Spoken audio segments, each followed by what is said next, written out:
But that being said, if you look at what Kamala Harris has actually proposed during her campaign in 2019, she was actually pretty strict on oil and gas, one of which was a ban on fracking.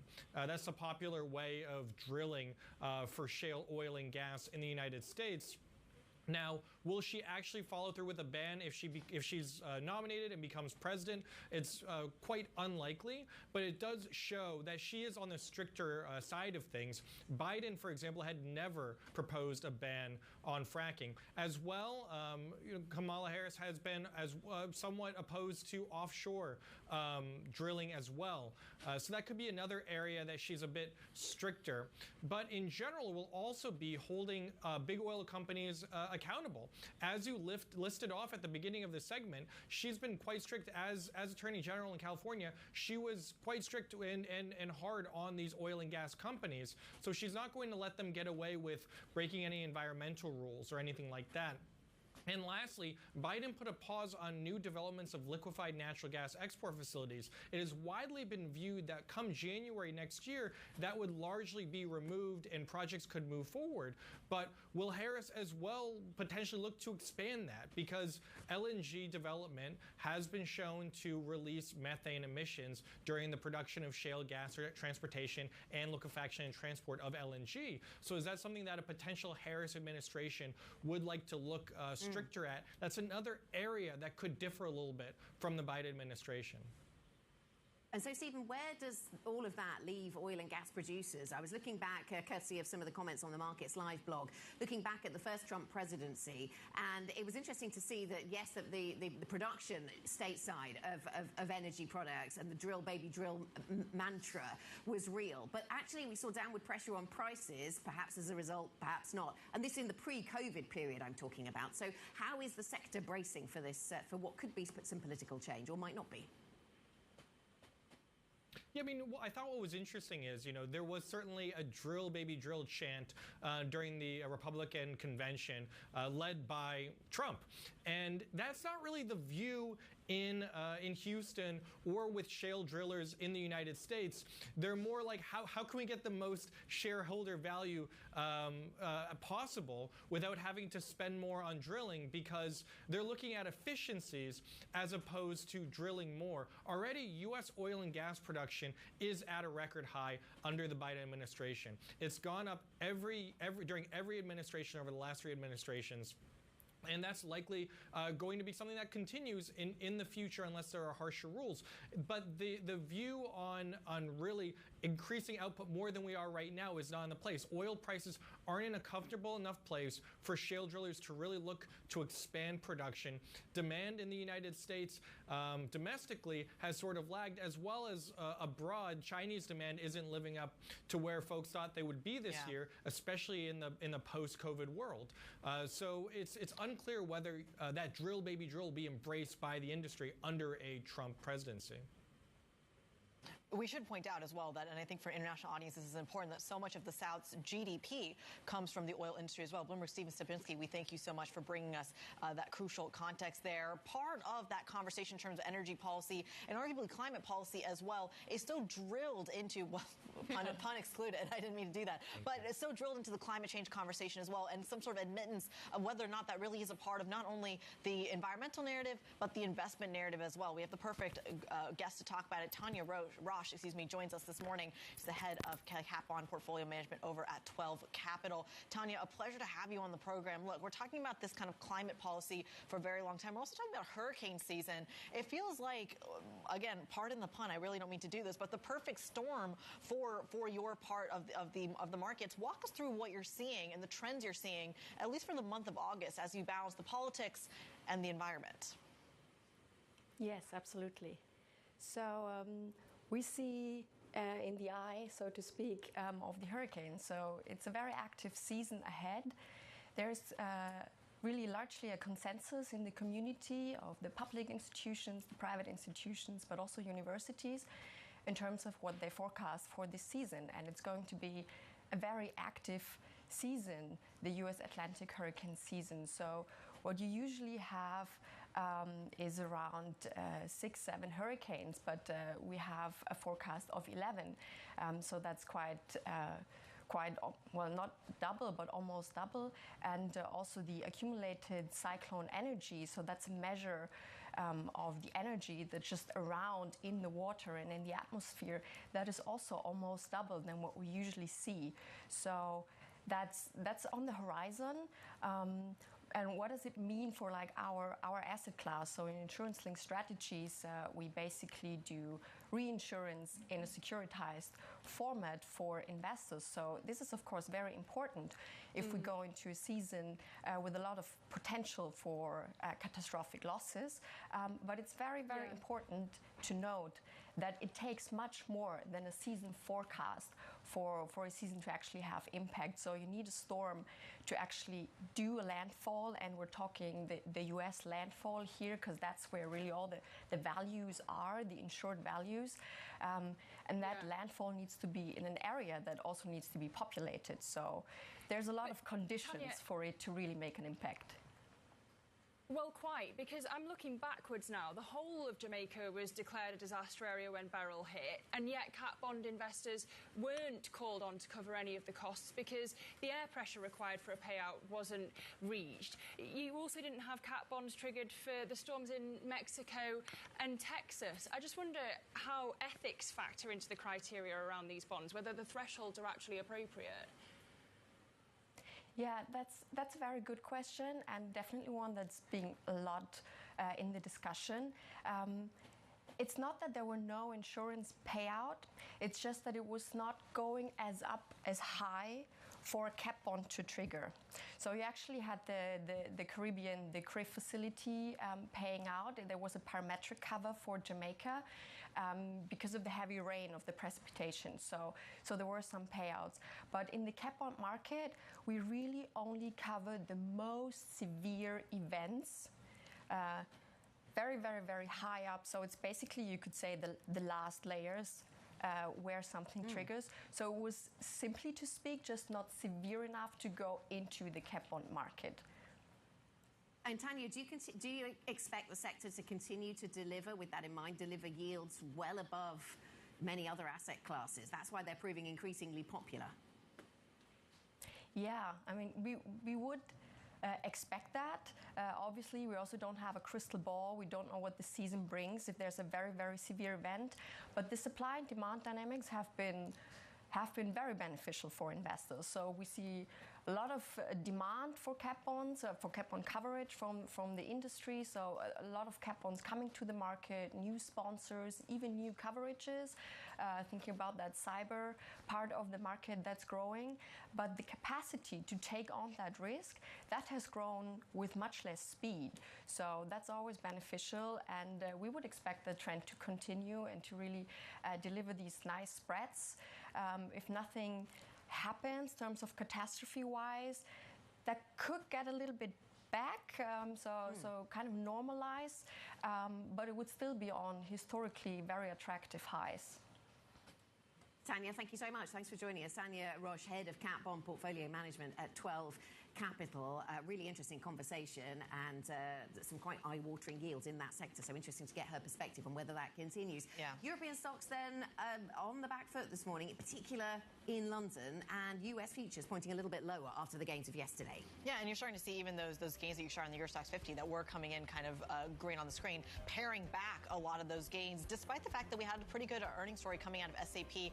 Porsche, of course, dragging the market lower among some of the other healthcare stocks as well. Does that set up a little bit of a microcosm for Tesla and Alphabet later in the U.S. session as well? They will both be reporting after the bell. In the meantime, quick check on the currency market as well. You've got euro-dollar hovering around a 108.78, cable at 129.18. That does it for the opening trade. You've got me up for the pulse next. More ahead. This is Bloomberg.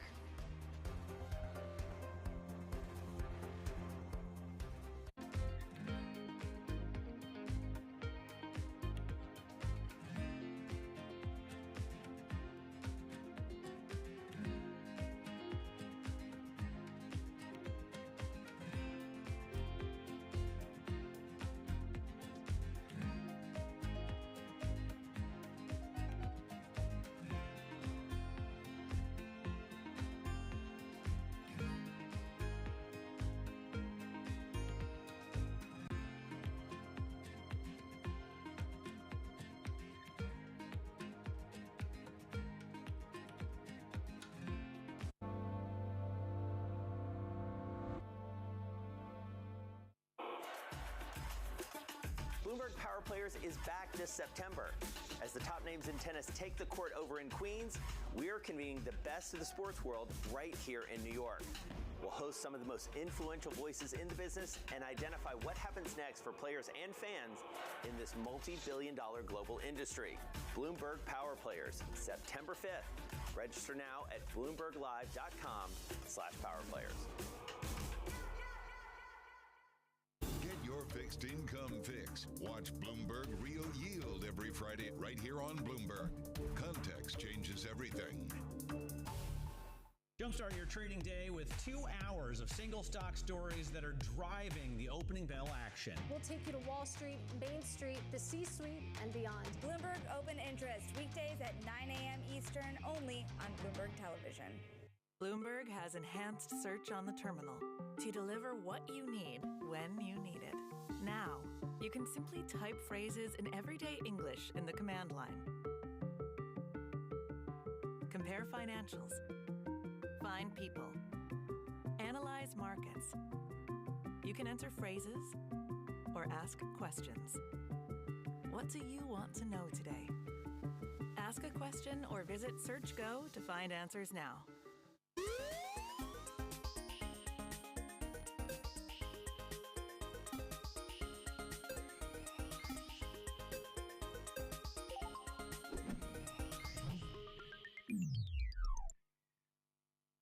Asia is at the forefront of some of the world's biggest stories. I'm Sherrian in Tokyo. And I'm Heidi Stroud-Watts here in Sydney, where the trading day begins.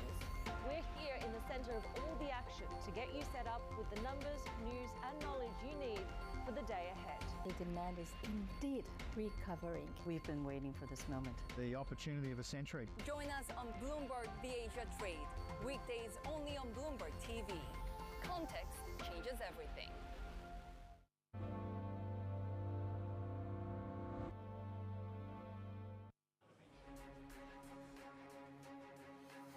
Kamala Harris faces a make-or-break week as she remains on track to becoming the presumptive Democratic nominee. In the corporate space, it's a tale of two German companies, SAP rallying on AI demand, while Porsche tumbling on an outlook cut.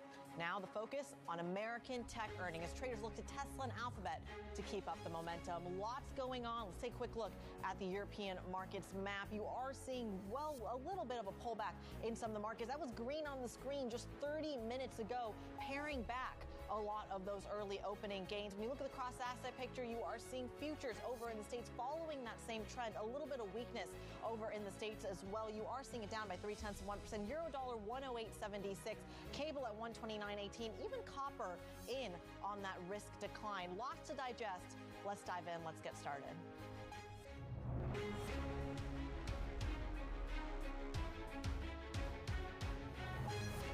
Newsmakers and market movers. This is The Pulse with Francine Lacqua. Good morning and welcome to The Pulse. I'm Kriti Gupta in London. Let's get to our top story here. U.S. Vice President Kamala Harris has secured enough pledged delegates to clinch the Democratic presidential nomination, at least according to a survey by the Associated Press. Harris says she does intend to unite the nation and win November's election. So in the days and weeks ahead, I, together with you, will do everything in my power to unite our Democratic Party, to unite our nation, and to win this election. The name has changed at the top of the ticket, but the mission hasn't changed at all. And by the way, I'm not going anywhere. I'm going to be out there in the campaign with her, with Kamala. I'm going to be working like hell, both as a sitting president, getting legislation passed, as well as in campaigning.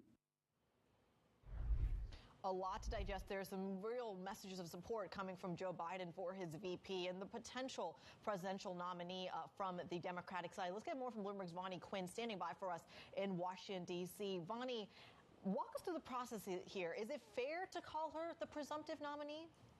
Yes, now it is actually, Critty. I mean, anything can happen between now and the convention, obviously, and things tend to happen. But as of right now, if no challenger emerges, she is the presumptive nominee. This after she got more than 1,976, which was putting her into the majority of delegates. Much more than that now, according to AP and our sourcing as well. And you could see that today, that's yesterday, your time. So on Sunday, she basically gave a speech to her staffers from what is now the Kamala HQ. It had been the Biden HQ, and she's rebranded herself as Kamala. She wants to get out there and have the electorate get to know her a little bit better. They hadn't had that kind of chance while she was vice president. To that end, she's beginning to start her campaign. Tomorrow, she will be in Milwaukee, a crucial swing state, Wisconsin. She needs to start making inroads and getting the progressive and moderates behind her now that she has the Democratic Party completely unified behind her. She also, of course, needs to have a vice presidential pick before the DNC, beginning of August 19th and running through that week. Still a lot of candidates on that list. They're right now being vetted by the FBI, and at some point we'll know who that will be. Several governors still in the mix of swing states. It's not quite clear whether she will go for somebody who might be able to swing a state for her or whether she will take personal relationships into account or how that process will work, but we'll definitely hear about it. It's interesting that you mentioned kind of where that strategy lies. You have names like Andy Beshear, for example, out of Kentucky. You have the names of Mark Kelly out of Arizona, Roy Cooper out of North Carolina. There's plenty to pick from. We'll see how she handles that. One that's part of her election strategy. But speaking of election strategy, let's talk about the Trump side. What can we expect to hear from the GOP campaign there, especially when it comes to winning over the very electorate you're talking about? Exactly. Well, we're already starting to hear it, Critty. We had the super PAC that is attached to President Trump already out with an ad calling her Joe Biden 2.0. She'll be ready for this. She knows that there are flashpoints, and one of them is the economy, one of them is inflation, obviously, and the border is a huge one as well. They had taken to calling her the border czar, Biden's border czar, which isn't true in the slightest. So she will be ready for attacks on the economy and immigration. The Biden administration hadn't done a great job messaging that the economy was improving and that inflation was coming down, and there is hurt across the country. On the other hand, look for her to go on the attack as well. She already did that in Sunday's address a little bit to her staffers. She already talked about her past as a prosecutor. Now, that wasn't something she would have played up 4 years ago when she was running as Joe Biden's running mate, because back then a law and order candidate wasn't particularly what the more liberal parts of the electorate were looking for. Now, though, it's a different moment in time, and she can play that up, and she is playing it up. In fact, she said today that in her past as Attorney General in California and before that a prosecutor, she had prosecuted fraudsters, cheaters and predators, and she said, so hear me when I say I know Donald Trump's type. She is going to go on the attack. Yeah. She can also use the age gap to her advantage, where obviously that couldn't have happened before Biden pulled out. It's certainly something she's leaning into. We've talked about it in the previous hours of programming, Bonnie, about how she's leaning into things like the meme crowd, for example, to really highlight that demographic difference. We should also mention she's talking about and accusing President Trump of being part of that Project 2025 agenda, which President Trump, the former President Trump himself, has really distanced himself from, despite, of course, choosing J.D. Vance as his running mate. Lots to digest out of Washington. Lucky for us, we have Bonnie Quinn on standby, who will be joining us throughout the week. We thank you so much for that crucial context. Sticking with D.C., a U.S. House committee has called on the CEO of CrowdStrike, George Kurtz, to testify on a defective software update that caused widespread global outages. Congressional committees have the power to compel testimony by issuing subpoenas by usually first asking witnesses to appear voluntarily. And sticking with the airline space, Delta Airlines says it expects to cancel more flights this week as it tries to recover from that very crippling technology outage. Delta canceling more than 800 takeoffs yesterday, bringing its total since Friday's meltdown to over 4,600. Now, more than half the airline's worldwide IT relies on Microsoft Windows operating systems that was affected by the software error. Now, I want to bring in Bloomberg's Guy Johnson, who, of course, is with us from the Farnborough International Air Show, where he just interviewed the Airbus CEO, talking about supply chain issues plaguing the industry, and that could last for a few more years. But I think bottom line, it's about onboarding people, training them, and ramping up the quality, the safety, and the quantity of what we're doing at the same time. And that takes time. We have thousands of suppliers, and when you have just a couple of them, few of them that are late on the ramp up, well, that's slowing down everybody. And that's what we've been facing earlier this year. Well, the man himself joins me now, Guy Johnson. Guy, walk us through what we're starting to see in the demand space. So we're starting to see a slowdown, potentially. You're starting to see that here in Europe. You've already seen evidence of that over in the United States. We saw Ryanair out with its numbers yesterday. Critty, you tracked that one pretty carefully. We're seeing it over in the US, though, particularly at the kind of the low-cost end of the market. So we are starting to see a slowdown already. Guillaume Foury telling me very, very clearly, though, that he doesn't think that that will mean a slowdown in aircraft production at the moment. It's not a demand-limited market, it is a supply-limited market. They're still struggling to deal with the supply chain issues that he was referencing just there. That's not going away anytime soon. So there's a slowdown in demand. It's unlikely to ripple into the OEMs, the Airbuses and the Boeings. They're likely to continue to try and make as many aircraft as they can. Airbus obviously in a very different position to Boeing right now, which has been heavily limited by the investigations and the limits that the authorities in the States are putting on its production facilities. So Airbus in some ways is having to throttle back because of production limitations. But Foury is saying very clearly, if there's a slowdown in demand, that's just going to mean that actually maybe we can catch up a little bit. Well, speaking of catching up, let's talk about new designs, new innovation coming out of Airbus. What do we know on that front? So at the moment, we've probably reached or are reaching the limits, Critty, of the current versions of the narrow bodies we have, the single-aisle aeroplanes that we all spend so much time on. You've got the 737 MAX. We all know that that's obviously probably reached the end of its life with the 737 program, which has been around for so long. The A320 family. Now, Airbus have brought here their latest version of that aircraft, which is the XLR, the extra long-range version, which can basically kind of fly around the world as a single aisle. But they're reaching the limits now, so there may be some incremental changes. But if you want to see the next generation of aircraft, the next plane that is going to make the step change in terms of the environmental standards that this industry, the customers now require, at some point soon you're going to have to make a decision. Now, Airbus is going to be in a much better place to make that decision from a financial point of view than Boeing is, but it's about the technology and whether that technology is there yet to be able to sort of drive that next aircraft type coming through. But he's basically signaling that that's likely to come at the end of this decade, that decision. That is a huge financially huge consequential decision for this company to make. It's a kind of make or break moment, and it's going to come at the end of this decade, and it's going to be fascinating to see how Airbus and Boeing compete for that market, because if Airbus can get there first, that is a huge potential advantage for them. When does Boeing get there is going to be an open question at the moment, but he's now saying that decision, that massive financial decision, probably has to come at the end of this decade, Chrissy.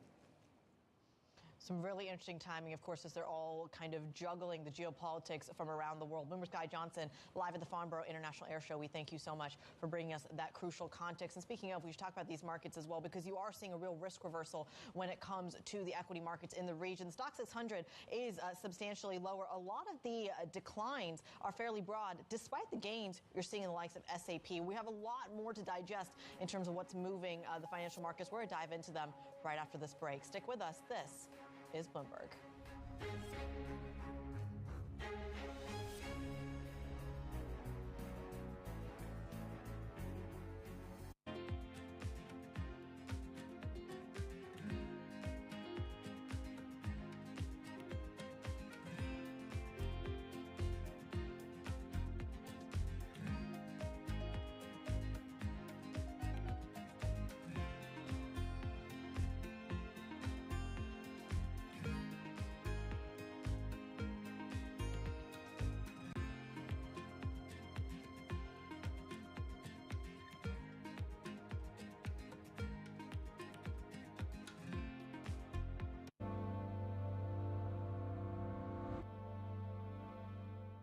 It's the world's second largest economy with a growing influence in global affairs. But geopolitical uncertainties, deflationary pressures, and questions about foreign investment linger.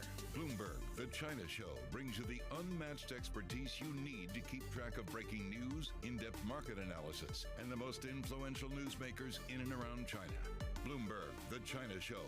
Weekdays at 9 a.m. Hong Kong time, right here on Bloomberg. Context changes everything.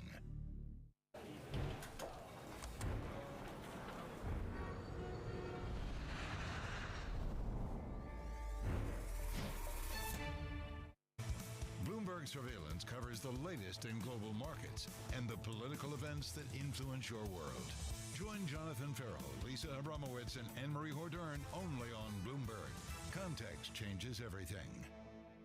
From our studios in New York and San Francisco, our expert hosts have the data and analysis about the companies you know and the startups to watch, plus the interviews you don't want to miss.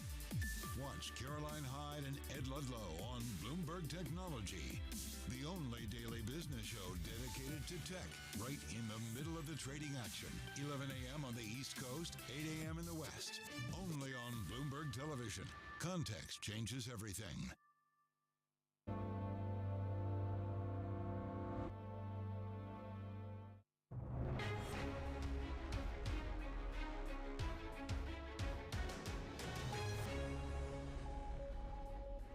There's a lot going on in these markets. There's a lot going on in these geopolitics. So how do you position for it if you're looking on the outside in for the kind of chaos over in the U.S. political scene, the monetary policy picture on both sides of the Atlantic that isn't very clear, and some really interesting economic dynamics that are emerging in Europe as well, from manufacturing weakness in Germany to, of course, the geopolitics as well in France, not to mention what's going on in the broader European Union. To kind of mesh all the idea for a international portfolio, we have the perfect guest. Claudia Panseri, Chief Investment Officer for Wealth Management for UBS in France, joins me this morning. Claudia, an absolute pleasure to have you on the program, and really lucky timing because maybe you can help us make sense of the chaos in the news flow. I'm curious what the best kind of hints you're getting in terms of positioning here. Do you pay attention to what's going on in the States? Do you Trump-proof a portfolio versus looking at perhaps monetary policy as the primary driver right now? What is top of mind for you? Good morning, and thank you for having me, and hopefully I can bring some answer to a different question.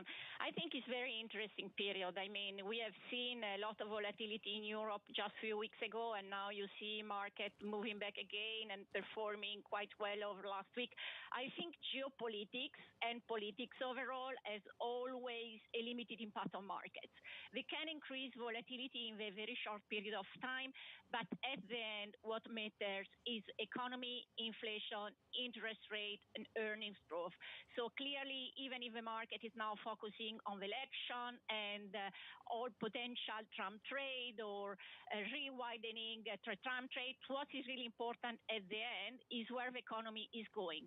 So in this election, what matters is the impact of a fiscal policy for Eastern growth or tariff on relationship with China, and what does it mean for instance for production. I think we need to make a step back and think which are the consequences of the politics rather than politics itself.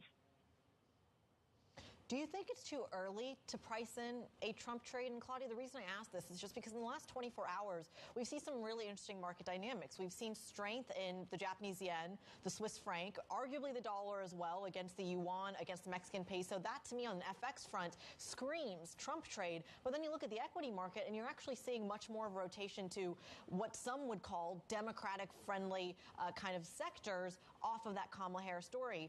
Who has it right? Is it the stock market? Is it the FX market? How do you think about that? I really think that the Democrats are back running, so the probability to have Trump in power is still very high. But there are more, let's say, more volatility around the outcome of the Congress. So many people were expecting the Congress to be Republicans with Trump running the presidential election. I think now the probability of having a Congress and having a red suite is lower than before. This does not mean that the market should be under pressure. Be careful, because Kamala Harris, if she's nominated, then she will bring the same policy and the same support that we have seen over the last years. So I really think if the market is selling off heavily, should be a buy opportunity, because the earnings season start very well. The Fed should start a cutting rate in September, and the economy is not in recession. So I think the market is just taking a step back, putting Democrats on the running stage as well. But it doesn't mean that the market should be under pressure. I think the underlying story is very well oriented for U.S. stocks. Well, it's interesting that we're kind of trying to piece together the policy agenda of both candidates in terms of that, because both candidates have to deal with one very important deadline coming up in January of 2025, and that is the debt ceiling at the end of the day. We talk a lot about it in Europe, and I want to get your insights, and we'll do that in a moment there. But I'm curious about what the bond market positioning should be going into an election where both candidates are expected to continue and be faced with public finances in the states that aren't necessarily slowing down. How do you position for that, the very first thing on the president's agenda, whoever that may be, on January 2025? Yeah, this is a very good question. I think the bond market, we need to be very careful in the sense that you may have some premium on the long end of the yield curve, so you may probably have some volatility on maturity and duration above 7-8 years. So the best is to stay invested in high-quality bonds, but with a tenor which is around 4 or 5 years, not more, because the 4 or 5 years tenors then is more linked to monetary policy than the fiscal policy. The fiscal policy always pat the long end of the yield curve. So, for instance, 1, 2, 3, 4, 5 years max of tenor, that will be the best way to be positioned on the fixed income for the coming 6 months. Of course, if we have a resolution the debt, we don't see a huge amount of debt spending, and the market and the Fed start cutting, then we can increase the duration. But for the time being, I think, say around 4 or 5 years is the best place to be on the yield curve in U.S.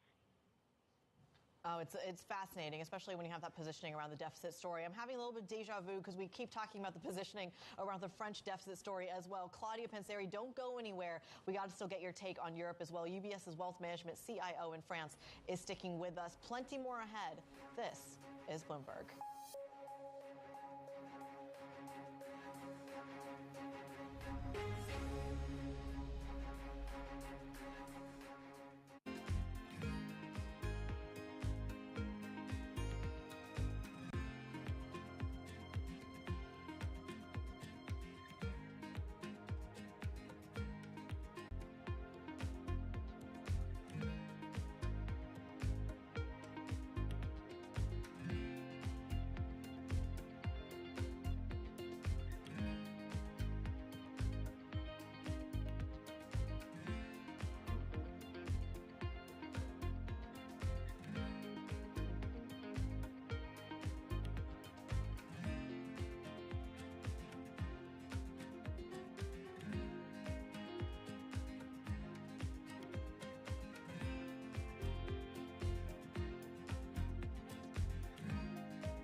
U.S. jobs numbers are released. Bloomberg has the report under surveillance with crucial data and expert analysis at terminal speed. Nobody covers jobs day like Bloomberg.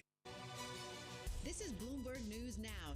News when you want it at the touch of a button. Another volatile day on Wall Street. We're seeing big moves. All eyes on Capitol Hill as Democrats and Republicans prepare. Today's job numbers casting doubt on the Fed's next move. Inflation remains front and center. And that's news when you want it with Bloomberg News Now. Get it 24/7 on the Bloomberg Business app, Bloomberg.com, and anywhere you get your podcasts. Bloomberg News Now. Context changes everything. Bloomberg covers the world with unmatched reach and resources. From more than 120 countries, the moment news breaks, 24 hours a day. Bloomberg, context changes everything.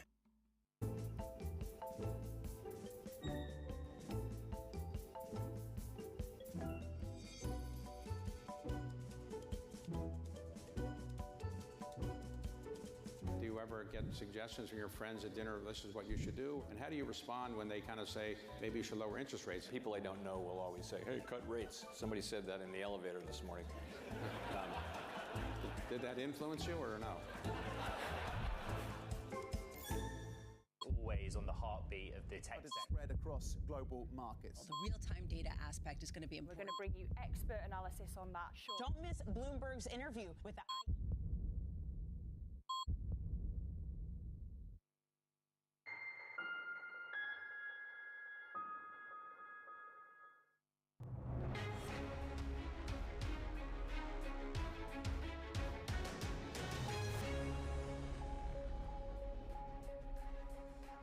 Welcome back to The Pulse. I'm Kriti Gupta in London. Emmanuel Macron has called for a political truce during the Summer Olympics in Paris, which begin this Friday. Now, the French president has dissolved the lower house of parliament last month, leaving it with no clear path to form a new government. Now, it is possible that Macron could now wait until after the games to end in August to appoint a prime minister. And we should also mention they're coming up against a budget deadline with the EU Commission in terms of getting their finances under control. That coming up in September as well. Still with us to navigate all of this news is Claudia Panseri, Chief Investment Officer for Wealth Management for UBS in France. Claudia, I think you're the perfect guest to talk about this because it's fascinating that we're talking about waiting for a new government, understanding where they're going to go with the fiscal deficit. But I would argue that perhaps the bigger concern is that kind of budget deadline that they're coming up with the EU Commission in September. How close are they cutting it, and should the markets be more worried? Yeah, I think the market is a bit compliant on the OAT. Probably you have seen the spread are moving back to the long-term average. We are at 66 basis points this morning. And I think the risk is really around the budget law, which need to be presented in October.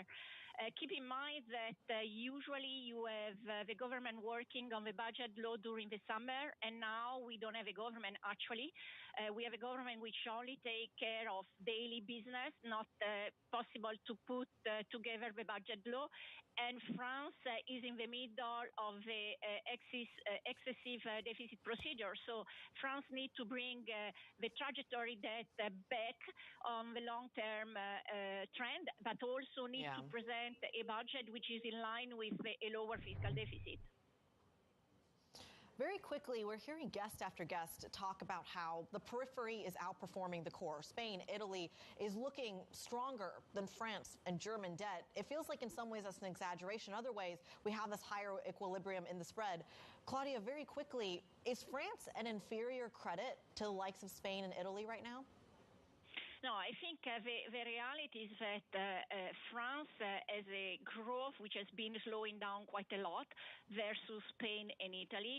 And the other issue is that Spain is not part of the EDP, while Italy is, but Italy doesn't have a deficit, excess deficit. So the reality is that France needs to bring back debt and deficit at the same time, but also external demand need to be, let's say, lowered. So the problem of France with no government today is that we don't know what France will be able to do in terms to cut the cost back. So before having the dissolution of the National Assembly, we had the minister cutting some spending, but today we don't know what's will going on in the coming weeks. Certainly something we're keeping a very close eye on. Claudia Panseri, UBS Wealth Management CIO in France, talking about the bond dynamics on both sides of the Atlantic. After the break, we're going right back to the States and figuring out how you price in the geopolitics we're seeing out of Washington, D.C. More ahead. This is Bloomberg.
I'm Alex Rodriguez. I'm a former New York Yankee and played professional baseball for over 20 years. Almost that entire time, I was thinking about business. And I'm Jason Kelly. I've been a business journalist at Bloomberg for more than 2 decades. And across my career, I've covered everything from the Olympics to Wall Street. From Bloomberg, this is The Deal. Each week, you'll hear us in conversation with business icons. This show will explore deal-making across sports, media, and entertainment. This is very fancy for a podcast. If I knew what it was going to be, I'd have put everything I had into it. I get asked more about our relationship than I do my wife. And you know what I'm saying? This is a show where we talk with big-time athletes and executives about the wins, the losses, and lessons learned along the way. This show is called The Deal. The Deal? The Deal. The Deal. That deal. The Deal. Huge deal. Who dug this up? What are y'all in trouble?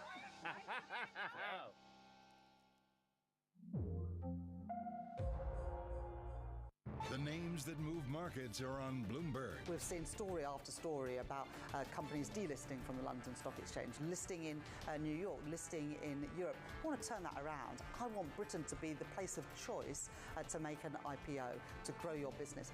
That's why I welcome the reforms that the FCA put in place last week. It's also why I'm determined to change our pension system so we can keep more businesses here in Britain. Bloomberg. Context changes everything. Good morning. This is Bloomberg Surveillance. Welcome back to the opening trade. This is Bloomberg Technology. This is the Asia trade. You're watching the close. Welcome to Balance of Power. This is Bloomberg. Earnings season is here. I know it's like your Super Bowl, right? I can't wait. It's like opening presents in the morning. All right, it will be exciting. Nobody covers earnings like Bloomberg.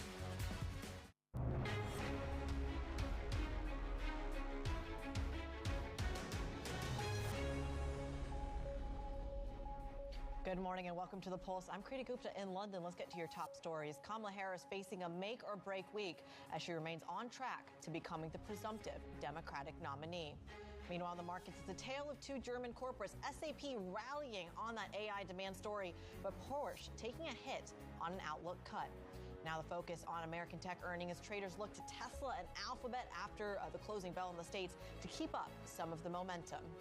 Let's get back to our top story, though. World leaders scrambling to size up a potential Kamala Harris presidential campaign, all while bracing for the possibility of a Trump 2.0. Now, Harris has promised to unite the Democratic Party and win the election. Predators who abused women. Fraudsters who ripped off consumers. Cheaters who broke the rules for their own gain. So hear me when I say, I know Donald Trump's type.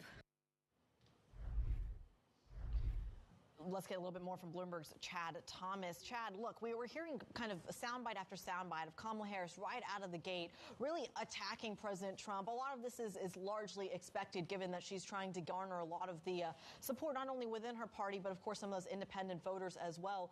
I'm more interested in what the take is out of Europe, especially in the context of a lot of the kind of questions about how much of the European leadership has really forged a relationship with Kamala Harris. What are you hearing? Well, European leaders certainly don't know her as well as they know Biden. Biden, of course, has 5 decades of experience on the world stage, both as a senator, then as a vice president, as a true transatlanticist. And she really didn't have much wiggle room as vice president on foreign policy. However, certainly world leaders are saying they expect some continuity. She spoke at the Munich Security Conference here in Germany earlier this year and talked about the fact that the U.S. needs to remain engaged with the rest of the world. That, of course, is music to the ears of many Europeans, but they also are realistic that there is still a very high likelihood that former President Trump is going to win this election, so they are reaching out to Republicans as well, making sure that they have those connections just in case Trump wins and Kamala loses. You know, it's interesting that we're talking about the possibility of a Trump 2.0 because it feels like the only European leader who's really almost prepared for that situation has been Viktor Orban out of Hungary at a time when even the EU presidency is looking to move the meeting that's coming up in August out of Budapest in response to some of his actions. I also it was brought to my attention that Isabel Schnabel, for example, the ECB member, was caught off guard a couple of months ago, saying that Kamala Harris has kind of been in the sidelines. What does the international audience need to see from Kamala Harris to kind of reiterate that she could actually be in the Oval Office when largely her platform, to your point, Chad, has been focused on a lot of that domestic policy? Yeah, and that has been the space that she's operated in, is in domestic policy. Look, usually when someone runs for president, they have many months, if not years, to prepare for that. They go out and give big foreign policy speeches to sort of map out what their thinking is on foreign policy. She now only has weeks, a few months to do that. The foreign policy community will be watching closely to see what she has to say. Some European leaders have been telling us, though, that her national security advisor, the one who works directly for her, is someone who knows Europe very well, and that has been heartening to them, that she is being counseled by someone who does know the region particularly well and spent time here during the Obama administration. It's certainly something that we're going to watch very, very closely. Bloomberg's Chad Thomas, we thank you so much, giving us the international perspective on Kamala Harris and what that presidency may actually look like for not just Europe, but a broader audience as well, of course, as she kind of battles both the internal and external politics as well. Let's get a little bit more insight here. Scott Lucas, a professor of U.S. international politics at the Clinton Institute at University College Dublin, joins us this morning as well. Scott, it's fascinating to kind of get all of this news flow and understand what that means for international policy. And yet, we're not getting much clarity on either side of the aisle from Kamala Harris, from Donald Trump, outside of what this might mean for NATO funding. Scott, what are we missing? With Donald Trump, you're not missing anything in that Donald Trump doesn't do issues. Donald Trump doesn't do foreign policy. He does sound bites and he does insults. So, he insults NATO, he insults its members, and then leaves it open whether he would withdraw, even though he has privately said while he was president in meetings with NATO officials, yeah, we'll take off if I want to. On Kamala Harris, let's just be very honest here with viewers. Kamala Harris was kept in the shadows by the Biden team, not just on foreign policy issues, but on most domestic issues, once Joe Biden decided to run for a second term. The Biden team saw Harris, who was the heir apparent, as being a threat to that. Now, in the past few weeks, that has changed. With the prospect that Biden would step aside, you have seen Harris make a number of high-profile speeches, mainly in the United States, although Chad referred to that important speech, and I do think it was important at the Munich Security Conference earlier this year. You see Harris beginning to establish herself in terms of her character, in terms of her profile, and I think the policies will follow. I think right now, however, the priority is you get unity within the Democratic Party going into that convention. You get Harris's choice of vice presidential pick, and you get the team that is around her, the team for domestic and foreign policy. And then after the Democratic convention, I think you see a rollout on policy side. All that being said, Europeans have been preparing for this. There have been behind-the-scene talks, as you noted in your package, with Democrats and Republicans. And those include talks, not only with those around Joe Biden, but with those around Kamala Harris. So there's already contingency planning, as it were, amongst Europeans in terms of where we go with Harris, if she should succeed, and where we go if we have what would be, let's be honest here, the disaster of a second Trump term. Well, Scott, let's bring it right back to the policy story. We're talking about that on a security perspective, but we need to talk about the tariff picture as well, because if we're talking about Kamala Harris bringing on some of the Biden policies as well, I think there's a pretty consensus understanding that the policy towards tariffs on Europe, the policies towards tariffs on China has not really changed from President Trump to President Biden. Steel tariffs, for example, are still on pause in terms of waiting till after the election to see how they all pan out. Tariffs on China remain to the same levels that they were during the Trump presidency. Do we see any thawing on that front in terms of the levies attached in a Kamala 1.0?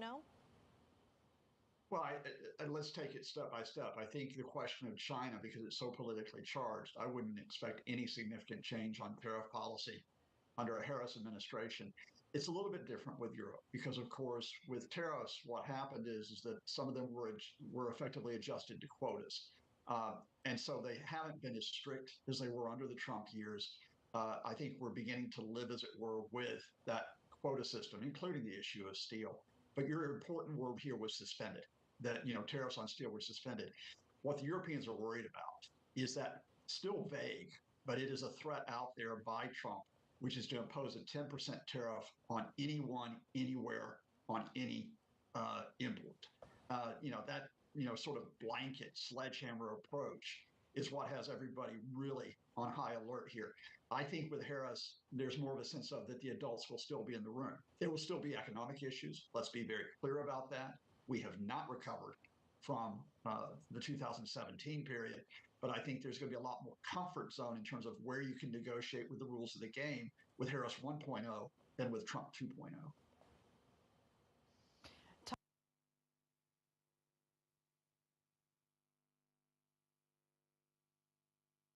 That actually creates some sort of concern for the demographic. I mean, inflation is such a buzzword right now, not only for the financial community, but over in the States as well, the voting populace. This idea that tariffs, whether they're increased, decreased, kept at the same, is something that I feel like a lot of Americans will want to vote on. Will they, though? Well, look, first of all, let me cut to the core of this. First of all, there needs to be, I'm just going to appeal to the U.S. media. Do not get led by the spectacle on this.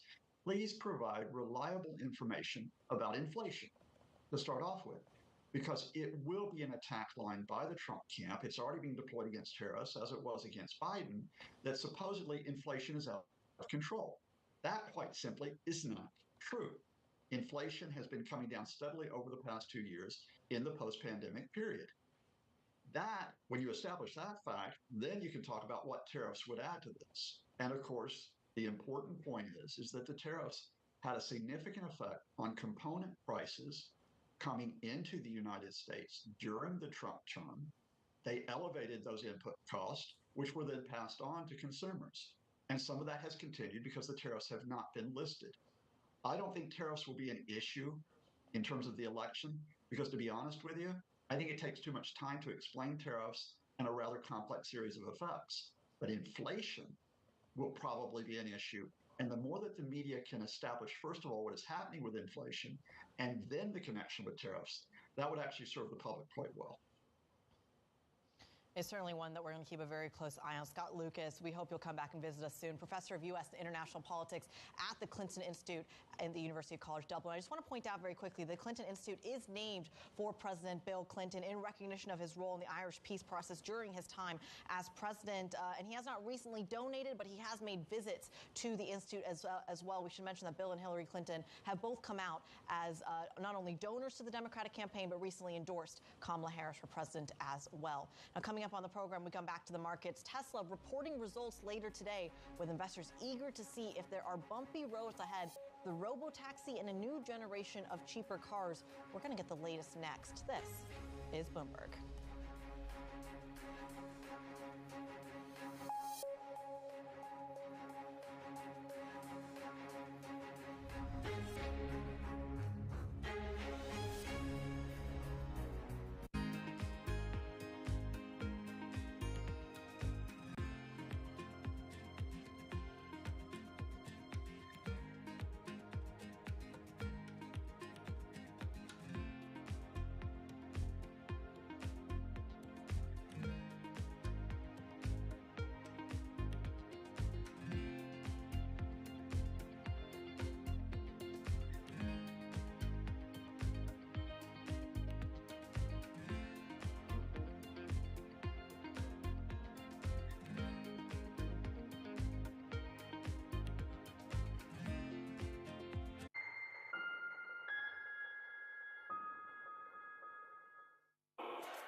Bloomberg Power Players is back this September.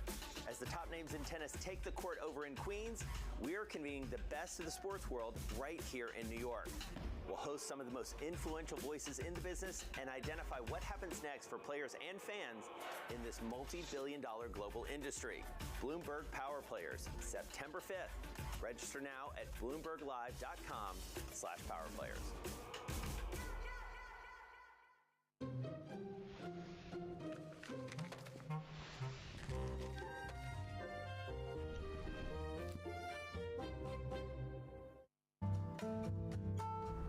DOJ or other authorities could face bigger challenges. next. Fed was going to keep rating World Cup. This is a 3. As the economic picture. Covering the intersections of Hollywood, Silicon Valley, and beyond. Bloomberg has enhanced search on the terminal to deliver what you need when you need it. Now, you can simply type phrases in everyday English in the command line. Compare financials. Find people. Analyze markets. You can enter phrases or ask questions. What do you want to know today? Ask a question or visit SearchGo to find answers now.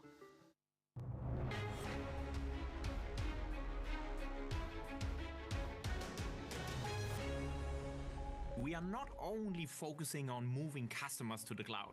We look into their business model transformation. So when you talk about SAP, it's all about how can you actually grow your business. I mean, take ExxonMobil, one of our largest customers now in the cloud. They are moving towards renewable energies, and our software is key for that. Or when you talk about resiliency of supply chains, we infuse AI. We are connecting your supply chain with the operations of thousands of your suppliers. And that's why SAP is so relevant these days.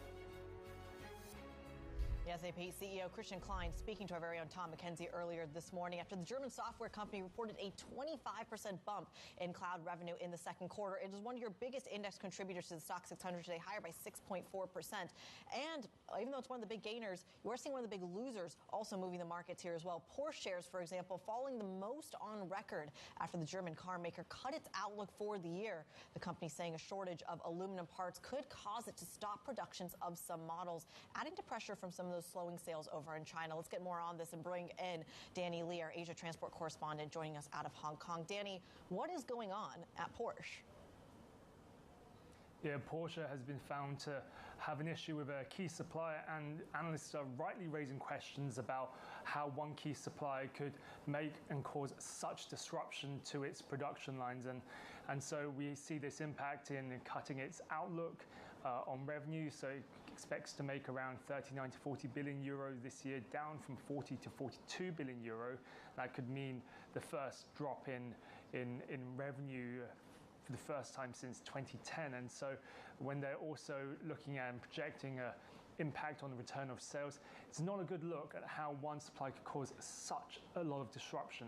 And this all really comes off the back of a pretty tough run for Porsche, and particularly in markets like China as well, and also rowing back on its EV targets. So we'll hear tomorrow from what the company has to say during its half-year results, but clearly this is not good news, more bad news for Porsche. Is Porsche in any way a microcosm for Tesla? I can recognize they are two very different companies that do very different things with very different leadership, but I'm curious how much of a read-through there is. I don't think there's much of a read-through here at the very least. You know, Porsche has its own very unique problems, mounting problems at least. You know, the business is still robust, but when you get to a position where you have to stop production potentially when one of your key suppliers can't supply, that's a pretty poor look. But for Tesla, you know, very different contrasting picture when it comes to their ability to drive up EV sales demand. Clearly, it's been a bit of a tough time for them on the sales front, but a very different contrast to how Porsche is doing right now.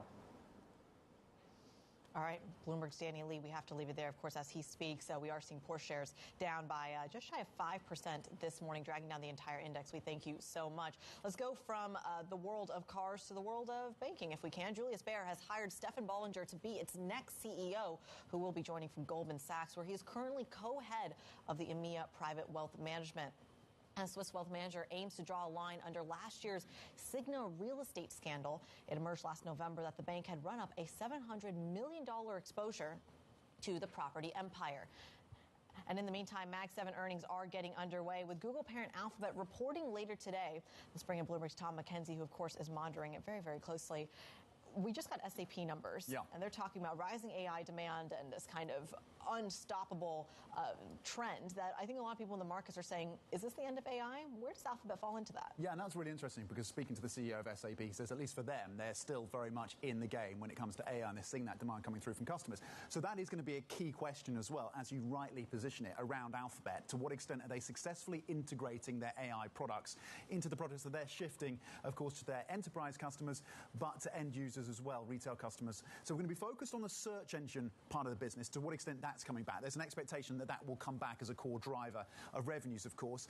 And then there's the cloud business. So they are behind the likes of Microsoft. They are behind the likes of Amazon with AWS when it comes to cloud. It's about a $10 billion business for Alphabet right now. Of course, they're hoping to play catch-up. That is where analysts see the most growth potential longer term for Alphabet. And again, the AI incorporation is going to be really key to that. Overall revenues expected to come in around $84 billion US. We're going to look at capital spending as well. The stock up about 30% year to date. Interesting, and Morgan Stanley analysts coming out this morning upgrading their view on the stock, looking at a 16% premium. You know, when I think big tech, I think big acquisitions, and yet Alphabet, Google isn't able to make one this time around. A $23 billion deal, or offer, I should say, for Wiz, that got turned down. Who says no to $23 billion? Yeah, I mean, wow. You've got to be brave, haven't you, as the founder, the CEO, and the executive team at Wiz, this cybersecurity company, to turn down, as you say, a whopping $23 billion US. Even for Alphabet, that is not small change. It would be one of the biggest, would have been one of the biggest acquisitions. You're absolutely right. Wiz turning it down, saying they were humbled by this offer, but they are sticking to their plan to get to an IPO, to get to annual revenues of $1 billion plus. It's a cybersecurity company that really interestingly looks at cloud data companies like AWS, like Azure, and like Google Cloud, and layers on their cybersecurity platform onto that to test the data and make sure that there are no security flaws there. Alphabet wanted to add this on. They're trying to build out their cybersecurity offerings to make their cloud ever more attractive to their customers. They recently bought Mandiant for $5.4 billion. They're incorporating that. Wiz would have rounded out the proposition. It's not going to happen, so they'll have to do it organically or look for other acquisitions. Wiz looking towards that IPO. Yeah, it's fascinating, especially at a time when the IPO market isn't exactly a hot market to be tapping into, and yet they have that much confidence in the business. Bloomberg's Tom McKenzie walking us through that crucial tech story. Now, coming up, we go from the heavyweights of the States to the heavyweights right here in Europe. Has the world's largest luxury house avoided the malaise plaguing the sector? We're going to get a preview of what to look out for ahead of LVMH's results coming up next. This is Bloomberg.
Asia is at the forefront of some of the world's biggest stories. I'm Sherrian in Tokyo.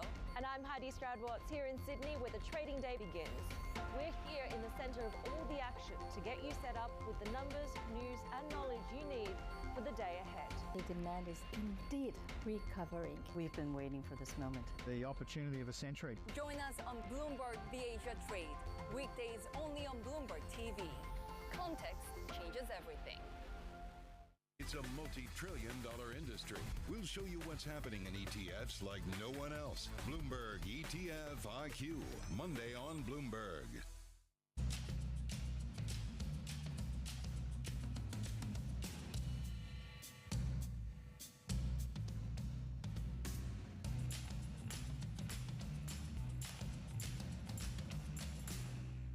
It's the world's second largest economy with a growing influence in global affairs. But geopolitical uncertainties, deflationary pressures, and questions about foreign investment linger. Bloomberg, The China Show, brings you the unmatched expertise you need to keep track of breaking news, in-depth market analysis, and the most influential newsmakers in and around China. Bloomberg, The China Show. Weekdays at 9 a.m. Hong Kong time, right here on Bloomberg. Context changes everything.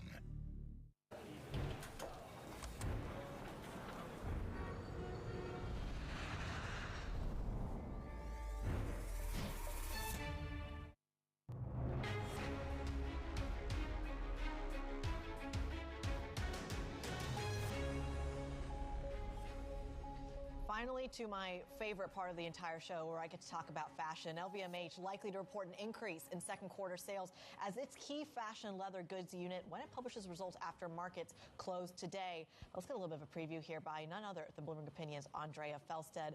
Andrea, what is top of mind for you? How do you even approach a behemoth like LVMH? Well, all eyes will be on the fashion and leather goods. That's the sort of Louis Vuitton bags, Dior bags, Loewe bags. That's the real profit driver of the group. So that is the key number, and the market is looking for around 2% organic sales growth in the second quarter. And when you think a year ago, we were up against that moment when China reopened from strict lockdowns. We really thought the Chinese consumer was going to, revenge spend their way back.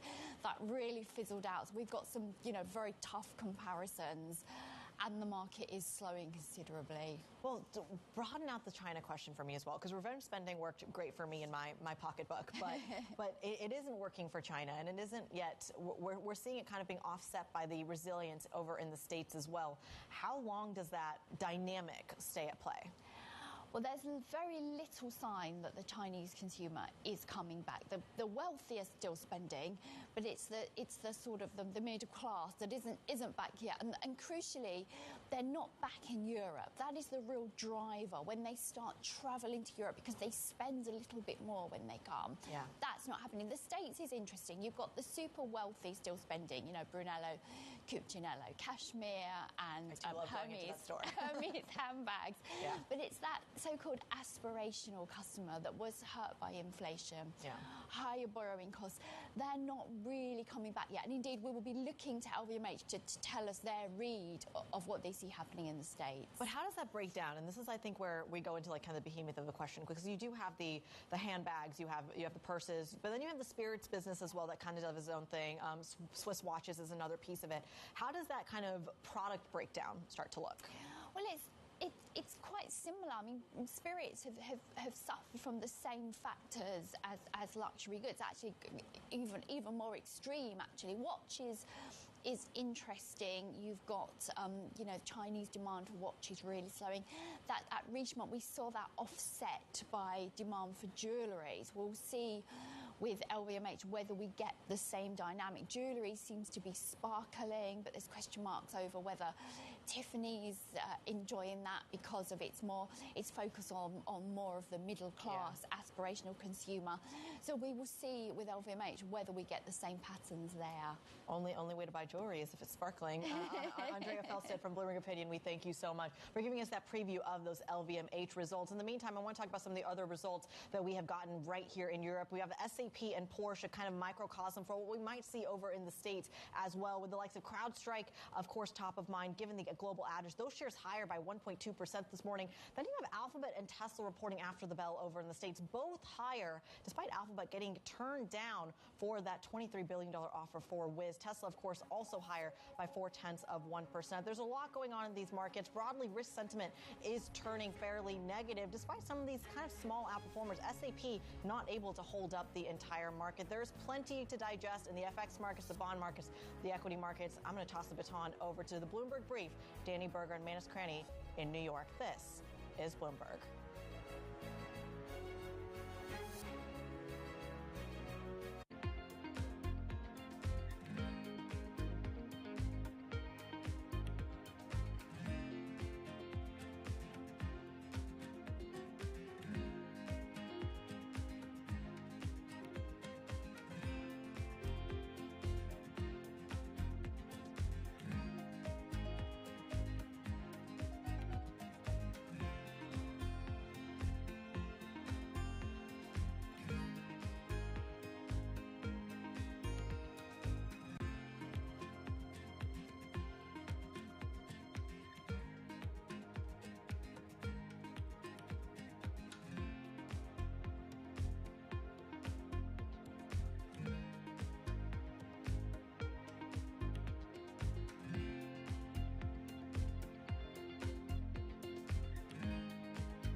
First of all, global trade, which had adverse consequences that we're learning about to this day, still unleashed an enormous amount of gain for humanity. And with the rise of global trade became the rise of information sharing around the world, which rapidly accelerated the trajectory of mankind. I mean, of note, the Chinese, for example, are leaders in solar. They're leaders in EVs. They're leaders in a number of emerging technologies. In a world which is more splintered, we'll see the gains that the Chinese have achieved in these important areas not shared by the Western countries. And conversely, the United States is a clear leader in AI, along with a number of the European countries. And those gains will not be shared with China and the countries in its sphere of influence. So it's a very clear-cut loss for all of humanity when we have the severing of ties between our countries. On a practical level, is it getting harder to manage the risks you face? I think that one has to be aware that there are more tail risks that are harder to ultimately manage.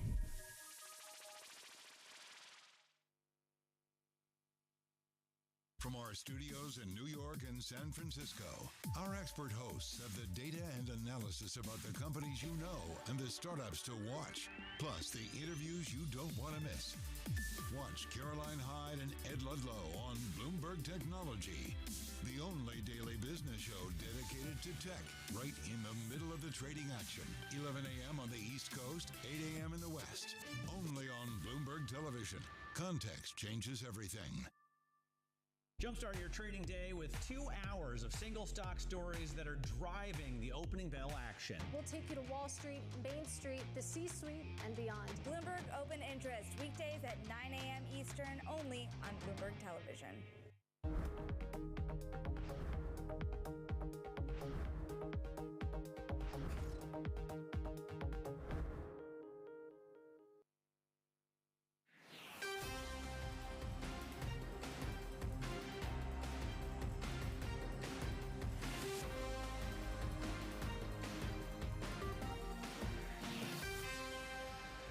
Good morning from our global headquarters in New York. I'm Manus Cranny alongside Danny Berger. Welcome to Bloomberg Brief. Let's set the agenda. Securing support, VP Harris gains enough delegates to clinch a Democratic nomination. IPO over Alphabet. Cybersecurity startup Wiz rejects Google's $23 billion offer and sticks to a plan to go public. That's as Alphabet is set to kick off big tech earnings alongside Tesla after the market close. Good morning, Manus. Danny, good morning. They just couldn't help themselves, could they? Dip buyers of the world unite. They came in, they gorged on Tesla, up by 5%. We give a little bit back this morning on the NASDAQ. We're counting down to those Tesla numbers along with Alphabet. What is the core search like?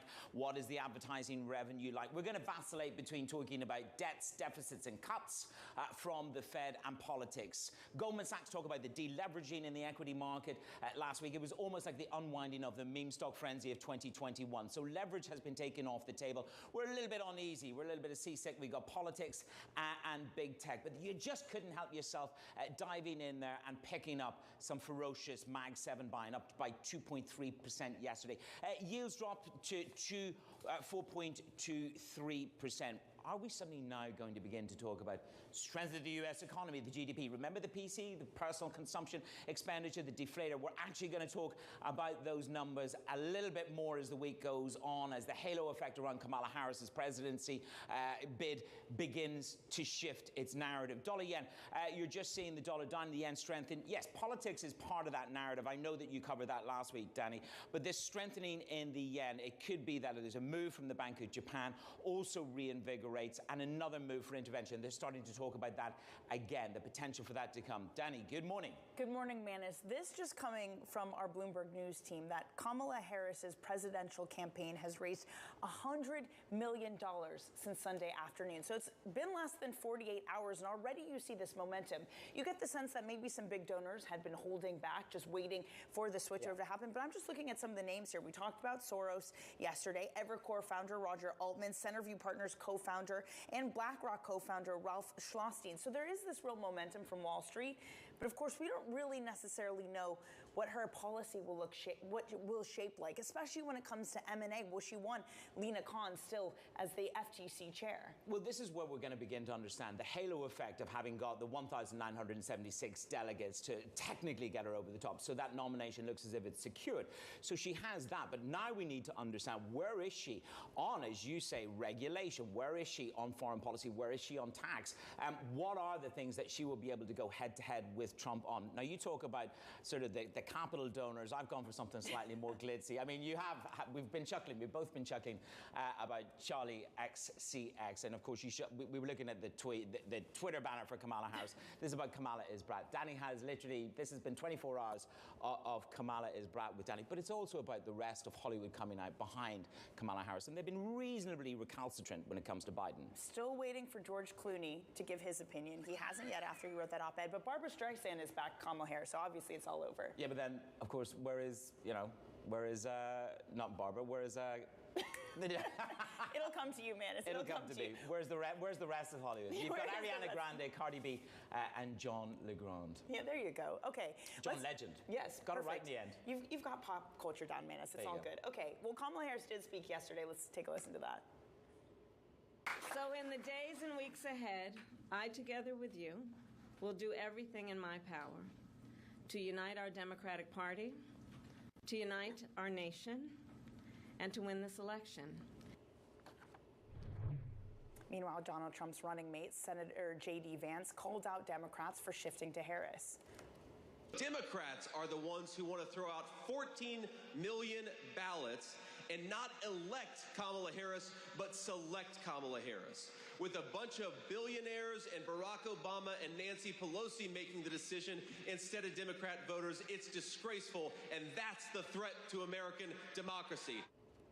Let's bring in Bloomberg's Vonnie Quinn, who's in Washington. Vonnie, there we go. Kamala is over the threshold now to get the delegates. What kind of momentum now is behind her? Huge, Danny. You just read out the numbers there from the Harris campaign. $100 million between Sunday afternoon and Monday evening. More than 1.1 million unique donors, and nearly 2/3 of those were first-time contributors.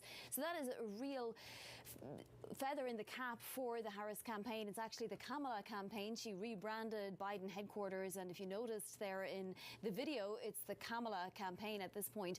She's going to need that money, though, and she's going to need the money from all of the donors that you mentioned, and Abigail Disney, another one back in the fold. The super PAC allied to Biden, Future Forward, had said also that it received $150 million worth of new pledges from donors who hadn't previously committed to supporting Biden or who had paused giving. So it's a massive, massive effort, and it's a united Democratic front at this point. Not only do you have her over the limit and the presumptive nominee now, but you have all this money coming in. She's going to need it. She starts campaigning in Milwaukee, Wisconsin, a swing state, tomorrow, in fact. And we already got a glimpse of what the type of thing she's going to say on the campaign trail is.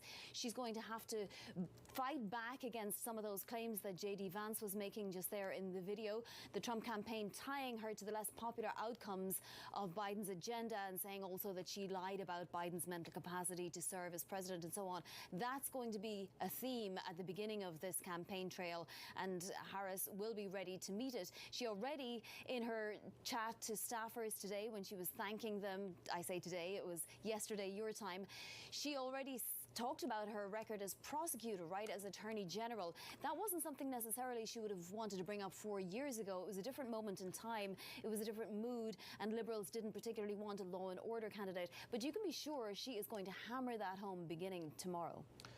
Bonnie, good to see you. Look, the money's rolling in. We're moving to this more assured, confident Kamala Harris. She's got the backing of the party. She's got first-time donors flooding in. And I think that's what's interesting here in terms of the $100 million. It's coming in from first-time donors as well. But when the halo effect to a certain extent dissipates, in other words, the euphoria of having Biden off the ticket and Kamala Harris on the ticket, where will the rubber meet the road on policy? Where will she go head-to-head with Trump? We've already heard her address abortion on Instagram. So where will she take the fight to Trump? Well, we got a glimpse of that in the Monday speech as well that she made to staffers, Manus. And I can also suggest that the idea that we only have a few months to go to the election might play in her favour that way, because that halo effect might last a little while, right? The Democrats have taken back the narrative that had moved towards the Republicans after the assassination attempt. And now the Democrats have that again. They can perhaps rewind a little bit to the point in time when Donald Trump was actually convicted. And that's what Kamala Harris did today. She talked about the fact that she had met, fraudsters, predators and cheaters, and she said that she knew what Donald Trump was. But to your point, policies, she's going to have to start enunciating them. She's going to have to start giving us more detail, because voters will want to see what she is standing for. Reproductive rights, you mentioned, but there will be all manner of other things, climate change and much more. Okay, well, we'll see where the depth and direction of that goes over the coming weeks. Vonnie, thank you very much. Vonnie Quinn, burning the late oil in Washington for us. So investors are now weighing in on elections and how they will play out for markets. Jim Zelensky at Janus Henderson writes this: a clean sweep in the US elections should boost the term premium in treasuries by 20 to 50 basis points as the fiscal largesse becomes intractable. But the odds of a clean sweep appear to have moved lower from close to 50-50 beforehand. Of course, that is before Biden stepped down and Kamala Harris stepped in. Jim joins Danny and I now. So here we are. We've moved from this assurity that was galvanizing the bond markets about a clean sweep. So the headwinds to the steepeners grew last week. We had that slight flattening. When you look at Kamala Harris stepping into this, it doesn't say to me that suddenly the Democrats are going to be so much more fiscally responsible. So what's the response mechanism, the appropriate response mechanism from the bond market? Jim, good morning. Good morning, Manus. Look, I think the short answer is neither party gets awards for being fiscally responsible. And a clean sweep on either side, to me, would be damaging, for different reasons. I think with Trump, clearly the concern would be tax cuts. With Democrats, probably a little bit more geared towards spending. But on either side, we are right at the precipice, I think, of having the debt situation becoming intractable. And I think that's the worry of markets is, gridlock is good. So I think on the thesis that gridlock is good, anything but a clean sweep probably leaves markets in a better position. That's probably what we have priced in. I think the clean sweep, though, could lead to a little bit of loss of kind of logic and reason and allow things to get a little bit out of control, at least on the narrative side, and lead to that steeper curve and that fiscal irresponsibility premium that I'm talking about. Jim, we've seen this abroad, of a bond market that's been able to react to certain governments spending too much. The UK will forever live as the classic case. What is your confidence in a bond market that can have that function in the US, that the vigilantes can come in and bully certain policy from the US if we do get a clean sweep and, as you say, the debt situation becomes intractable? It's so difficult to know what the magic number is, and I think we saw in the UK, markets get very concerned that we had crossed over that magic number. The reason it's so difficult is that as long as interest rates don't exceed your growth rate, things like that, as long as the excess savings pool is sufficient to take down all the bonds that are being offered, you don't have to have a crisis. The problem is none of these relationships are linear, right? They're very exponential. And it's only when markets lose confidence that you really see that reaction. I think given that we are in a position now, with so many of the expenditures being either mandated or interest expense, having to be paid, there's just not a lot of control over what remains. And I think for that reason, I think there's a little bit more sensitivity. Does this take us over the precipice? I'm not sure. I just think the markets have to respond by pricing in a higher risk of that happening. So what trumps what? In the next 6 months, you're going to have a Fed, which in theory, if inflation goes according to plan and the markets are right, in theory, we should get 2 rate cuts. That should deliver a response mechanism from the bond market. Or does the bond market responsibly cast itself forward and look at the risk of deficits and debt which outweigh the rate cuts? It's almost like a bifurcated bond market. 6 months, the next 6 months, followed by the following first 6 months of 2025. Yeah, it's a classic tug of war. when you look at history, the odds are really quite high that you'll get lower rates, lower long-term rates, once central banks start cutting. The only reason you wouldn't is if inflation somehow reignited. I don't think that's in the cards. And so that's your argument for lower rates. I think tariffs, the fiscal largesse, those are the arguments for higher rates. I think the lower rate argument wins out. I think the slower economy, the really good evidence that we get that inflation is coming off the boil really nicely. We see more evidence with commodities coming down. Wage pressures look quite well behaved. So that argument remains very strong. And so I think that is probably going to win out. It's just a higher risk environment, higher dispersion environment that I think many are giving it credit for. Well, Jim, I know that you think that the markets maybe are getting overexcited about the rate cutting cycle, that yes, something has changed, it is on its way, but maybe we've overdone that. And that gets to a conversation that has been shifting from going when the Fed is going to cut to by how much they're going to cut. So do we have enough disinflation in the system that it looks something more like a classic rate cutting cycle, or are you just talking about a mid-cycle tweak, just an adjustment? I think it's probably more than an adjustment, but you've got to recall here, markets get very impatient. They see weakness, they see disinflation, they want a response. But if you're a central banker, you're probably thinking, hey, this is exactly what we wanted. It's what we were arguing that we needed. And so I think they're going to be patient. I don't think they will feel like they have to rush into things.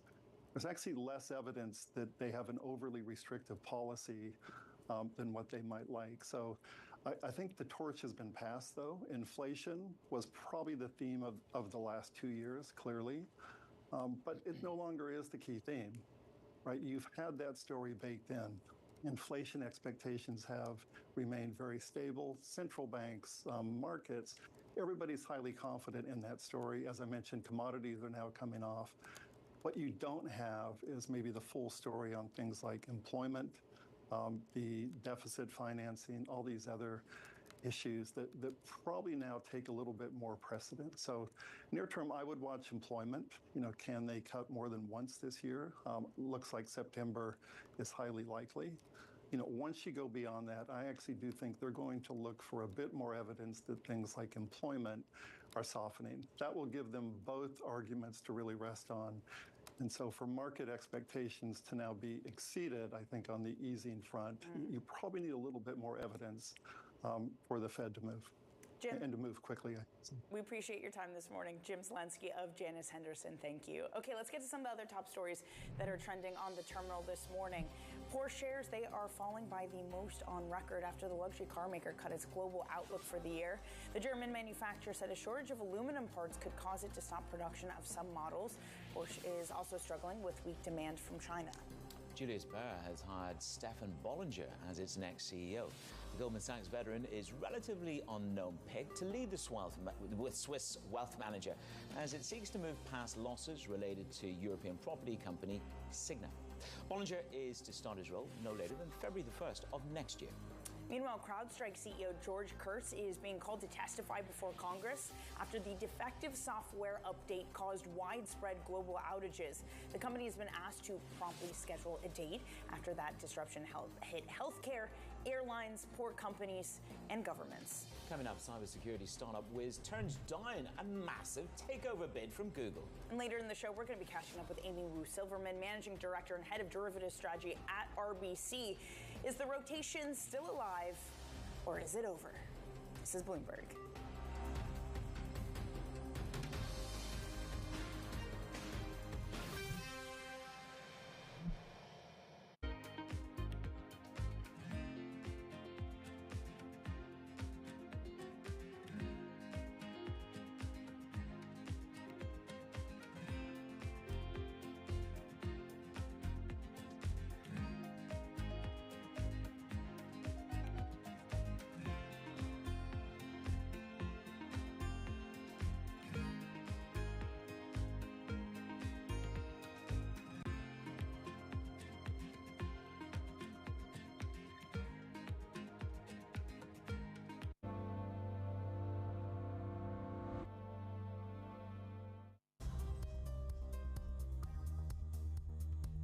countdown to the market open as we bring you the first trades across Europe.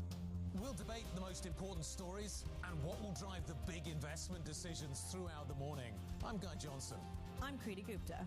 And I'm Anna Edwards. Join us every weekday morning for the opening trade, live at 7 a.m. here in London. Only on Bloomberg. Context changes everything. DOJ or other authorities could face bigger challenges next. It was going to keep Green World Cup. This is a three. As the economic picture. Covering the intersections of Hollywood, Silicon Valley, and beyond.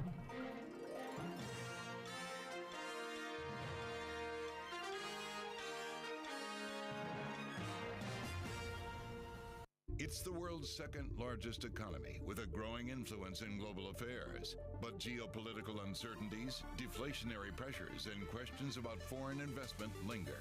Bloomberg, the China Show, brings you the unmatched expertise you need to keep track of breaking news, in-depth market analysis, and the most influential newsmakers in and around China. Bloomberg, the China Show. Weekdays at 9 a.m. Hong Kong time, right here on Bloomberg. Context changes everything.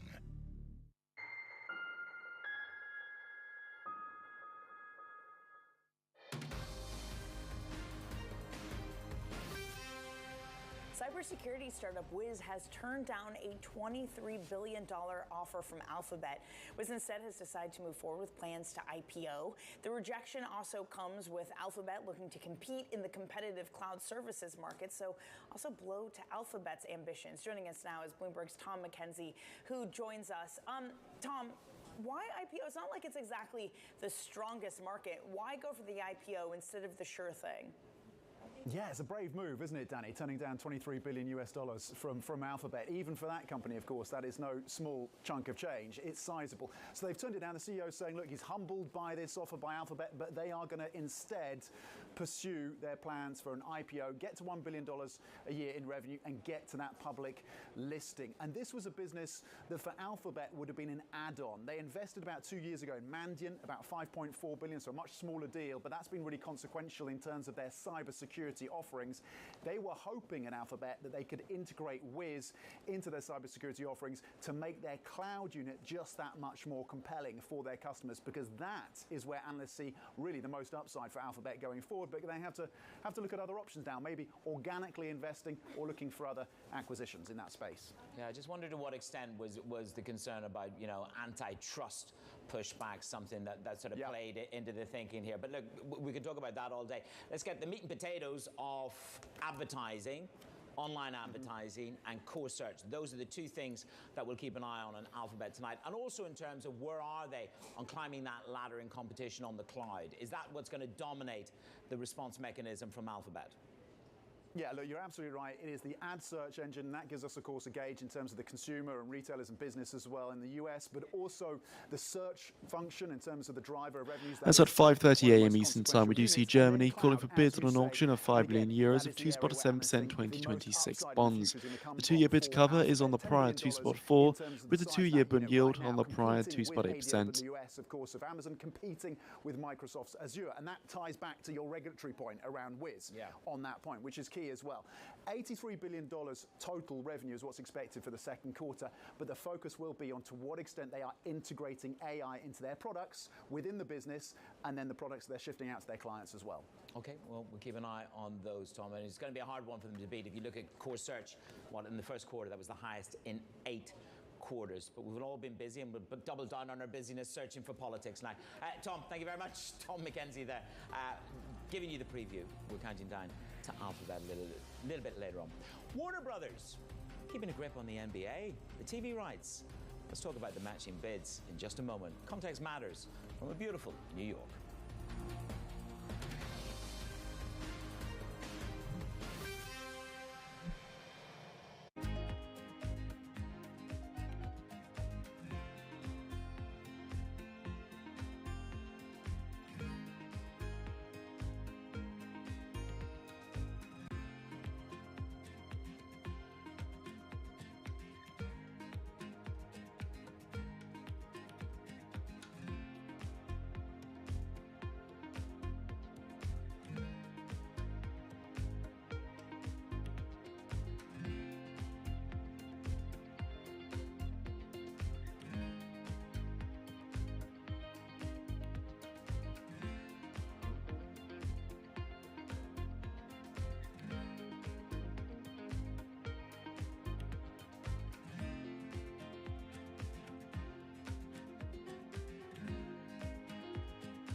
Riley, and this season on Power Players, we're taking you behind the scenes to see how the business of sports has gone global.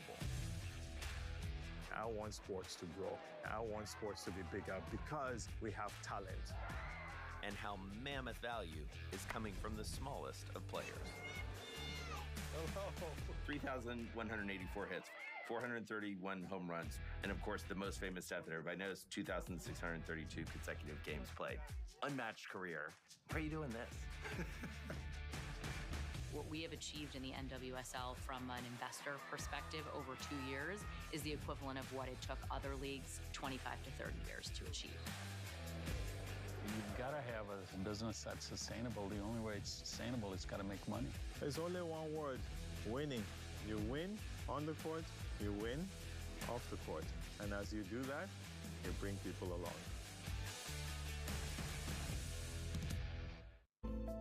Bloomberg covers the world with unmatched reach and resources. From more than 120 countries, the moment news breaks, 24 hours a day. Bloomberg, context changes everything. Lots happening on Wall Street. I couldn't have been more wrong. It's going to stay volatile for a while longer. It's a bifurcated market. Need to catch up? This is Bloomberg Wall Street Week. I'm David Weston. We've got the information and insight. Year over year, you could start to see some cracks. It might be overhyped short term, but it's underhyped long term. From businesses most influential and instrumental. A lot of the doom and gloom has been somewhat overblown. If you're not living near the edge, you're taking up too much space. Bloomberg Wall Street Week, live Friday with replays all weekend on Bloomberg Television and Radio.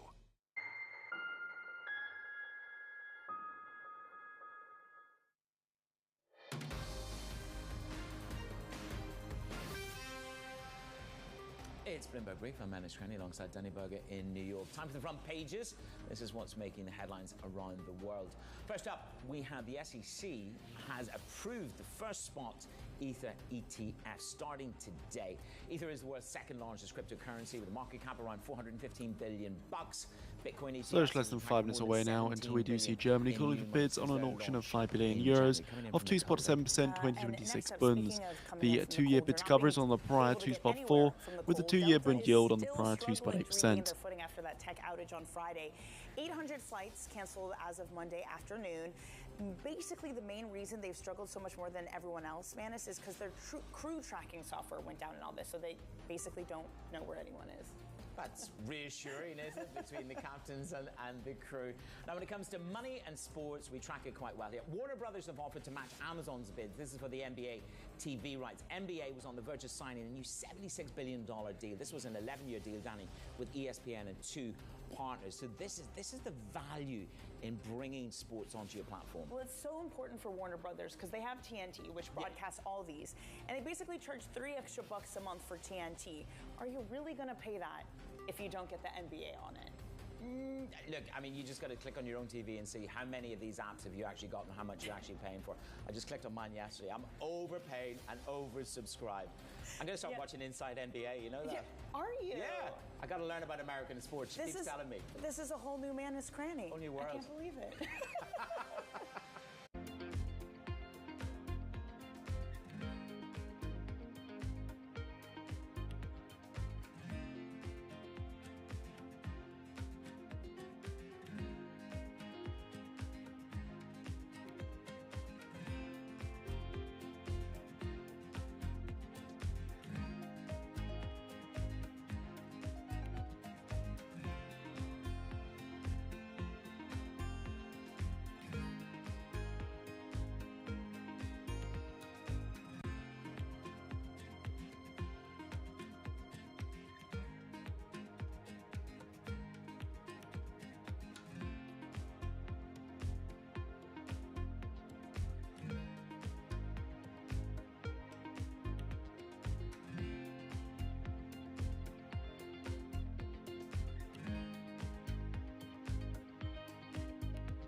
Suppose I want to buy a computer, but I want to have AI in my computer. I want to be really up to date. Do you have AI in your computers yet? No, not yet, but is coming soon. And we think this is going to be one of the largest transformations in the PC industry in decades. What will be possible starting this summer is to run large language models in AI PCs, which means that what today all of us are doing in the cloud, where you use any of the applications that you can, you will be able to do it locally. And what this means, which is why we think this is important, is it will be much better from a cost perspective, because running models in the cloud is expensive. It will be better from a security perspective, because you will be able to use the model with your own data locally without having to upload your data to the cloud, and you will be able to do it anywhere in the world. And also for applications where speed is important, where latency is important, you will be able to do it locally much faster. For example, in gaming, where the game needs any resource the computer have, it will be a much better model. So it's going to be a big change starting this summer. At the same price, too. Slightly higher price, but if we look at the increase of price versus the increase of value, not comparable.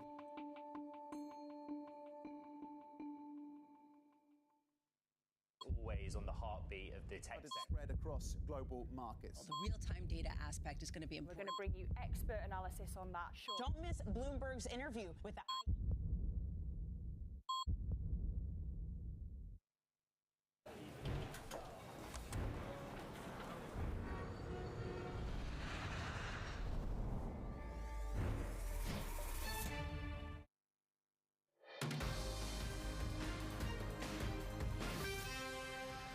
From our global headquarters in New York, I'm Danny Berger alongside Manus Cranny. Let's set your agenda.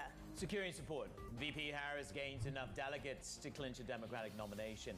The campaign says it raised more than $100 million since Sunday. IPO over Alphabet. A cybersecurity startup Wiz rejects Google's $23 billion offer and sticks to a plan to go public.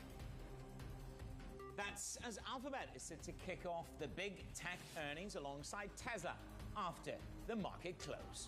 Well, congratulations, everyone. You maybe survived the rotation panic, because here we are yesterday, big cap tech leading the way.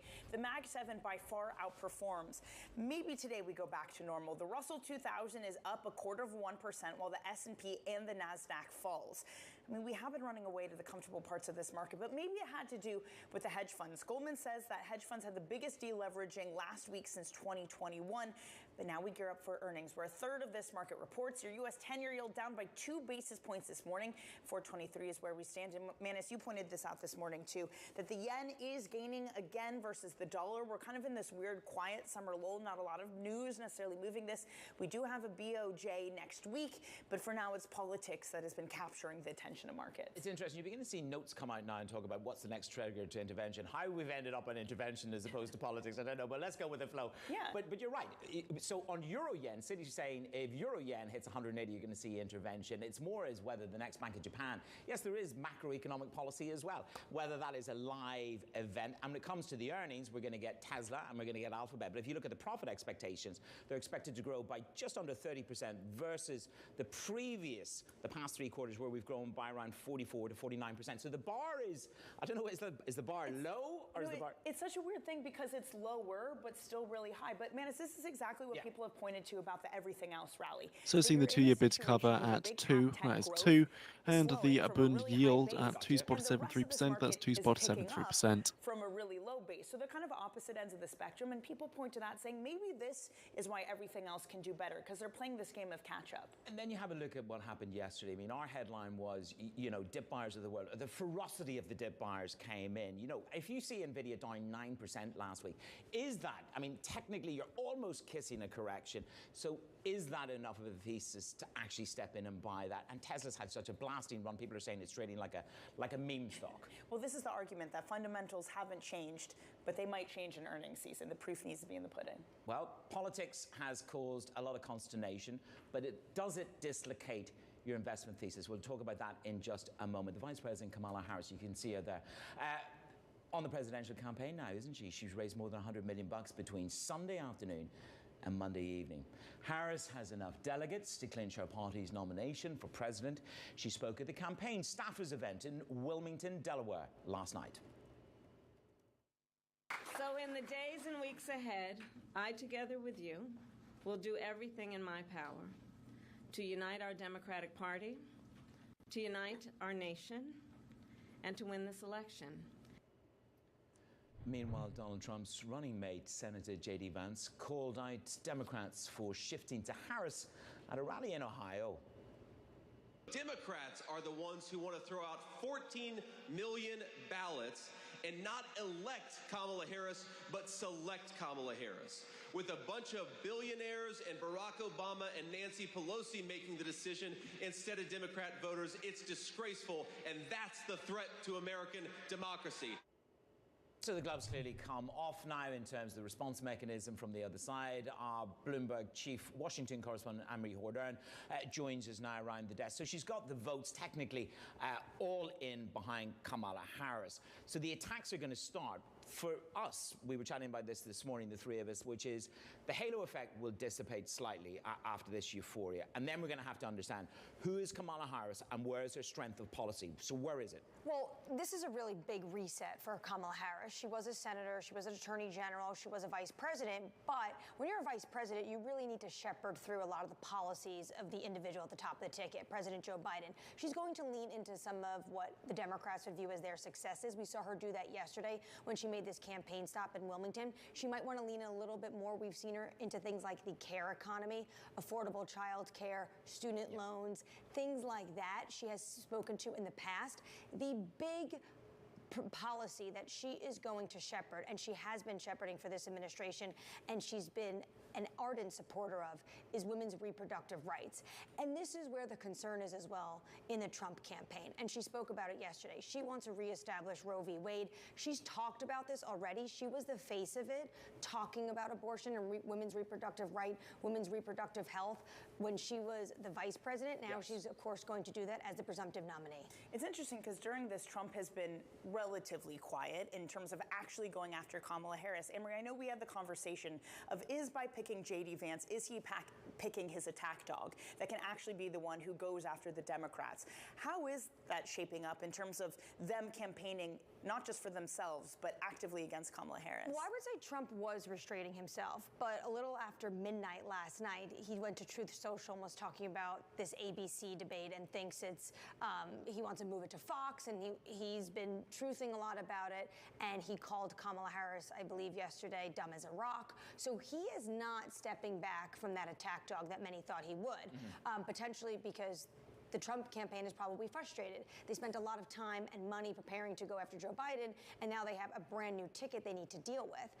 But that doesn't mean J.D. Vance is also not going to be the attack dog. We saw some of that yesterday. He was saying how it was unfortunate, it's unfair. He wanted to debate Kamala Harris, and now that's going to go to the top of his ticket, Donald Trump. Yeah, be interesting to see who is the VP that could maybe match up against him. Anne-Marie, thank you so much. Bloomberg's Anne-Marie Hordern, who you can catch in a little over 20 minutes' time on Bloomberg Surveillance. So let's talk about where volatility stands at the moment. The latest developments have thrown what our next guest calls another volatility pothole, but elsewhere about the market, she writes this. It's Amy Wu Silverman of RBC. Sentiment has shifted from fear of upside to fear of downside. Specifically, investors went from bidding up call options due to FOMO and MOMO to now focusing on the downside risk. And Amy joins us now. Amy, I wonder how this shift also squares with what we've seen over the past 2 weeks. That is this rally of everything and a lot of junky kind of stocks rallying too. Yeah, that's right. And it's interesting because, you know, my comments that you had read there was really much more related to the Mag 7. You're really seeing that exuberance being sucked out, but it was kind of staying in IWM. The interesting thing is, Danny, whenever we see these, they tend to be short-lived. We haven't seen a sustainable pickup in that call skew, so that right tail exuberance in IWM and the small mid caps. And here we are again, back to our old favorites. And I'm quite interested to see if that lasts during earnings season as well. You mentioned some of the fundamentals there, like the earnings season itself. But politics have been the alpha of the bond market, perhaps less so with the equity market. The equity market, that great rotation, that thesis of last week was pushed along a lot by rate cuts. Do you think the great rotation, if it is that at all, has run out of puff in the near term until you get the rate cuts underway, or do you think it will reassert itself? Look, I think for now it's the former. When we look at the options landscape in small B caps, so your IWM proxies, you don't see that bit to the upside that you saw even a week ago. And, you know, one of my kind of theories on what happened was, yes, it was a growth rotation, but it was also a little bit of a knee-jerk reaction post the assassination attempt on Trump. When we looked at our Biden basket versus our Trump basket, you saw substantial outperformance in the Trump basket, perhaps saying, you know, he's definitively got this election locked in. Let's go ahead and start doing the 2016 playbook of his policies. Of course, now we have another wrench in the situation with a completely new potential Democratic candidate. And I think markets are reversing a little bit of that trade from last week as well. How do you separate these things, Amy? Because you look at, for example, Goldman Sachs has this statistic out that hedge funds deleveraged the most since 2021 over the past week, and especially these long-short portfolios who are probably long big cap tech and then short some of these smaller cap type things. Because when you look at the different pillars, there are different things that could hold this up. How do you try to disaggregate them in understanding the longevity of that type of rally? Yeah, look, this is by far the trickiest part. I think when you look to sentiment and positioning, that's where you get the best option signal. But look, the hedge funds, of course, are a key component of the market. They are not the entire market. And when we talk to institutions that are not hedge funds, you know, one thing we've talked about for a long time with them is when they will go all in on the trades that expand the breadth of the market. That's been an overwhelming concern for a long time. I don't think we're there yet, but it's something that's been on many asset managers' radars. And I do think that that's going to be more coincident with actual rate cuts happening versus sort of pre-trading it. That's something we talk about a lot with our chief equity strategist. It's very interesting. I had lunch with somebody on Sunday, and they said, you know, their portfolio is up 25%. They're a bit worried, but the guy told them to take off some of their big cap stocks last year, and they're still not there. But volatility is going to rise. My response to him was, well, buy yourself some protection. That was a personal view, by the way, not an explicit Bloomberg view. You look at the volatility spikes that you have. 2000, 2011, Brexit, Trump won. Vol is low, but what is going on in the volatility market? Why is it so repressed? Is that people aren't prepared to spend the money on volatility, or is it they just don't believe that you're really going to see an explosion in volatility and that Goldilocks soft landing will prevail, hence vol is repressed?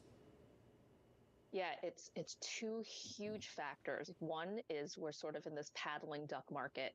And, you know, we just described this as everything looked kind of calm on top, but you don't see that duck violently paddling underneath. That's our rotations, essentially canceling each other out on an index level for volatility. And the second is that correlation component. You know, when we get these rotations, our implied correlations are quite low. But I think, as we talked about earlier, it's almost hit a lower bound. You know, I don't know how much lower we can go. And exogenous shocks tend to raise correlation, which thereby feeds into higher volatility. I think we're getting to a point, we've seen VIX start to bubble. And I think, you know, you can continue to get that when you look at precedent from historical elections. You know, we've gone as high as 25, 35, even more. And I just think that, you know, we're not quite there in terms of the potholes, but we can be. There's nothing we love more than an exogenous shock at about 4:59 and 55 seconds just before we read the headlines. Amy, thank you very much. Good way to wake up in the morning. It's the only way to waking up in the morning. Exogenous shock. We're in good form. Amy, good to see you. Always in good form with that land of limbo for volatility waking up. Amy Wu Silverman over at RBC. Coming up in the show with Danny and myself. Wiz. No thanks. That's the message to Alphabet. The cybersecurity startup says we're off on the IPO road. Take your $23 billion. We've got other things on our agenda right here on Bloomberg.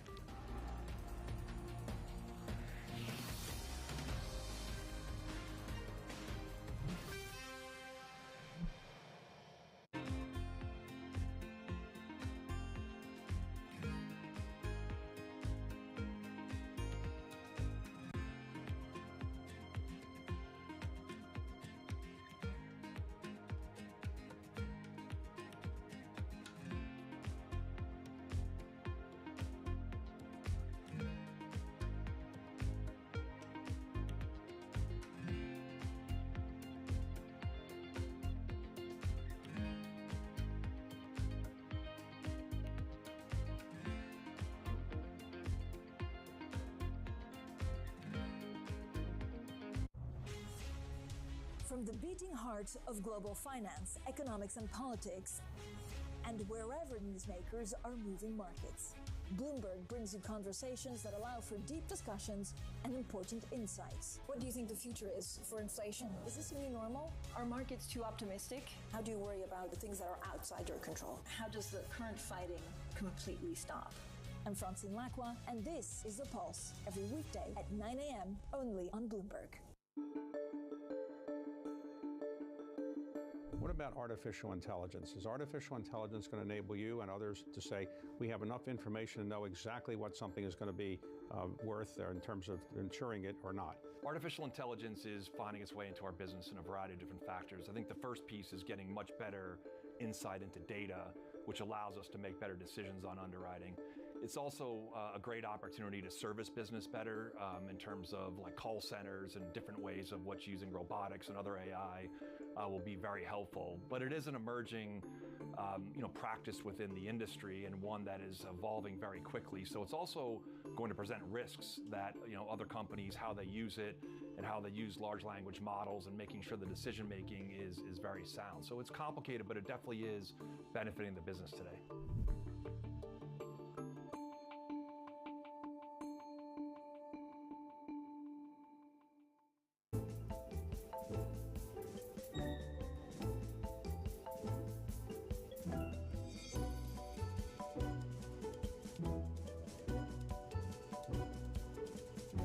Get suggestions from your friends at dinner, this is what you should do? And how do you respond when they kind of say, maybe you should lower interest rates? People I don't know will always say, hey, cut rates. Somebody said that in the elevator this morning. Did that influence you or no?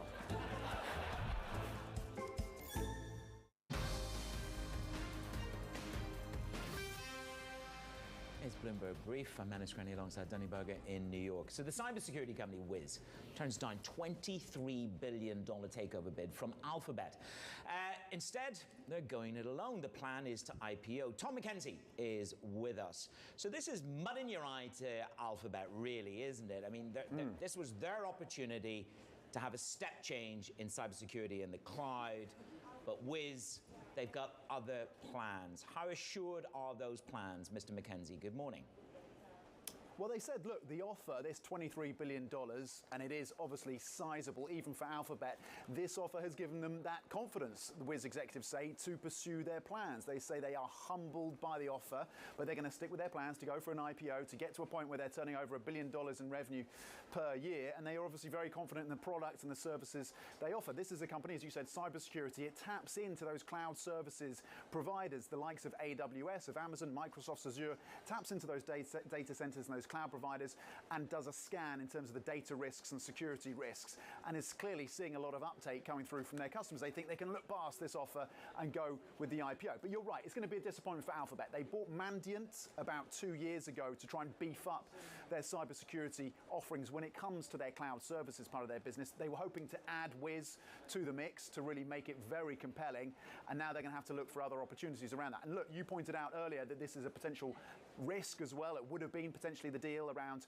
regulatory scrutiny, so maybe they avoid that. But in terms of wanting to build out their cybersecurity options and services, they're going to have to either look internally or look to potentially another acquisition. The ejection also comes at an awkward time, considering that Alphabet executives are going to get on a call with investors and analysts after their earnings today. Tom, when it comes to earnings, what's the focus for you? It's going to be cloud. I think it's got to be cloud, right? In the first quarter, they saw revenues of about 30% in terms of the increase that came through for cloud services. They still are well behind Amazon. They're still well behind Microsoft and the Azure products. But that is the potential growth driver going forward. There's still concern about search and whether that's going to be cannibalized by the likes of OpenAI and Perplexity and others in terms of those generative AI models and chatbots that are layered on top of them. But so far, it seems search is holding up better than some expected, particularly if they're able to take their AI expertise that they have at Google and layer it on in terms of their advertising prospects and drive up higher margins when it comes to targeted ads. So that's something to look for as well. But it's their AI offerings to their customers as well within cloud that's going to be informative.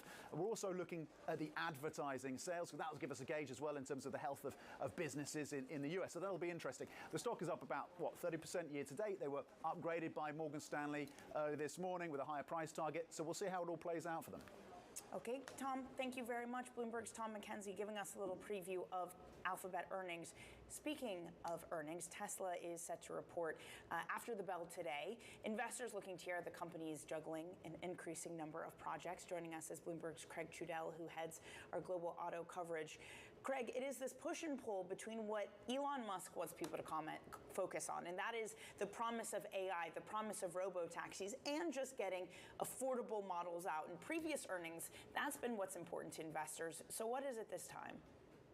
Yeah, I think the concern going into the last set of earnings was exactly that, Danny. The concern that perhaps Tesla was putting off work on more affordable EVs in favor of going for this sort of moonshot bet on robo-taxis. And there was, interestingly, some sort of, very clear effort to put investors at ease there and talk about this idea of accelerating new models and rather than rolling those out in the second half of next year, potentially maybe even being able to get them into production before the end of this year.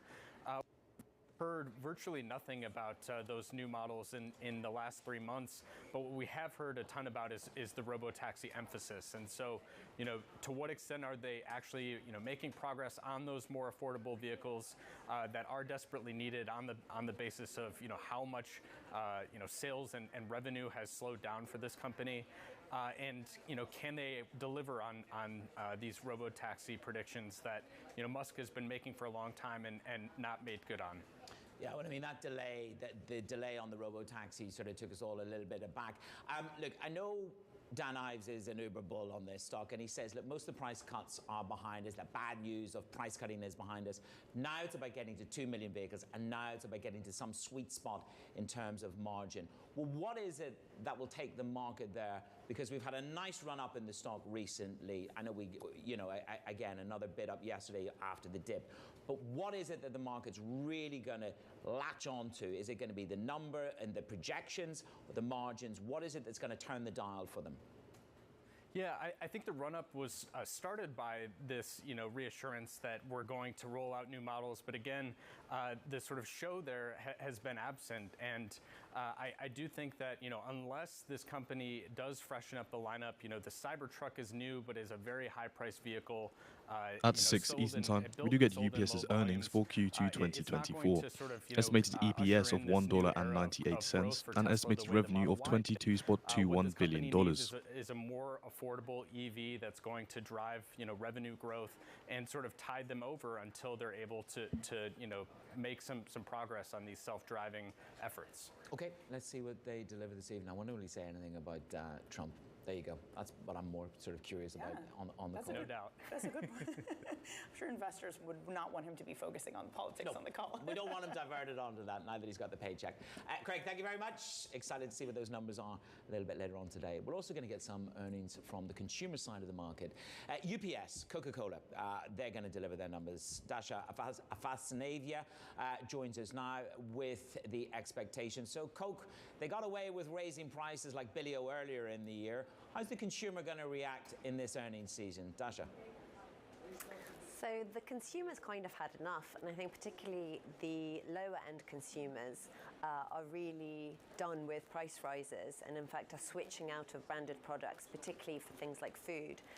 PepsiCo has already reported, and the CEO Ramon Laguarta said a couple of weeks ago that there's clearly a consumer that is challenged in the US, and they're trading out of particularly food. And it's not true for all consumers, but some consumers, and I think Coke is going to be feeling that as well. This is a result of COVID-era stimulus being tapered off over the last year or so. It's also, people just being very fed up and stretched by high interest rates and high mortgage rates. And that's what's impacting consumer goods companies. So they're having to give consumers better value, which of course has an impact on margins. On top of that, UPS has a new CFO, and it's got a new strategy. So I think investors will be looking to that to see whether their margin expansion plans are working.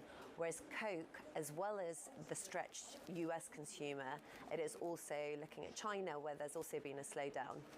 Dasha, thank you so much. Bloomberg's Dasha Afanassieva. And yeah, man, it's been really remarkable that it's not just Pepsi, it's not just Domino's, but it's also the airlines. You point out Ryanair also having an issue. I mean, they're talking about seat capacity, talking about prices. You look at the price rises that Coca-Cola managed to put through earlier in this year, and they are monster. What else have we got? What else is on deck? We'll take you through it in just a moment.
Bloomberg Power Players is back this September.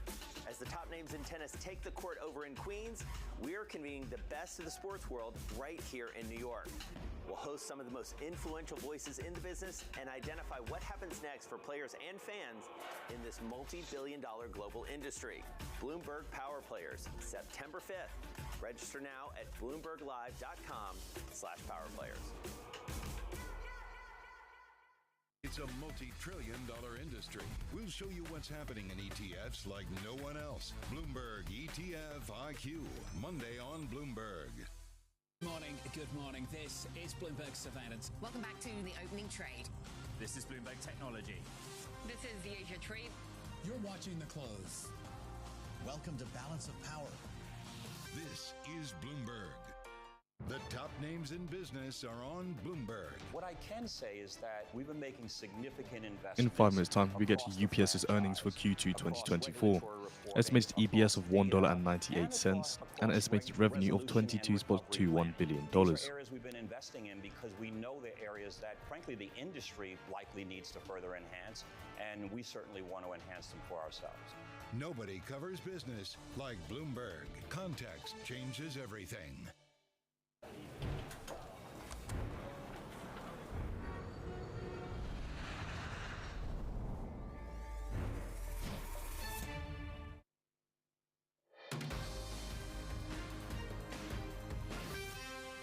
It's your Bloomberg Brief. Danny Berger and Manish Cranny in New York. Okay, let's get you set up for your trading day on this Tuesday. And it is earnings galore. GM, UPS, Coca-Cola, Lockheed Martin, all on deck before the bell.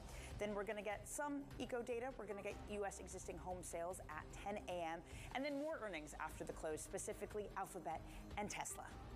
Some stocks to watch. Stellantis, US regulator, looking into complaints that the engines in Stellantis vehicles stalled the number of vehicles affected. 150,000 semis, dragging tech a little bit lower. Danny, you mentioned this. NXP semiconductors fall, revenue disappoints. And then we have GM. High ahead of earnings before the bell. The results come after posting the company's best quarterly pickup truck sales in 3 years. I didn't get a pickup truck. You can't drive a pickup truck in New York City. You want me to watch football here? You want me to watch basketball? And I'll let you go full American, but not the pickup. How are you going to drive it in New York? You're going to crash into everything. I can see myself driving up or down Fifth Avenue in my pickup truck. There we go. There's an image for you. All right. That's it for Brief Surveillance. That's up ahead here on Bloomberg.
So what's it like moving from the East Coast, where everything is finance and money, to the West Coast, where everything is technology? Did you fit in right away? And did you really know how to use all the computer things that they give you to use?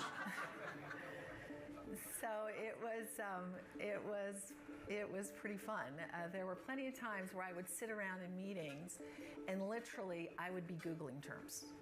And at one meeting, Larry Page actually caught me Googling terms, and he kind of pointed that out to other people in the room, which was a little embarrassing, but I figured there were some things that I could do that they couldn't do. And so it was a learning curve. And my dad always, he taught me at a young age a term that I've used constantly with my teams. He said, in his lab at Stanford, if a physicist could not define a quark in under 30 seconds, they didn't know what they were talking about. And so I use the quark test all the time. If somebody's rambling on and they can't get to the point, they probably don't know what they're talking about. 1 minute ago now. Quark test. My finance team knows this quark test. And at Google, I'm working with amazing computer scientists, so they never fail the quark test. They can explain things really clearly, which shoots you up the learning curve. But did you understand what they were talking about from the beginning, or did you have a special tutor that's taught you technology? Or did you I had actually run tech banking and took Google Public, so I had a little sneak preview.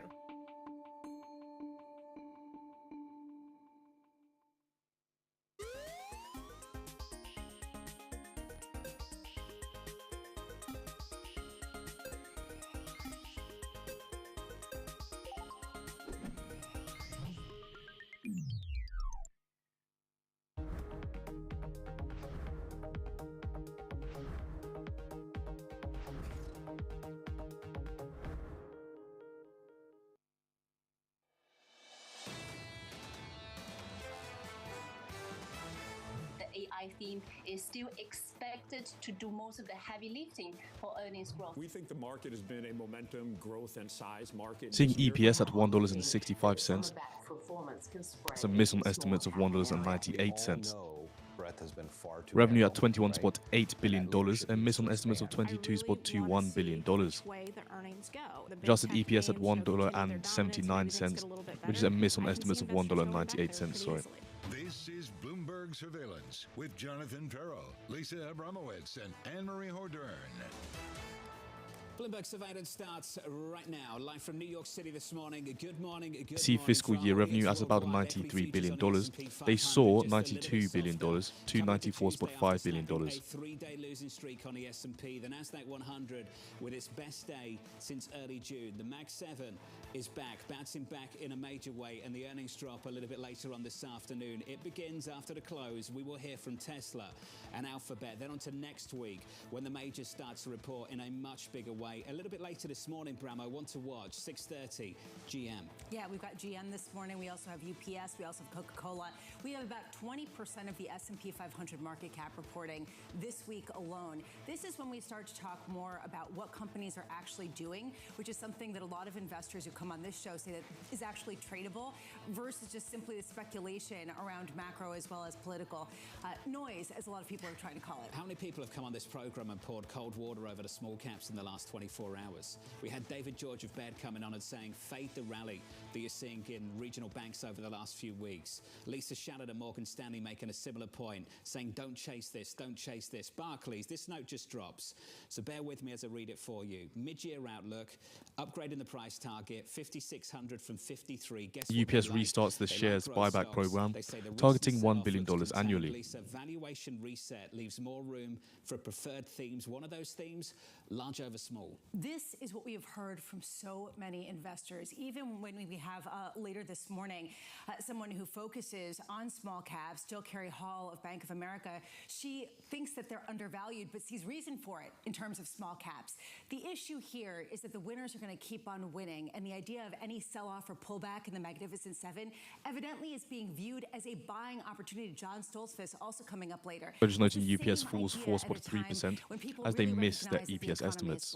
Phrase of the week so far, you used it, cut through the noise. Noise being politics. Let's talk about the politics. Kamala Harris, 81-year-old President Joe Biden stepping aside, stepping out of the race. What does she raise in 24 hours? $81 million. Can't miss that. You can't miss it. A lot of the donors really and the funds were drying up when there was speculation and concern about whether or not Biden could continue on this path and seek re-election. Within 24 hours, you do see some momentum behind her. She's re-energizing the base. The more interesting stat on that is more than 60% of these donors are first-time contributors to the 2024 race. So this just shows that she's bringing a lot of excitement. Obviously, she's somewhat of a fresh face. She's young when it comes to this Democratic ticket. That's exciting a lot of people. And today, Jonathan, it's really going to be her kicking off the campaign in earnest when she heads off to Milwaukee, Wisconsin. Just getting some numbers I want to bring to you as well before we get deeper into the politics. Let's talk about UPS. Second quarter results just dropping.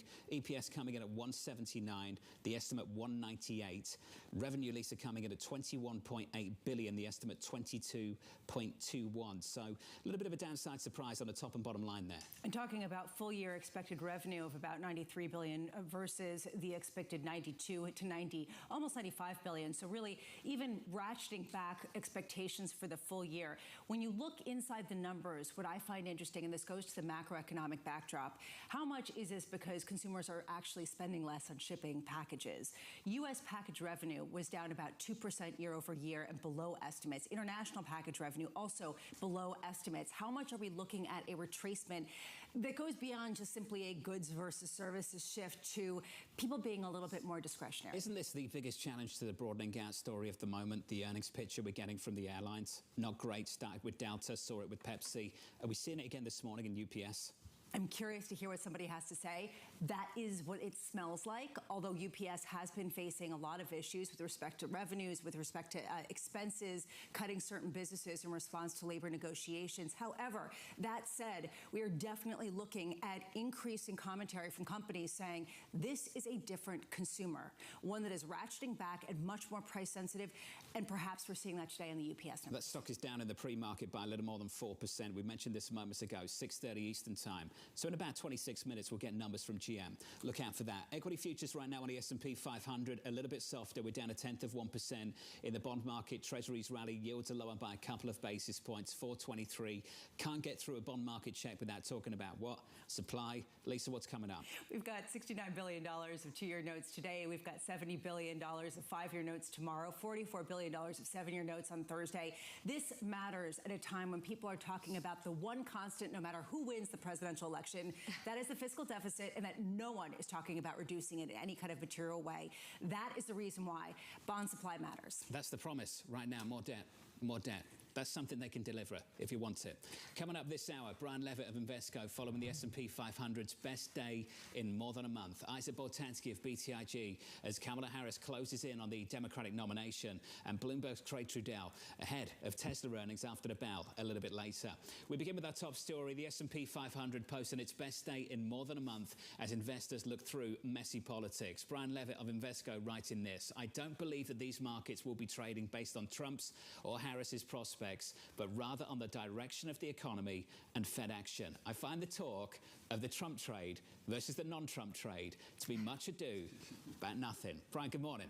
That's music to the ears of a lot of people after politics has dominated the conversation in this country, in this market as well, for the last few weeks. What do you think is the number one issue right now?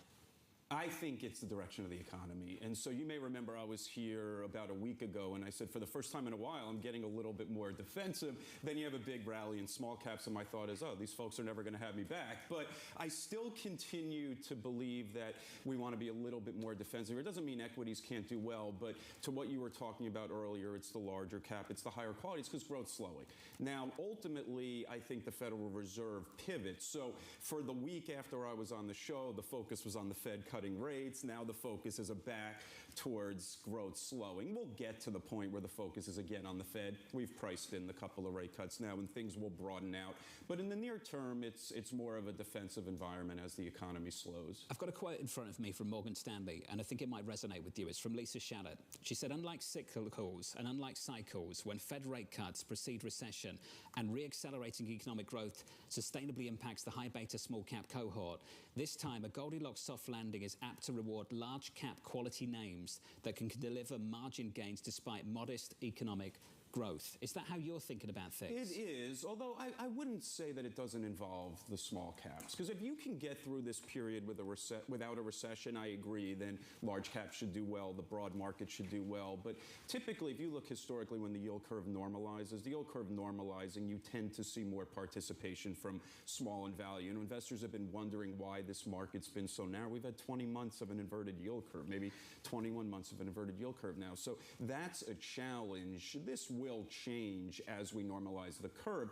But the problem in the short term is that we've priced in the rate cuts and the economy's slowing. You know, we've priced in a couple. So we'll need to see more carry through and more signs that this economy can be resilient before things start to broaden again. I like that the market message and the political message is the same. It's the economy's stupid. And look at what's going on with respect to consumers and their happiness level. Are we getting a signal from the likes of UPS, from the likes of the airlines, from some of the commentary that we've heard early coming out in this earnings season that highlights just how quickly growth is slowing to you? Yeah, I think so. And look, we have to remember that was the wish. You know, it was a year ago when things were robust and everybody was worried about inflation, and we heard things like hyperinflation and stagflation, and everyone was trying to be hyperbolic on these things. That was never going to be the case. The reality was the Fed was going to slow the economy, the fiscal stimulus was going to moderate, and consumers were going to start to slow down. Inflation was going to come back into the comfort zone. So that's where we are. So we can't wish for something and then when it happens, be disappointed that it's happening. And so, yeah, things are slowing in the U.S. The global economy slowing in the U.S. is a big part of that right now. How do you assess whether this is just one data point on a different kind of trajectory downward that's perhaps a little more dramatic versus simply the Goldilocks softening that everybody was hoping for? Well, if you look for the guideposts on a path to recession, usually see cyclical excess. We don't have that. We do have the inverted yield curve. So far, we're 1 out of 2. You see signs that the economy's slowing. You look at survey data. It's not great, but it's not collapsing. And then the most important one is our credit spreads widening and our bankers tightening lending standards. Not really. So you would look at that and say the economy's in reasonably good shape. It doesn't suggest a recession, but the survey data suggests things are certainly slowing down. If you don't think right now the Trump versus non-Trump trade is much ado about nothing, when does it become something to do about something? I'm not sure it does. I know, my big North Star on that, I've been watching it the entire time. From the day Trump was elected through the day Biden was elected, the market was up 70%. Since Biden's been elected, the market's up 70-something%. So I'm not sure why people focus on this that much. And I'll give you an example.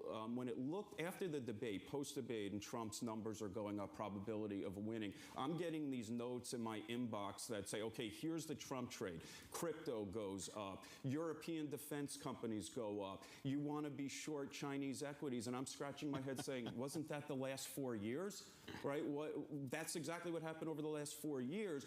The other thing is, if I were to have been here in November 2016 when Trump won, and I said, what would win, traditional energy or clean energy? Everyone would have said traditional energy, clean energy won by a lot. The exact opposite happened under Biden, where traditional energy won by a lot. And I have people saying to me, drill, baby, drill. If Trump wins, surely we're going to get back to drilling. We're drilling more barrels of oil right now than ever before in U.S. history. So I think people are looking at this wrong. I think people have their own perceptions, their own confirmation biases that they bring to it. But when you dig deeper, right, the Trump trade is energy and financials. Energy and financials did better under Biden than they did under Trump. So it just doesn't add up when you look deeper into it. Let's park history and let's focus on one specific thing, policy and where we are right now. If you come in now and cut immigration and put up tariffs and put up walls around the United States of America, do you not see how that would be inflationary? If you extend the 2017 tax cuts, do you not see that that would be boosting the deficit at a time where actually there are things that people are nervous about, the prospect of inflation re-accelerating, the ability of the Treasury market to handle that additional supply? Well, it may also be happening at the same time that the consumer's slowing a bit in here. So, you have counteracting forces against inflation, things like AI, things like older population. So I wouldn't necessarily say it's inflationary. To the market, what's going to matter most on all of these things is clarity. Give us some understanding of what this looks like, rather than when we did it in 2018, there was uncertainty. And so business investment dried up for a while with a lack of understanding of what it was going to look like. So long as there's clarity, the business environment will be able to handle it. Consumers will be able to handle it. And look, the reality is both sides seem to want to pursue somewhat of an American first agenda. So there's not a substantial amount of difference with regards to this America first approach. All those conversations about politics you've been having on Wall Street, freezing cold water all over it. From Brian Levitt of Invesco. Brian, it's good to see you. My pleasure. Thank you, sir. Let's get you an update on stories elsewhere this morning with your Bloomberg Brief. Let's get across to Danny Berger. Morning, Danny. Good morning, John. Secret Service Director Kimberly Cheadle is facing bipartisan calls for her resignation. Cheadle told lawmakers she takes full responsibility for security lapses, which led to the assassination attempt on former President Donald Trump. Cheadle went on to say the Secret Service was made aware of a suspicious person between 2 and 5 times on the day of the rally where Trump was shot, but did not go into further detail. Shares of Porsche slumping in Europe. It cut its outlook for the year, saying a shortage of aluminum parts will affect all of its vehicles and could impact output by several weeks. This shortage will also cause it to stop production on some of its models. Porsche is now expecting a return of sales up to 15%, down from 17%. The company is also reducing its forecast in China and the proportion of EVs it will sell. Warner Brothers Discovery offered to match Amazon's NBA TV rights package, taking advantage of a clause in its expiring contract with the NBA. The NBA is on the verge of signing an 11-year deal, $76 billion, a broadcast package with ESPN and 2 new partners, Comcast, NBC, and Amazon. Amazon agreeing to pay about $1.8 billion annually. Warner Brothers, which has over $40 billion in debt, has obtained a letter of credit to support its bid, according to Bloomberg reporting. And that's your brief, John. Hey, Danny, thanks for that. Up next on the program, Kamala Harris hitting the campaign trail. It is my great honor to have Joe's endorsement in this race. And it is my intention to go out and earn this nomination and to win. That conversation just around the corner. That's up next, live from New York City this morning. Good morning.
The names that move markets are on Bloomberg. We've seen story after story about companies delisting from the London Stock Exchange, listing in New York, listing in Europe. I want to turn that around. I want Britain to be the place of choice to make an IPO, to grow your business.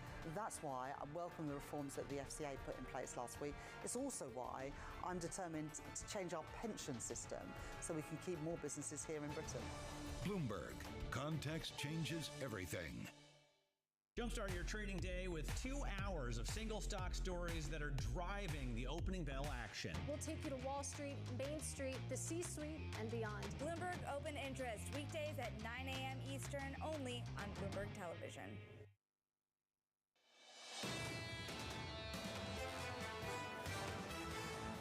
Live from New York City, welcome to the program. Pulling back just a little bit on equity futures. We're down by 0.05% after a decent rally yesterday across the board. Bond market rallying into some supply through the week. Lisa will bring you the numbers again in just a moment. Yields are lower by 2 basis points. The 10-year, 422.91. Under surveillance this morning, Kamala Harris hitting the campaign trail. It is my great honor to have Joe's endorsement in this race. And it is my intention to go out and earn this nomination and to win. The name has changed at the top of the ticket, but the mission hasn't changed at all. And by the way, I'm not going anywhere. I'm going to be out there in the campaign with her, with Kamala. I'm going to be working like hell. Here's the latest. An unofficial AP tally has Harris surpassing the number of pledged delegates needed to secure the top of the ticket. President Joe Biden calling into campaign headquarters to offer his support in his first public comment since ending his campaign. Isaac Bortansky of BTIG says this: "We continue to believe it will be a close race, and we maintain our view that Trump is the slight favorite." Isaac joins us now for more. Isaac, let's start with the numbers. Follow the money. $81 million raised in 24 hours, more than $100 million donated to the campaign since Sunday, and yet your fundamental view hasn't changed. Isaac, why? So look, the money that came in for the Harris campaign, I think, is a representation of the relief that's washed over the Democratic Party, given that Biden is stepping aside and they think that they have someone who can prosecute the case against Donald Trump in this election. But our view of this is that we still have probably 7 or 8 different narrative changes between now and November 5th. And when I peel back that onion and I look at the swing states that are going to define this, right, the ones that are going to actually decide this election, and you look at those 6 states, the issues that animate voters the most in those 6 states thus far have been immigration and inflation. And if that's still the case on November 5th, I think that Donald Trump is going to be the next president. The caveat here is no one knows what we're going to be talking about in 105 days. We've got to keep in mind, it was just 25 days ago or so when the debate happened and it reset the entire election. So we're going to have to deal with these narratives changing. And during that time of great uncertainty, I'm just going to keep going back to what animates the swing state voter. When you look at the issues, this is why a recent poll showed that actually majority of Americans thought Trump's presidency was a success versus Biden's. If that's the case, then how does Harris differentiate herself from Joe Biden? He said there he wants to go on the campaign trail with her. Does she want him there? Yeah, look, I think that in certain places, absolutely. I think that President Biden's going to spend a whole lot of time in Pennsylvania over the next few months. But I think that the Harris campaign, got to get used to saying that now, is going to enjoy some of those contrasts. Anne-Marie, At 6:30 Eastern Time, you get General Motors earnings for Q2 2024. Estimated EPS of $2.69 and estimated revenue of $45.51 billion. With the switch in the top of the Democratic ticket. Age was their greatest weakness. It is now the cudgel that they're going to use to push back against Trump. So that's what you're going to hear a fair amount about. You're going to hear the fact that Trump is a convicted felon. The vice president is a former prosecutor. And of course, we're going to hear an enormous amount about reproductive rights, given that that's the one area that you've seen Democrats have success with animating voters in those swing states. And she's been the face of that for this administration. But beyond reproductive rights, she was a prosecutor, but she was a vice president and a senator. But we haven't really understood what her core values are in a lot of policy issues. What differentiates herself? Look, at the moment, the way that I'm thinking about this is I'm telling clients that there really isn't much daylight between Biden and Harris. I think that a Harris 1 administration would look a whole lot like Biden 1. There is good reason to believe that Harris is more progressive ideologically than Biden, but this has been a relatively progressive administration the past few years, so I don't see much of a shift there. Furthermore, we've got to keep in mind presidents are often limited by the other side of Pennsylvania Avenue, right? And we still firmly believe that the Senate is going to switch to Republican control. So what can be done there is limited. I do think that there are going to be subtle areas of difference in terms of trade policy and in terms of how they would push forward on the issue of fiscal policy and the expiring tax cuts. But it's all very subtle when you compare it to how Trump would do those things. Isaac, markets would agree with you, and betting markets seem to suggest that generally people do believe that Trump still still has the edge, although it has narrowed just slightly. I am wondering, though, about the bigger issue some people are saying, which is there is new energy in terms of bringing out voters, that potentially that could affect the down ballot races for congressional House and Senate seats. Do you buy that argument? For the moment, yeah. I mean, look, the most surprising stat of many over the past few months has been the yawning enthusiasm gap when Biden was at the top of the ticket. 77% of Republicans were happy with their candidate. Only about a third of Democrats were happy with their candidate when Biden was at the top of the ticket. You're going to see that normalize, and you're going to see that gap close. And I think that will have an impact on the House races. And this is something that I think is important to hit. The House is going to be close no matter what. That is the reality from the gerrymandered system that we all live in. So the House is going to be plus 10 or 15 seats one way or the other. So it will be very, very close. And in that instance, I do believe that you're going to have an impact from this. And I think that it pushes back against the red wave narrative that we had all been seeing over the past few weeks. I think the House is going to be very, very close. My bet is the House goes whichever way the White House does, but it will be within a few seats. Isaac, I want to speak to what you're telling your client base, specifically the client base in the investor community. When you put out the note over the weekend following this decision, there's a line that jumped off the page to all of us around this table. You said focus on electability and not policy. Just build on that a little bit more. What have you been telling clients about that? Well, I think after the disastrous debate performance, I think everyone was trying to parse where the policy differences would be between Harris and Biden, right? And we were all going through her Senate record. We were going back to her actions as AG in California. And I just don't think that there's much value in that, because they replaced the top of the ticket on the Democratic side, not because of policy, but because of age and cognitive capacity. Right. And I think that the similarity between Harris and Biden is a feature, not a bug.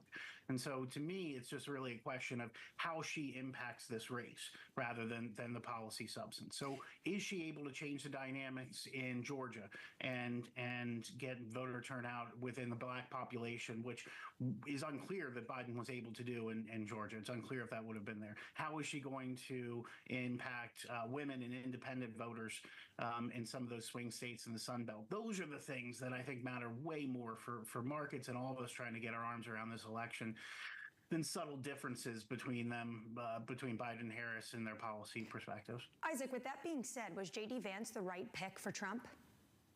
At the moment, it sure doesn't look like it was, right? I mean, I think that hindsight is something that really underscores the humility that all of us should have here. But at that moment, I think that in 5 minutes' time, we get to General Motors Q 2024 earnings. Estimated EPS of $2.69 and an estimated revenue of $45.51 billion. White, non-college educated voters.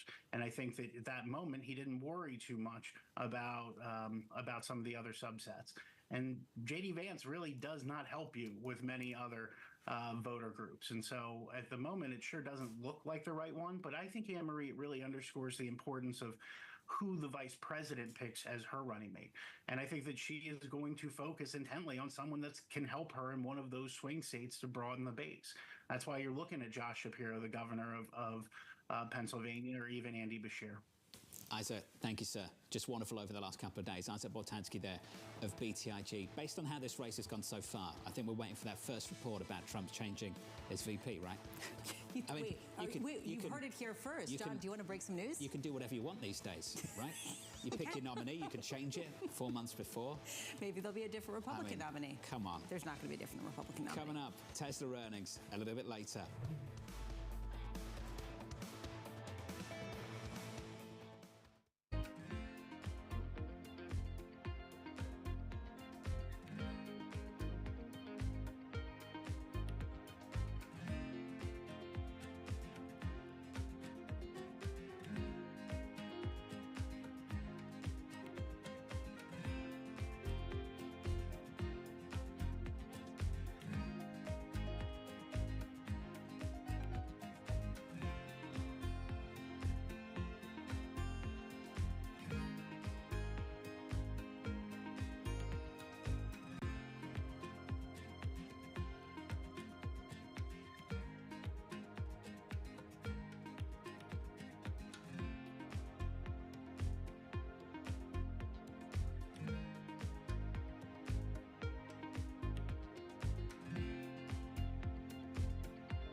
many global investors that aren't interested in China anymore, but there's a lot that are.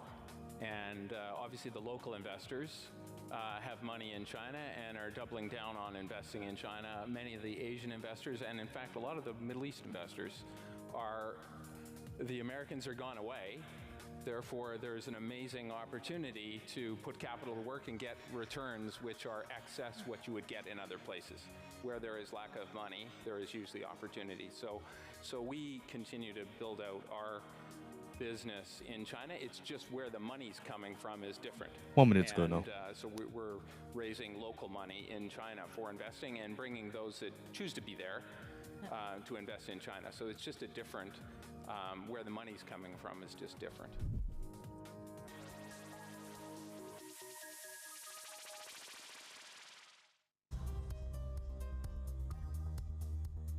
It's the countdown to the market open as we bring you the first trades across Europe. We'll debate the most important stories and what will drive the big investment decisions throughout the morning. I'm Guy Johnson. I'm Kriti Gupta. And I'm Anna Edwards. Join us every weekday morning for the opening trade, live at 7 a.m. here in London. Only on Bloomberg. Context changes everything.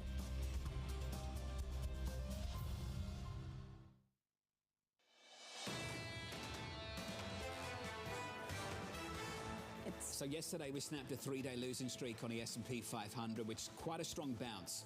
Mag 7 leading the way, going into earnings for big tech. Equity futures this morning just about turning positive on the S&P. Adjusted EPS at $3.06, a beat on estimates of $2.69. On the small caps. Into the bond market, 2-year, 10-year, 30-year, looking a little something like this, 450.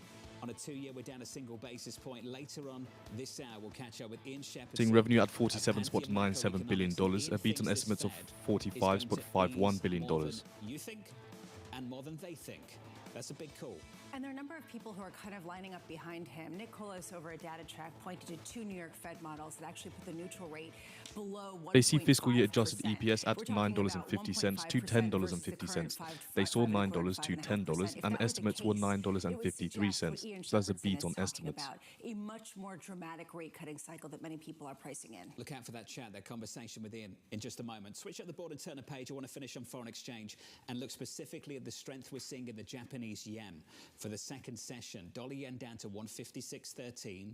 All this chat, all this talk, bigger conversations about rate hikes in Japan. We published this story today here at Bloomberg over in Tokyo. Bank of Japan officials see weakness in consumer spending complicating their decision over whether to raise interest rates at a policy meeting next week. That, Lisa, according to people familiar with the matter. This is the problem that they're grappling with. They're dealing with an economy that does seem to have the inflation that would be required to actually normalize policy rates for the first time in, however many decades. But this is going to be really difficult because if they are seeing weakening trends, how do they justify it now other than just simply saying it's a currency move? Interesting that the market's moving anyway, because essentially what this is a recognition of the difficulty that they're facing because the yen has weakened to such a degree, and maybe that alone is enough to sort of placate some of the bears in the currency. Do you think this is speaking to what Mohamed El-Erian was talking about, that the lack of strategic views at some major central banks are leading them to become hypersensitive on one data point, here, there and everywhere? Because if you were taking a strategic view, the recent data wouldn't really matter that much,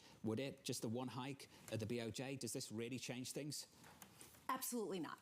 When I take a step back, when I talk about the humility and everyone's saying, everyone be humble, well, I'm feeling very humble because everyone's gotten it wrong. And you can make a really strong argument for this market being ready for a resurgence in inflation and this being a pause before something more significant.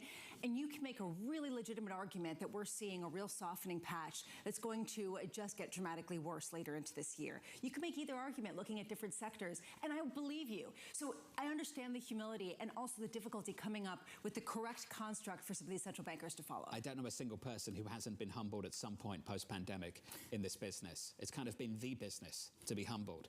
Under surveillance this morning, our top stories. Here's the first one. Kamala Harris closing in on the Democratic nomination. An unofficial tally from Associated Press showing Harris surpassing the required number of pledged delegates to seal the top of the ticket. Harris holding her first campaign rally this afternoon in Milwaukee, where the RNC held its convention, Anne-Marie, just last week. Swing state. She's going to be in and out of this state state a lot through the next 100 and so days. What I find interesting about her campaign rally today is not so much Kamala Harris showing up, but Senator Tammy Baldwin showing up. She snubbed Biden recently when he was in Madison, Wisconsin. She wrote a letter a few weeks ago expressing her concerns about Biden being the top of the ticket.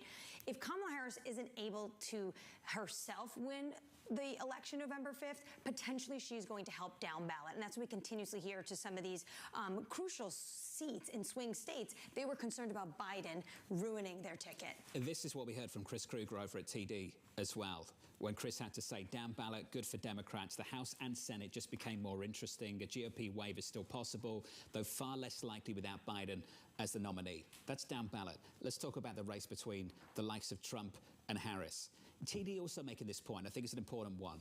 Can Harris make this a choice between Harris and Trump, or is this still a referendum on the Biden administration, of which she is a major part of and has been over the last 3.5 years? Well, it depends, and I think it has to do with what voters care about right now. But to Isaac's point, does the narrative start to change? We've seen so many changes this election cycle. As of today, the two top issues remain the economy and immigration. And when you ask voters who do they trust more in those two issues, they go to Trump. So if they're going to vote with their top issue, this looks like Trump has the leeway, and he's ahead on these crucial issues. But she is going to lean hard into women's reproductive rights, which we have seen a winning issue when it came to the midterms. This is the reason why I'm so interested to see how Republicans really coalesce around a message to attack Kamala Harris. It seems like there are some kind of counter forces in terms of what to go after her with, and that I think is going to be telling in terms of whether it's a referendum on Biden or whether it's something else. Big questions, and big question we'll all be asking over the next 4 months or so. Let's turn to a warning from Delta. Trouble for this airline. The airline telling customers to expect more cancellations this week as it tries to recover from Friday's tech outage. Delta grounding almost 4,700 flights in the last 4 days, when most other airlines have resolved their issues by Sunday. This does not look good for this airline, does it? And first, I just want to say, for all the people who've been stranded, I feel for you, because we've all been there, and it's a horrible feeling, and it's happening en masse with people who are looking for hotel rooms and cars, who have to wait in long lines. This is a disaster. Why? Because this CrowdStrike outage hit their crew organization charts, essentially. So they didn't know where their crews were. Yeah. So getting it all together has been incredibly complicated and has been very difficult to get back up to speed. This just goes to show how airlines kind of are dancing on a high wire. On one hand, they're attacked if they raise their prices too much, especially among the rank and file lower income consumers. On the flip side, if they make a mistake, they're on hook for big costs. And Pete Buttigieg is coming out and saying, you know, you got to pay more and do more. And there are complaints that they're not doing enough. I have to say, Pete's very popular when he comes out and does whatever you just said he does. Completely. I mean, that's what everyone wants to hear. When you are left stranded somewhere, say Atlanta, that is a very, very pictures frustrating. From Atlanta. It is such a horrible feeling. The videos out there of Atlanta from the last couple of days, brutal. We said this Friday. Biggest difficulty for the airlines once everything gets up and running is finding out where the planes are and where the people are and to get the schedule back on track. Some airlines clearly over the weekend did a better job than Delta. Let's turn to the autos. I want to turn to GM, rising the pre-market big time by more than 5%. Bramo, the numbers dropped just moments ago. And what I find interesting about this is, why did they do better than expected and increase their full year forecast? Because of gas-powered trucks. Going back to what they do best, the GM truck. This, to me, really highlights just how much maybe some of these companies are going back to their roots to really get the earnings that they had previously expected. They earned $3.06 on a share on an adjusted basis in the second quarter. That's up from $1.91 a year ago. So we're talking about UPS going down some incredible 30% in revenues. You're seeing the exact opposite, almost a doubling in income at GM as they adopt a more hybrid model of the sales that they have. Hybrid, the key phrase there, the key word. That's a company, Mary Barra and GM, they've had to pivot big time over the last 12 months. We'll get Tesla a little bit later. Bloomberg's Craig Trudeau joins us now from London for more on that. Craig, we've just had General Motors. To Lisa's point, it's been tricky. It's been tricky for some of these legacy players to make the pivot to EV and then back again to something in between. What are you expecting to hear from Tesla a little bit later? Yeah, it's going to be very interesting. I mean, just a few weeks ago, we saw, Tesla just narrowly beat expectations for vehicle sales, and a huge move in the stock as a reaction to that. And if you really sort of dug through the numbers, you notice that, my goodness, the consensus really came down in dramatic fashion. I think what we've seen with the earnings estimates is something very similar, where whether you look at revenue or margins or just earnings in general for this company, the expectations, the bar has been lowered in really dramatic fashion. I mean, EPS has roughly halved over the last year, and it absolutely will be interesting to see, how the sort of numbers are taken, of course. But as we all know, with Tesla, more so than the numbers, what really matters is what Musk has to say.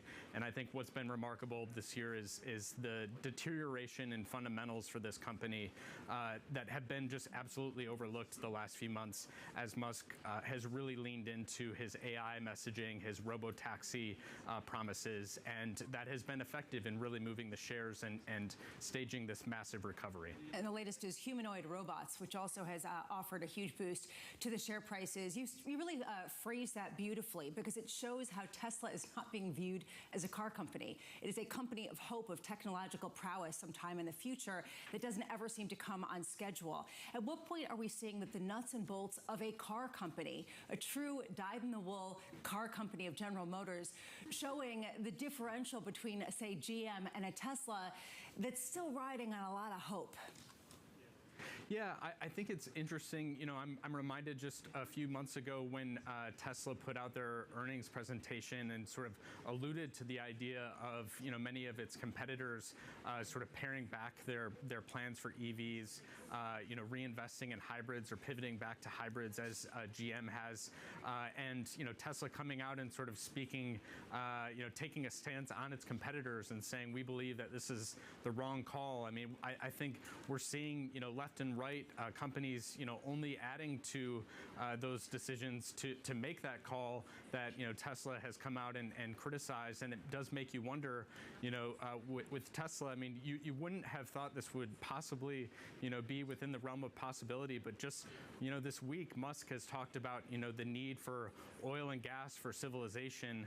I never would have thought, that I would see that, coming off of his, Twitter fingers. I guess not out of his mouth, but he's talked about this idea of being realistic about the what's needed in the future, and for him to so dramatically change his messaging to kind of fit with the change in his politics. I think that, of course, will be something that we'll be listening for on the call. Is to what extent do some analysts press him a little bit about his political transformation? Craig, can we just take a step back and talk about developments over the last month?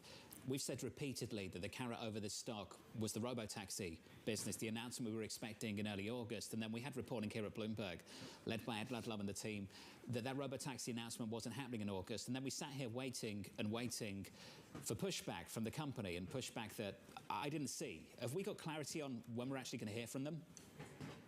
Yeah, we did get confirmation a few days later from Musk that he did ask for a change to the design of these prototypes, as Dana Hole and Ed Ludlow reported.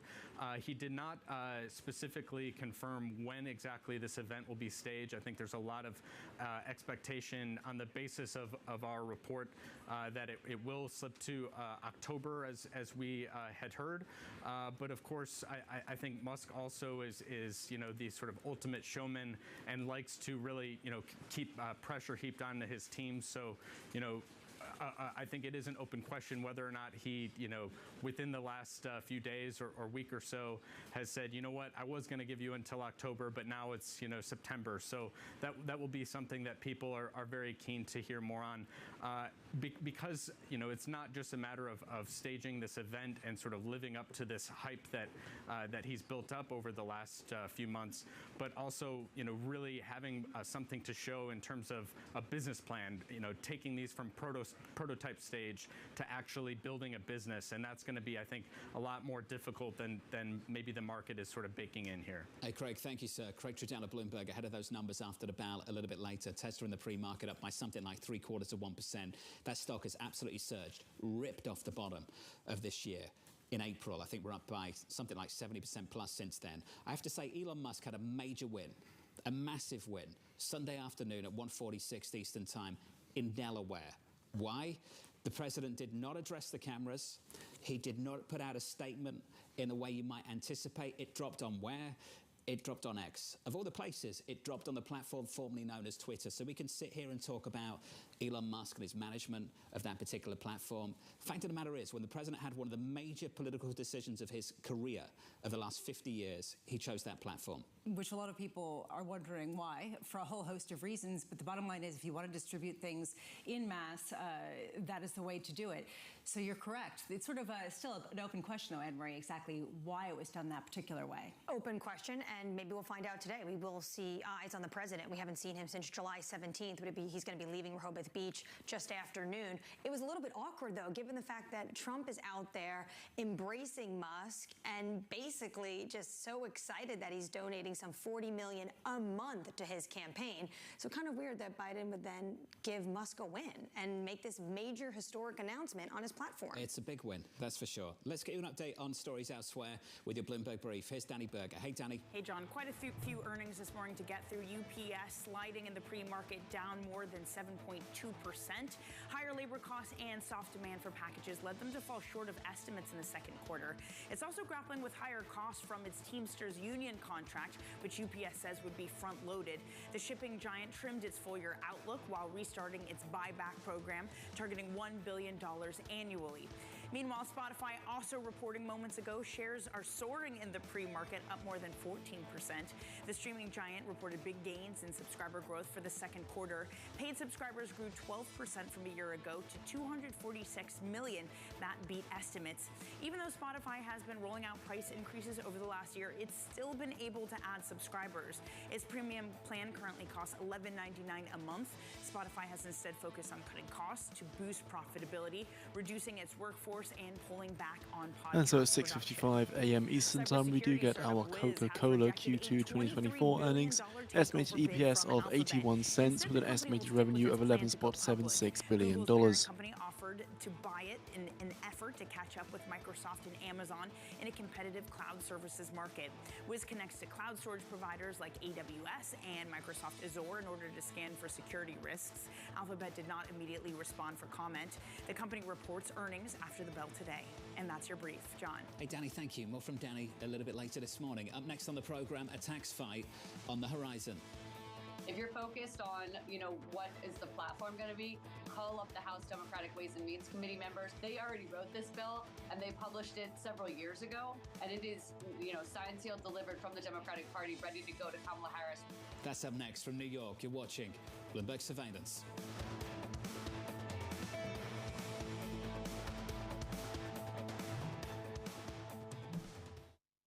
CFOs are reshaping the C-suite. Bloomberg's chief future officer shines a spotlight on these dynamic leaders.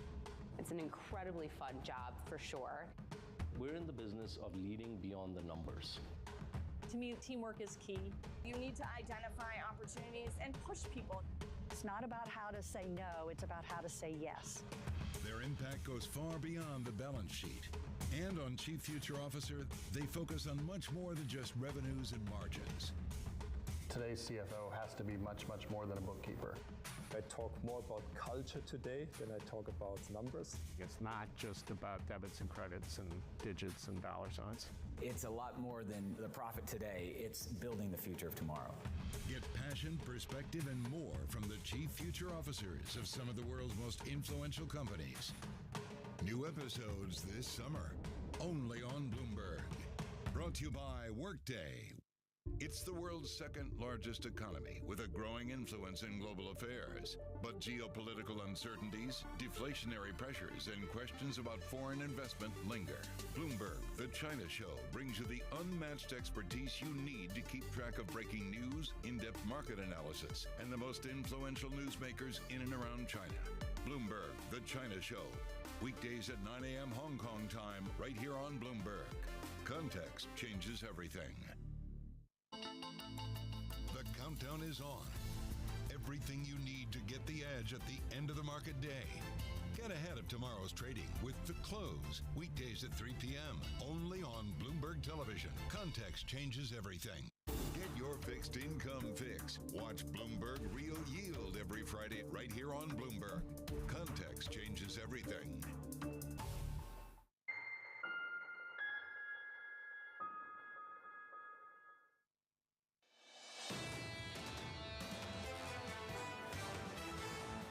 The biggest DAV gains of the month on the S&P 500 so far in yesterday's session. This morning, just about unchanged on the S&P. And the bond market, Treasuries rally, yields drop. We're down to 422.71. Under surveillance this morning, a tax fight on the horizon. So we could talk about Kamala Harris's position on taxes, but frankly, she wasn't on any of the relevant committees to be a tax policy expert, and she doesn't have the authority via the Constitution to write the tax bill in the first place. If you're focused on, what is the platform going to be, call up the House Democratic Ways and Means Committee members. They already wrote this bill, and they published it several years ago, and it is, signed, sealed, delivered from the Democratic Party, ready to go to Kamala Harris, where that's the platform she's going to pursue on the tax front. Here's the latest. Kamala Harris hitting the campaign trail later today, mapping out her economic agenda with Donald Trump's 2017 tax cuts set to expire at the end of next year. Ian Shepardson of Pantheon Macroeconomics writing this: we assume part of the tax cuts will expire next year, but that the revenue raise will be offset by increased spending. In this scenario, inflation still falls throughout 25, dipping below the target in the second half, prompting much faster Fed easing than either the markets or policymakers expect. Ian joins us now for more. Ian, let's get straight into that. We'd like the numbers. When you say more than the markets and policymakers expect, how much more? What are you thinking about? Oh, potentially quite a lot. I mean, I think that the Fed is late. They need to be cutting already. They should have started cutting some months ago. I think that the inflation picture is much better than they think. It's going to be way lower than the forecast that they made only back in June. So I think they start in September with 25. Then I think potentially we get another couple of moves before the end of the year, maybe 50 in November and December. So it's less than 5 minutes away now until we get our Coca-Cola Q2 earnings. Estimated EPS of 81 cents with an estimated revenue of $11.76 billion. Sub 2% expectations become embedded. So I could easily see them cutting by more than 100, maybe a 150 further in 2025 after cutting more quickly in the second half of this year. So yeah, we're pretty aggressive on this, but it's really driven by the inflation forecast. Ian, assuming that part of the 2017 tax cuts will expire next year, assumes that you think you have a sense of the makeup of the White House and Congress. What is their base case to get to this result? Well, no, I don't have a sense of how it's going to end up. I think anyone who claims to know what's going to happen in November is delusional. But I think you have to assume something when you're making a forecast. So as a starting point, more than 100 days before the election, I think the only sensible starting point is to say that there will be no big policy changes. If by the time the election is much nearer and we've seen a lot more polling, it's blindingly obvious that things are going to go one way or the other, then obviously you have to change your forecast to reflect the most likely outcome. But after the events of the weekend, everything is completely up in the air. It's a week ago, looking at the polling, it was becoming much harder to have an assumption of no change in policy after November because it seemed quite likely that President Trump would be back in office and that Republicans would take both the House and the Senate. Now, in that environment, you're going to get very different policy. And I was just on the verge of thinking, well, our base case forecasts need to change to reflect this when we get President Biden announcing he's stepping back and everything changes. So now I think you could generate 100 different scenarios for how things would work out politically. That makes no sense, given that we just don't know. So assuming unchanged policy, that's what drives our inflation forecast and our interest rate forecast for now, but it may well change a lot.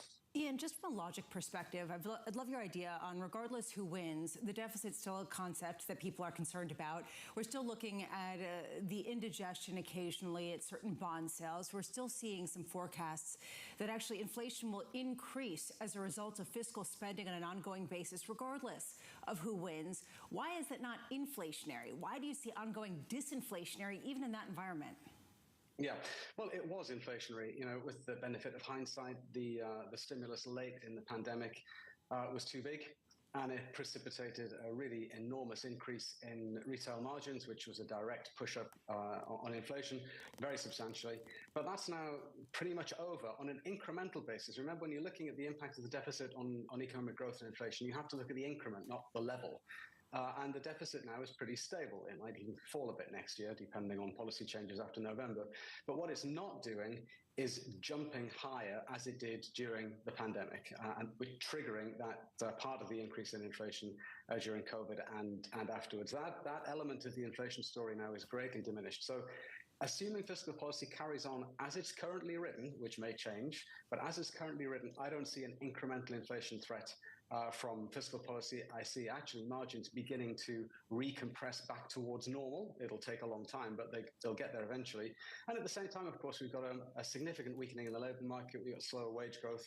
We've got no real threat from global food or oil prices, and all the supply chain chaos during the pandemic, that's pretty much done as well. So I see a very benign inflation environment, but I can understand why the Fed has been so cautious after the whole transitory fiasco that they want to be absolutely sure before they start easing.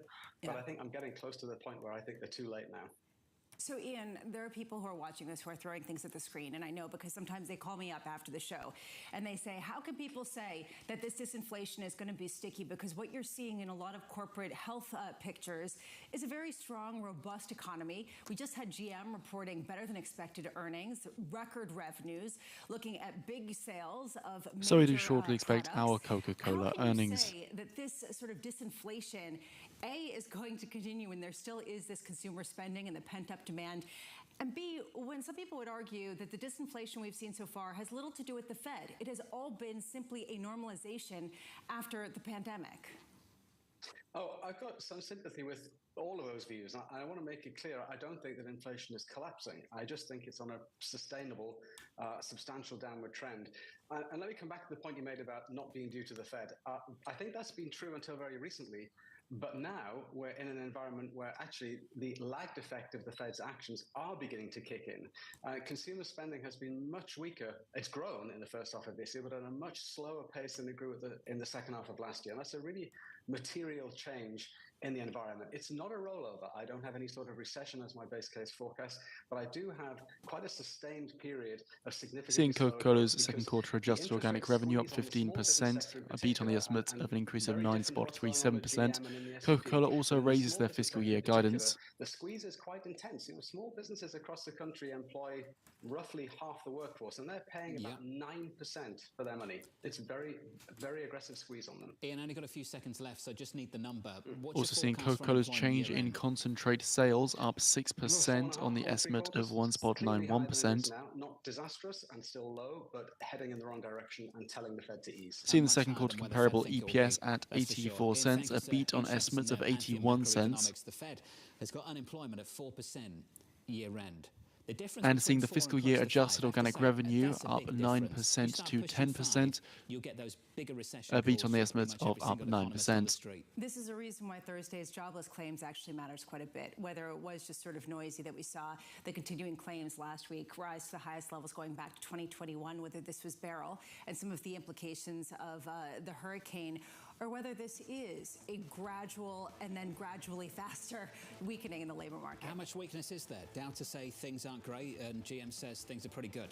We'll talk about that in a moment. Up next on the program, Ed Yardeni of Yardeni Research, Democratic Congressman Jake Auchincloss of Massachusetts. We'll catch up with Bloomberg's Guy Johnson and Jill Kerry Hall of Bank of America from New York City.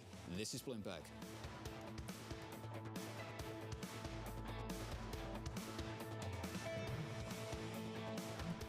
Lots happening on Wall Street. I couldn't have been more wrong. It's going to stay volatile for a while longer. It's a bifurcated market. Need to catch up? This is Bloomberg Wall Street Week. I'm David Weston. We've got the information and insight. Year over year, you could start to see some cracks. It might be overhyped short term, but it's underhyped long term. From businesses most influential and instrumental. A lot of the doom and gloom has been somewhat overblown. If you're not living near the edge, you're taking up too much space. Bloomberg Wall Street Week, live Friday with replays all weekend on Bloomberg Television and Radio.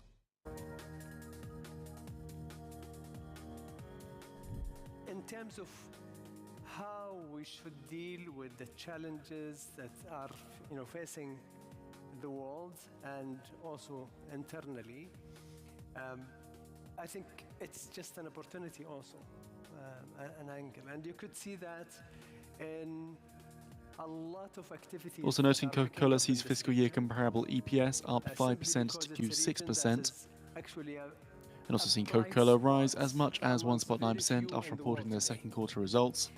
And people always talk about the flavor of the month. Actually, I don't want to sound too, large-headed, but actually we will be the flavor of decades.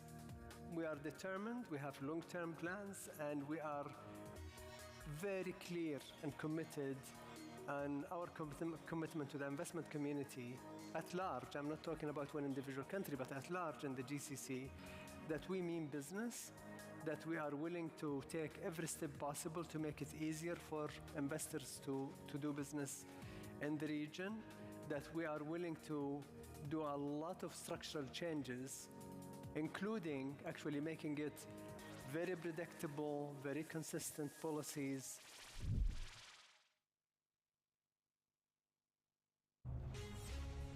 From the beating heart of global finance, economics, and politics, and wherever newsmakers are moving markets, Bloomberg brings you conversations that allow for deep discussions and important insights. What do you think the future is for inflation? Is this a new normal? Are markets too optimistic? How do you worry about the things that are outside your control? How does the current fighting completely stop?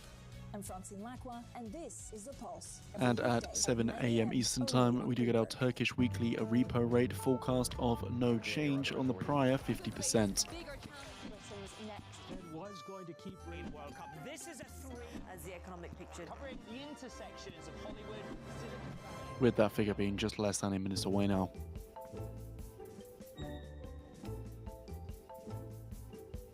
And also noting Coca-Cola sees fiscal year capex about $2.2 billion. Do you ever get suggestions from your friends at dinner, this is what you should do? And how do you respond when they kind of say, maybe you should lower interest rates? People I don't know will always say, hey, cut rates. Somebody said that in the elevator this morning. 10 seconds. Did that influence you or no?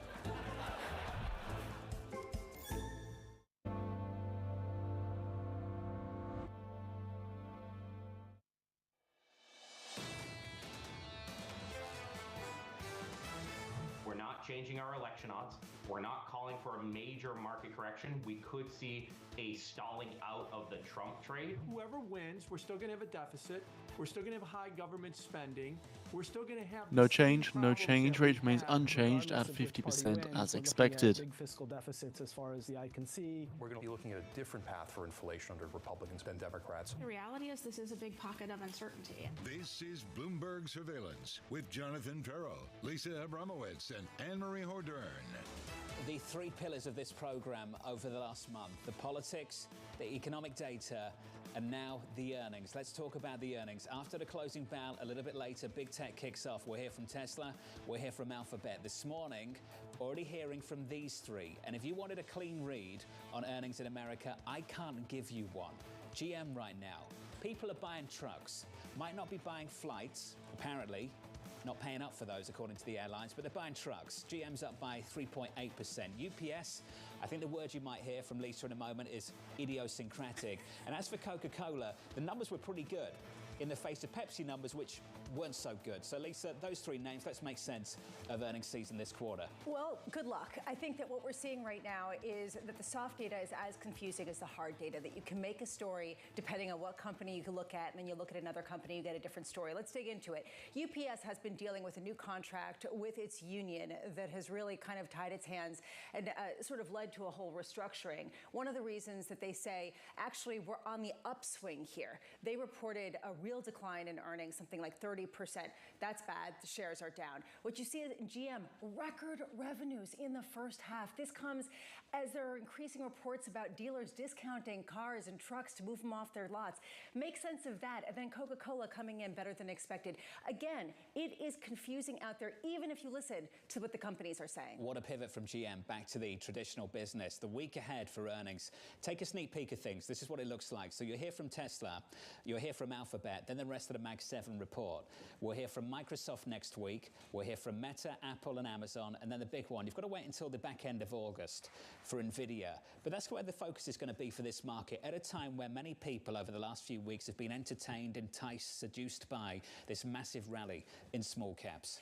At a certain point, it all comes down to the nuts and bolts of what big companies are doing. And what we've heard from guest after guest, we'll continue hearing from more guests this hour, is that the big companies will do better regardless of what happens, regardless of who's in office, and frankly, regardless of how much the Fed cuts rates. If they cut rates a lot, that might help smaller companies, except it means that the economy is in the gutter. And if they don't cut a lot, that means that probably bigger companies have a better go at it than smaller companies. This week, more than 20% of the S&P 500 is going to be reporting. I'm wondering if this is when we actually see the pivot away from the noise to what actually is happening. The noise on this program means politics, so let's talk about the politics. Let's start with the numbers, though.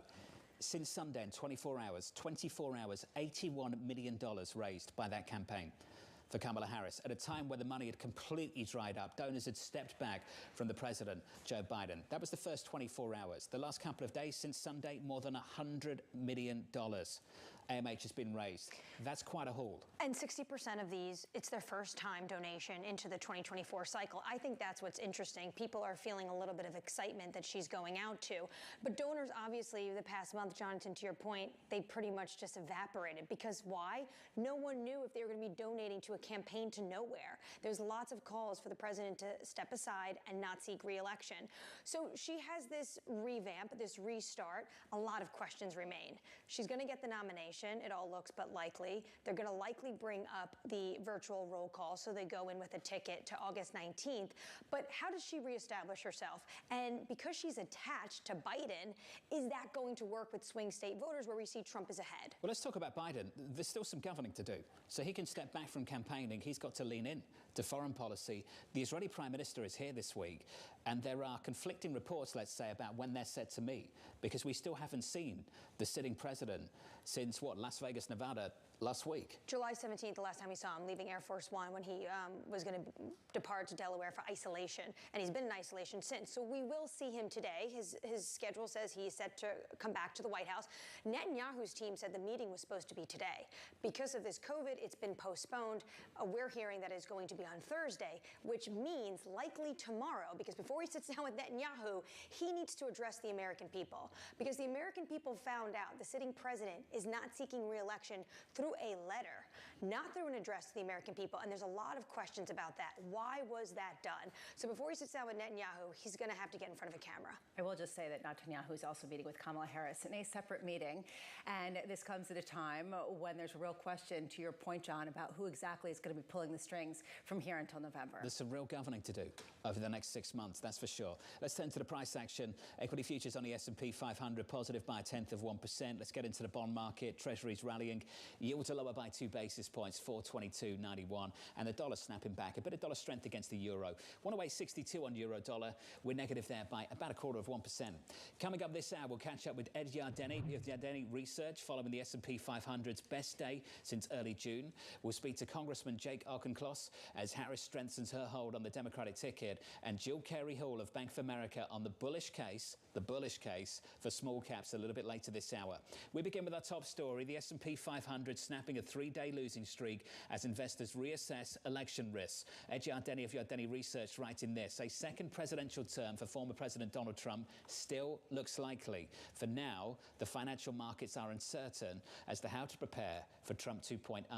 Ed joins us now for more. And Ed, to make it even more confusing, you say there is more than one consensus. So you're going to have to explain that to me. How can there be more than one consensus? Well, I think there's several financial markets, and among the financial markets, there's different views. For example, in the commodity markets, there's quite a bit of weakness in copper prices recently. There's quite a bit of weakness in the oil price. The oil price has been remarkably subdued in the face of all the geopolitical risk that's out there. On the other hand, the stock market suggests that things are just fine. Now, I think some of the differential is that the commodity market is probably looking at things more globally, whereas the stock market, especially if we're looking at the NASDAQ S&P 500, is looking at things more locally. So I think that's a part of the divergence.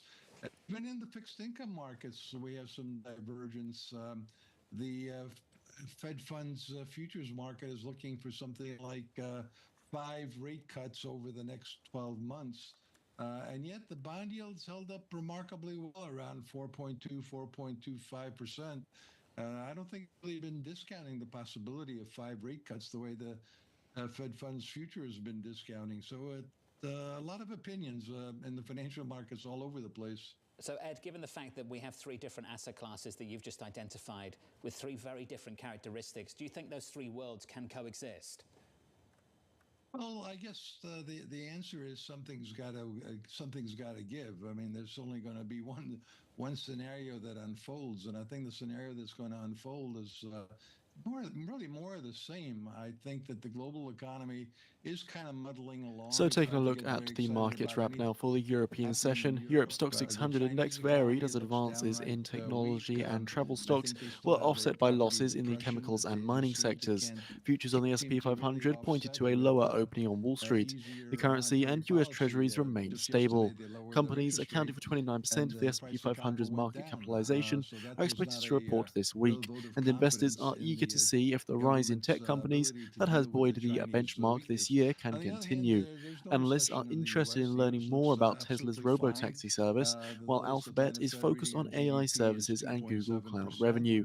LVMH, the world's largest luxury firm, is expected to report a rise in second quarter revenue when it releases results after markets.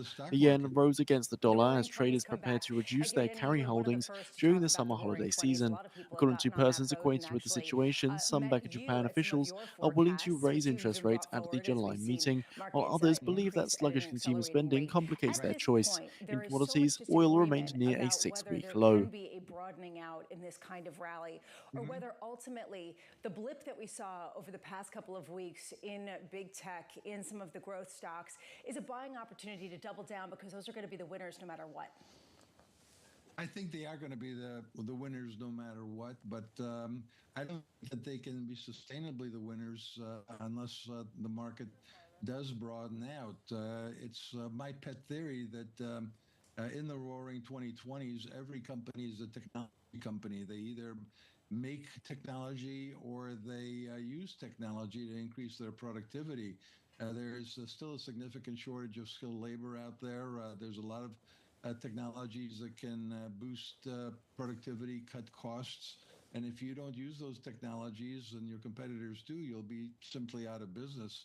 So I think I think we started to see the beginning of a productivity growth boom last year. I think it continues through the end of the decade. I think margins go up. I think profits go up. I think the stock market goes in that kind of scenario.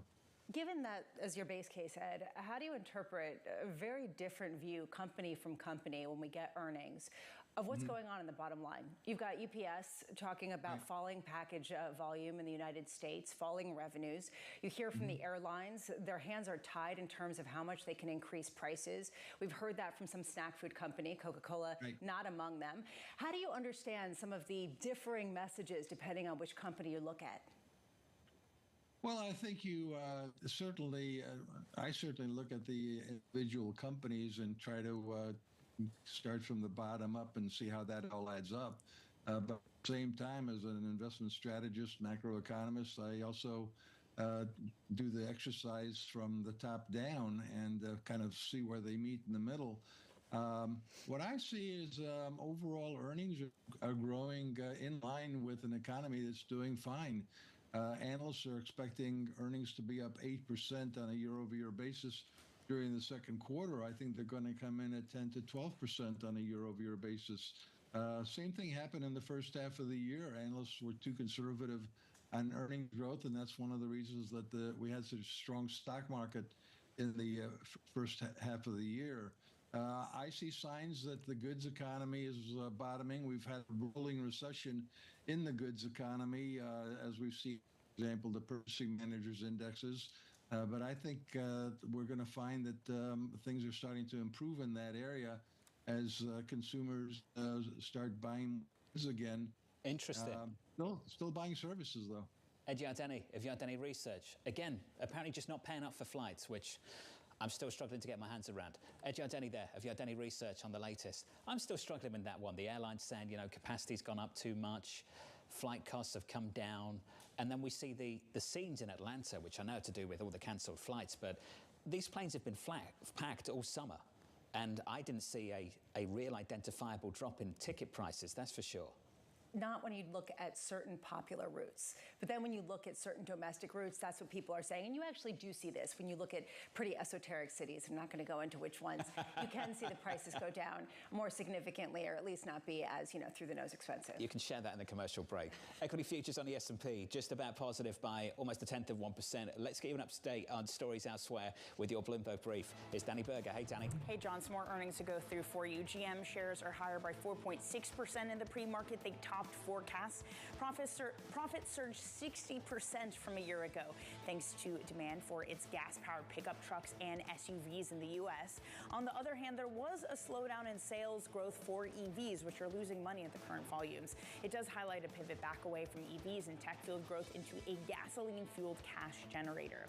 Shares of Coke, they are slightly higher in the pre-market, 1.1%. The soft drink company raised its full-year guidance. It also reported comparable earnings per share for the second quarter that beat estimates. The company says it was encouraged by its results in a, quote, ever-changing landscape. Coca-Cola's results come in contrast to its rival Pepsi, which reported weaker than expected revenue and tempered its annual outlook earlier this month. Now, General Electric reporting a jump in second quarter profit, those shares up 2%. It also raised its guidance for both cash flow for the year and profit. The jet engine manufacturer capitalized on strong demand for the busy summer travel season, so figure that one out. It also became an independent company in early April, now GE Aerospace. It was able to navigate consistent turmoil in the aerospace supply chain, responding to strong demand for maintenance and spare parts as aircrafts age. And don't miss our interview in the next hour. Larry Culp, GE Chairman and CEO. And that's your brief, John. Danny, thank you. Must-watch conversation with Guy Johnson a little bit later on in the program. Up next, Democrats charting a path forward. Vice President Kamala Harris has excited the community. She's excited the House Democratic Caucus, and she's exciting the country. And the money over the last couple of days has followed. From New York, that's next. This is Bloomberg.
Bloomberg covers the world with unmatched reach and resources.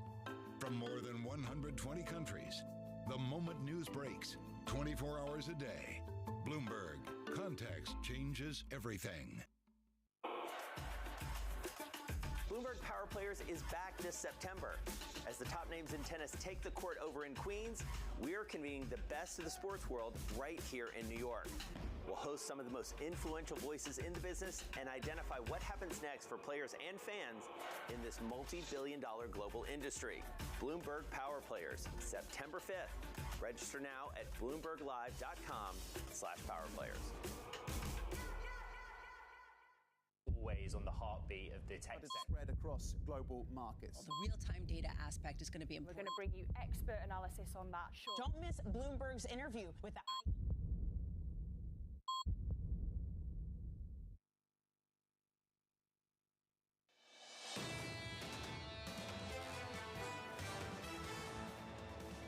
Live from New York City, welcome to the program. Let's start with equity futures on the S&P 500. We're shaping up as follows on the S&P. We're a little bit firmer off the back of the best day of gains on the S&P 500 since early June. Yields on a US 10-year look a little something like this going into supply later on. Your 10-year at the moment in the Treasury market yields lower by 2 basis points of 4. 23. That's the equity market story. Let's get to the earnings a little bit later. We'll hear from the likes of Alphabet and Tesla after the closing bell. Those two, the starting gun for the earnings from big tech over the next week or so. The next week looks a little something like this. Let's go through the next week and look at the likes of Alphabet. Later, onto Amazon and Microsoft next week, Meta, Nvidia.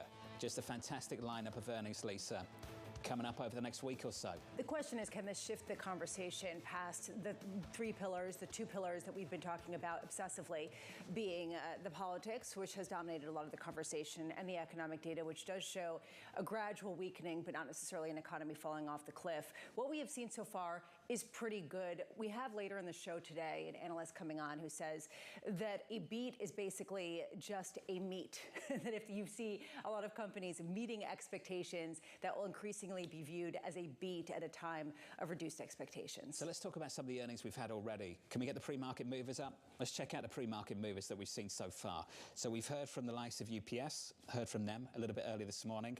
We heard from GM, General Motors, in the last hour as well. We also heard from Coca-Cola. And let's compare and contrast the likes of Coca-Cola to, say, a Pepsi. Coke was pretty decent, Lisa. We've been talking about Pepsi over the last couple of weeks, about a consumer struggling, backing away from snacks. Then Coke reports this morning, and you don't see a big problem at all. The name is up by about 1%. Net income going to 56 cents a share from 59 cents, falling just slightly, but still adjusted earnings per share beating the forecast pretty much across the board and having a more positive kind of view of the world. What we're seeing, and I don't want to say idiosyncratic, but let's say idiosyncratic, are specific stories that are either coming to roost in a good way or a bad way. UPS, bad way, costs, some of their new union contracts really eating into their profit revenues. GM, their pivot back to gas-fueled trucks, really helping to support record revenues for the first half of this year. The tone for this earnings season, it didn't start well. It started with Delta. And Delta reported about something I don't think we'd thought about this summer, because we'd all seen the airports in this country absolutely packed. They talked about additional capacity, okay, at a time where we couldn't secure enough Boeing airplanes, and they talked about lower ticket prices. I want to cross over to Bloomberg's Guy Johnson, who's at the Farnborough Air Show. Guy, I want to understand about the capacity issues that some of these airlines are struggling with at the moment, and whether that could get worse if Boeing actually gets the job done and starts delivering planes in a much faster way. And so at 7:30 a.m. Eastern Time, we do get our Lockheed Martin Q2 2024 earnings.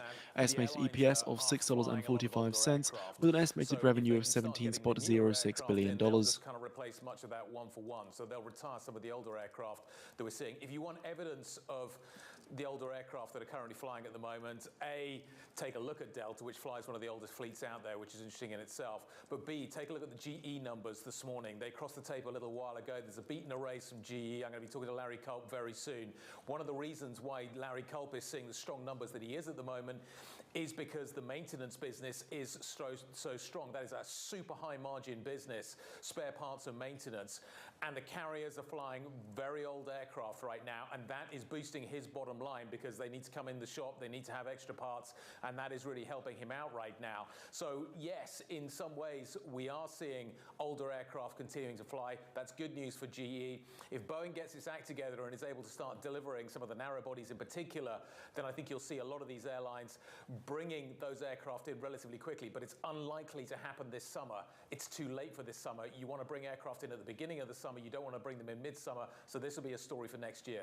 Guy, I do want to get your view on why we're hearing such different messages or conflicting messages from the airlines. But before we go there, you're talking about Larry Culp, GE benefiting from the fact that older planes are being flown. And then this question of whether Boeing can get its act together. Will Boeing tap Larry Culp to get themselves together?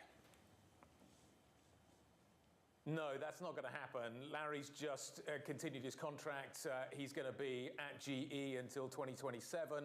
So that ship maybe has sailed from a Boeing chairman point of view. He's not on the list, it seems, for that Boeing job right now. I'll ask him about it, ask him why he's decided to continue at GE. But he's managed to turn this business around. Remember, Lisa, this is a company that spun out a lot of its component parts. The GE business, the core business, the jet engine business, remember this is the largest jet engine business in the world, is now a standalone business. This is almost kind of a new business that we're seeing on its own right now. And it looks like he's probably going to continue at GE for some time. As I say, the contract has just been renewed. Looks like Boeing and the recruitment team of Boeing are going to have to look elsewhere for a candidate. So GE continues. And today was a beat and a raise. So he's obviously managing to deliver what he's promised and set out for shareholders. Looks like the stock's up a little bit pre-market. We're waiting for the call. There are a lot of people who are listening to you and saying, nah, he's still going to be the guy, because that's what everyone has been saying. We say, who would actually be the person to run it? And they say, Larry Culp and only Larry Culp. Moving on to what we're seeing right now in the airline industry, can you give us a sense from the tone on the ground at the show you're at about why we're hearing from airlines that they don't have the same kind of pricing power and that they're concerned about filling their flights, at the same time that our just empirical evidence seems to suggest that flights are completely packed and it seems like people are traveling as much as ever? So there's two things going on, one of which is the long-haul business, I think, is still relatively strong. I've spoken to a number of the long-haul carriers over the last couple of days. The message from them is certainly that they are continuing to see strength. If there is weakness, it is at the narrow body end, the short haul end of the market. That's where probably there is greater capacity. That's where you've obviously got business models that require high yields, i.e. full aeroplanes. And that is where the legacy carriers, let's call Delta a legacy carrier, is having to compete with the likes of Alaska and the lower cost carriers as well. So that's where the real competition is right now. So if there is a crunch point, that's where it is. And you've got to remember as well, so you look at an airline like Delta, as I mentioned, it's flying an older fleet. That means in some ways that Ed Bastian has a lot of amortized aircraft. He's already paid for those aircraft. In some way, he has the capacity in those markets, therefore, to lower prices and maybe be a little bit more dynamic in terms of his pricing, because the aircraft are paid for and he doesn't necessarily have to keep fares as high as he would have done. But that's where the real crunch point is. That's where the competition is. And it was interesting to see Ryanair as well, maybe suggesting that similar things maybe are happening in Europe, though it does seem actually as if what Ryanair was saying, you look at the back end of the statement, the demand is still very strong. It's just kind of a pricing factor. So there is a little bit of a capacity story in Europe as well. And then we'll see how that story develops. Guy, I also noticed that this air show is not immune to U.S. politics. Glenn Youngkin was there. You sat down with him yesterday. Donald Trump calls him prime time. Is there a sense that CEOs are trying to get ahead of the U.S. election and get in front of each camp? And who are they betting on? Well, uncertainty was a word I heard a lot, certainly yesterday and continuing again this morning. I spoke to Guillaume Faury. So it's less than 5 minutes away now until we get our Lockheed Martin Q2 2024 earnings. Estimated EPS of $6.45 with an estimated revenue of $17.06 billion. Tariffs and the potential for tariffs. Remember, this is an industry that has been upended by supply chain issues. You throw tariffs into the mix as well, that could only compound that issue and make it more difficult to manage. But a lot of these big manufacturers, the OEMs, the tier one suppliers like GE, Rolls-Royce, they are reasonably geographically diversified. So maybe that doesn't become a problem. But the uncertainty is absolutely huge as well. The other factor, Lisa, is what's happening on the defense side. Take a look at what is happening with GE this morning. A little bit of weakness maybe there. If Trump comes in, we get a 2.0, does defense spending start to creep higher? Hey, Guy, looking forward to this conversation later. Bloomberg's Guy Johnson sitting down with Larry Culp of GE. The first question, do you want the job at Boeing? You know, it's not going away, is it? No, it doesn't matter what Guy says. Guy's like, he doesn't want the job. You think anyone's going to say, okay, I guess he's not in? So do you want the job? From New York, that conversation later. This is Bloomberg. Give me the right answer.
names in business are on Bloomberg. What I can say is that we've been making significant investments across the franchise, across regulatory reporting, across data, and across resolution and recovery planning. These are areas we've been investing in because we know they're areas that, frankly, the industry likely needs to further enhance, and we certainly want to enhance them for ourselves. Nobody covers business like Bloomberg. Context changes everything. Good morning. This is Bloomberg Surveillance. Welcome back to the opening trade. This is Bloomberg Technology. This is the Asia trade. You're watching the close. Welcome to Balance of Power. Seeing Lockheed Martin's second quarter earnings coming through here, EPS at $6.85 versus $6.63 year on year.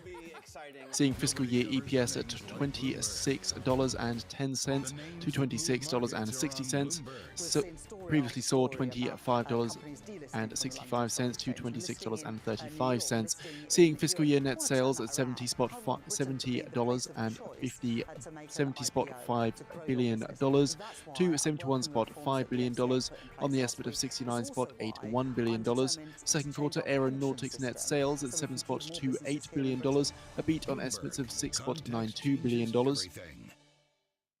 Second quarter adjusted EPS at $7.11, a beat on estimates of $6.45. Lockheed still sees fiscal year FCF at $6 billion to $6.3 billion on the estimates of $6.32 billion. Still sees fiscal year cash flow from OPS at $7.75 billion to $8.05 billion. Operating profit at $2.15 billion on the estimate of $2.07 billion, so a beat there. Second quarter backlog at $158.34 billion, up 0.2% year on year. Net sales at $18.12 billion, a beat on estimates of $17.06 billion. Tech earnings kicking off after the closing bout today, starting with Alphabet and Tesla. Analysts are likely to focus on the Google parent company AI revenue, and also pressing Tesla for answers about the delayed robo-taxi rollout. Look out for that this afternoon. And Harris's campaign finally receiving more than $100 million in donations since Sunday, as an unofficial AP tally shows her securing enough delegates for the Democratic nomination. Speaking at her campaign headquarters, Harris saying, "I am proud to have secured the broad support needed to become our party's nominee. I look forward to formally accepting the nomination soon." To have that discussion now, I'm pleased to say that joining us, Democratic Congressman Jake Auchincloss of Massachusetts. Congressman, great to catch up with you, sir. You've been a big supporter of the president. You weren't one of those that came out and asked him to stand down. You were one of those who highlighted the success he's had, his track record over the last 3.5 years, which makes me wonder how confused you might be. We've also seen comments coming through from Russia's Novak here, who says that Russia crude output in July is close to the OPEC plus quota. Good morning. Thanks for having me on. General elections are won or lost when the terms of the debate are set. And the terms of the debate previously were the president's age and acuity.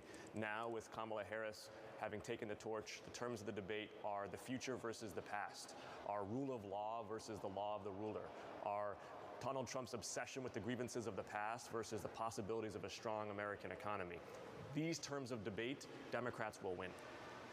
Congressman, do you think it was appropriate, though, that the president told the American people through a letter, and we've yet to hear him address the American people? He's a sitting president. We haven't seen him since July 17th, and he has yet to give remarks to the nation about why he is stepping aside.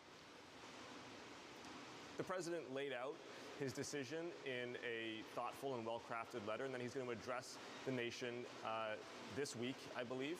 And I think he is going to do what he has always done, which is put the country's interest ahead of his own, which is a stark contrast to what we have seen from Donald Trump, who rather than cede power, clung on to power, incited an insurrection, and caused the deaths of officers in the line of duty. That contrast will not be lost on the American public. But at the moment, there's a lot of questions surrounding why we have yet to see him and decided to do this through a letter. Is it your understanding that if he didn't drop out this weekend, more of your colleagues in Congress were going to come public with their concerns about his age and mental acuity?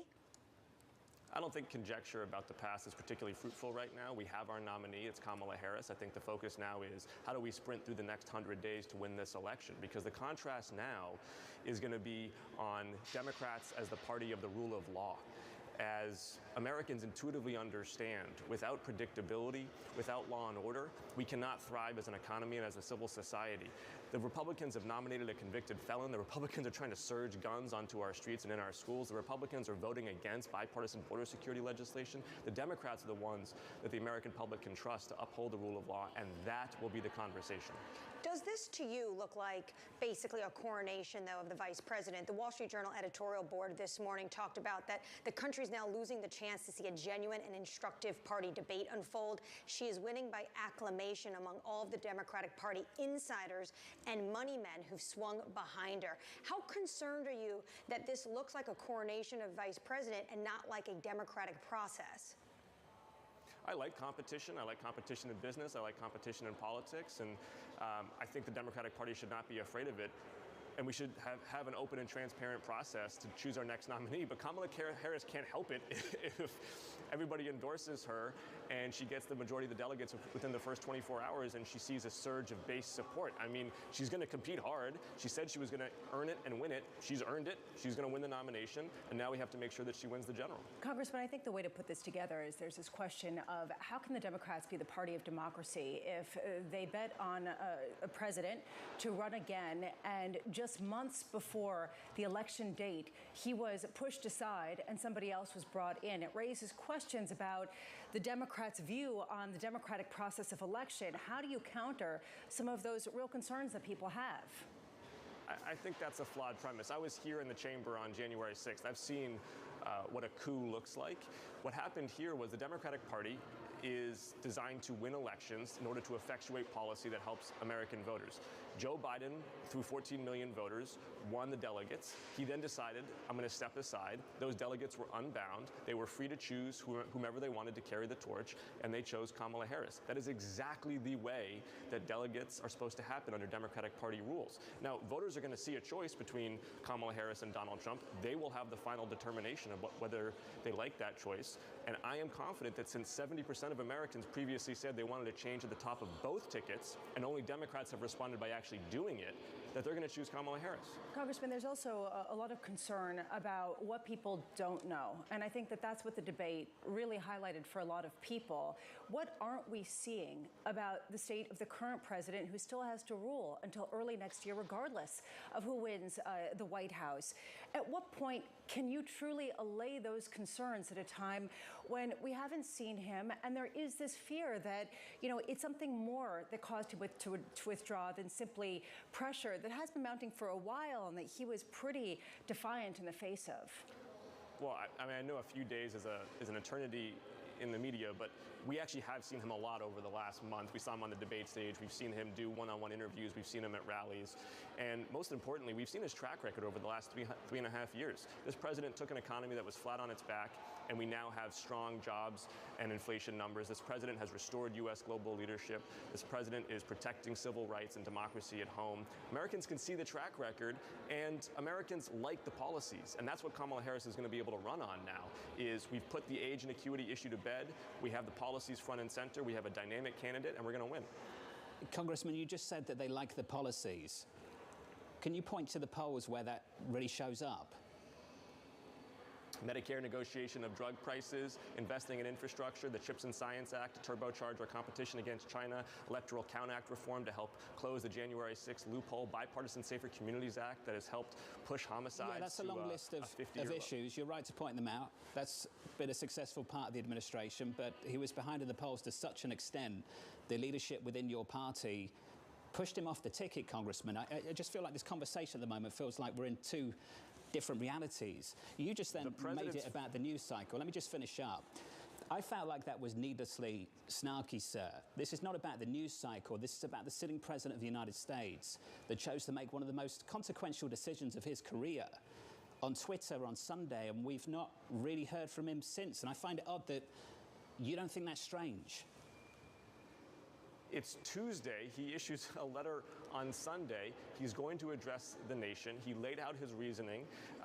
This country over the last 250 years has seen some of its most consequential moments described in print. There is nothing that's an affront to the American public about laying out in black and white text his reasoning. He will address the public, and most importantly, he has demonstrated to the public over the last 3.5 years that not only can he be president, but he can be a top 10 president in American history. So why isn't he running? He isn't running because the concerns about his age and acuity are undermining his ability to beat Donald Trump and undermining the constituents' confidence that he can discharge the duties of his office 4 years from now. But they're the concerns that your colleagues have, correct? That's come from within your own party. That's not like something that's come from the media. It's officials, peers in your own party. I've been very clear about that. The concerns are organic. If they don't believe the policy is more important than his age, I've just really struggled here. You've come out a few times, and I've seen some of your comments previously, and we keep going back to this track record, the policies, the last 3.5 years. Don't you think if the public thought those policies were that good, we wouldn't be in this position to begin with? No, because the public was focused on the president's age and acuity. We now have a different candidate at the top of the ticket, and elections are about the future.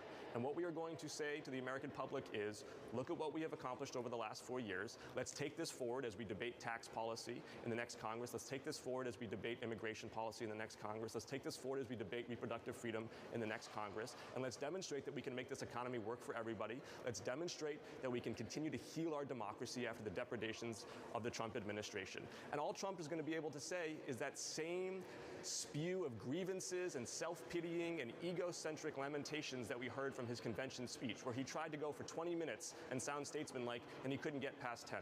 Congressman, if it's your own colleagues, the elder states, individuals, if you will, of your Democratic, your leaders, Pelosi, Schumer, all of these leaks, if they're the ones that are concerned about his age and mental acuity, then should the president step aside? How can the American people be confident that he can fulfill his duties for the rest of his term? He absolutely should not step aside. This president is fully able to be commander-in-chief. We've seen him walk a tightrope in the Middle East, protecting the security of Israel while not allowing for a regional conflagration. We've seen him rally NATO to Ukraine's side. We've seen him bind together South Korea and Japan and the Philippines and Australia to help counter Chinese belligerence in the Indo-Pacific. This president is a highly successful foreign policy president who has also implemented monumental domestic policy legislation. He has demonstrated he can do the job. He's 81 years old. Voters had concerns about his ability to do the job for 4 more years. Democrats listened. Democrats put forward a younger, dynamic candidate. And now the Republican Party is going to have to explain why they're not doing the same thing. Because 70% of Americans wanted a difference at the top of both tickets, and Republicans responded with a mosh pit in Milwaukee. Congressman, appreciate the stern defense. Thank you, sir. Congressman Jake Auchincloss there on the latest out of Massachusetts, a stern defense of the President of the United States.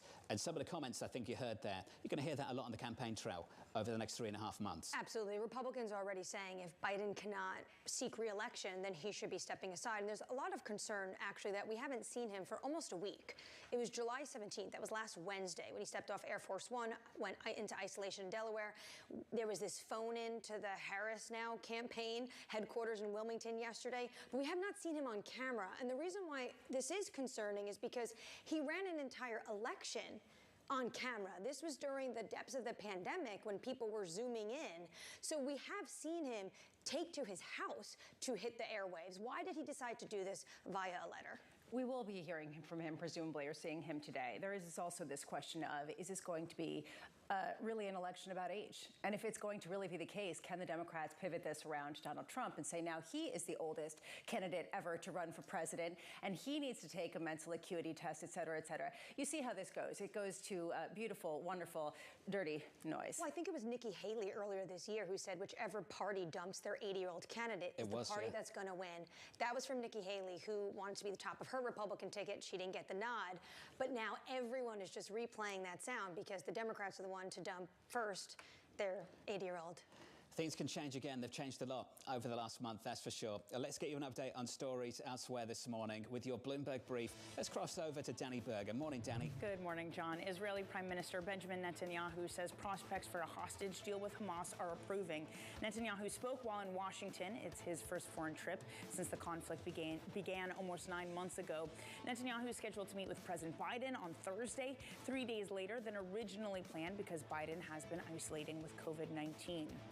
The first ETFs investing in Ether will make their trading debut today. Regulators have approved spot Ether ETFs according to filings and statements from asset managers that paved the way for the imminent trading. It's yet another landmark for this ETF industry after spot Bitcoin funds debuted in January.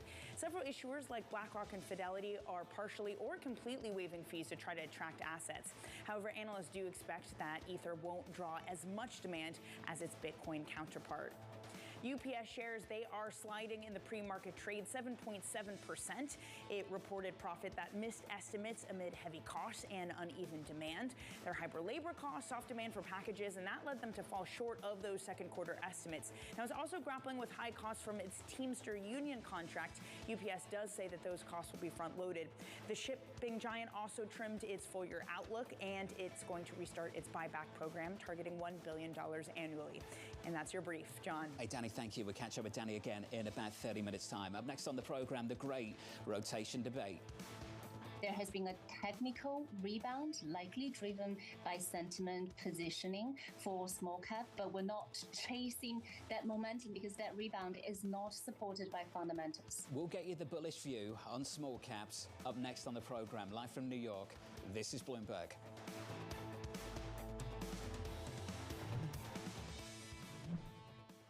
Jason Kelly, and this season on Power Players, we're taking you behind the scenes to see how the business of sports has gone global. I want sports to grow. I want sports to be bigger because we have talent. And how mammoth value is coming from the smallest of players. 3,184 hits, 431 home runs, and of course the most famous stat that everybody knows, 2,632 consecutive games played. Unmatched career. Why are you doing this? What we have achieved in the NWSL from an investor perspective over 2 years is the equivalent of what it took other leagues 25 to 30 years to achieve. You've got to have a business that's sustainable. The only way it's sustainable is got to make money. There's only one word, winning. You win on the court, you win off the court. And as you do that, you bring people along.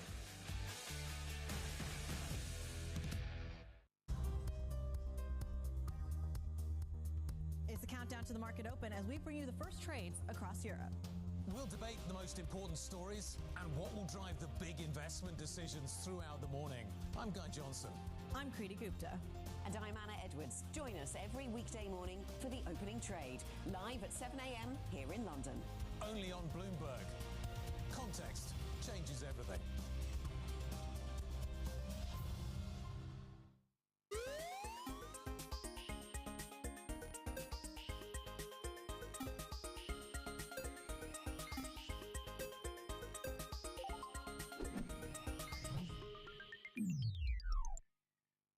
U.S. jobs numbers are released. Bloomberg has the report under surveillance with crucial data and expert analysis at terminal speed. Nobody covers jobs day like Bloomberg.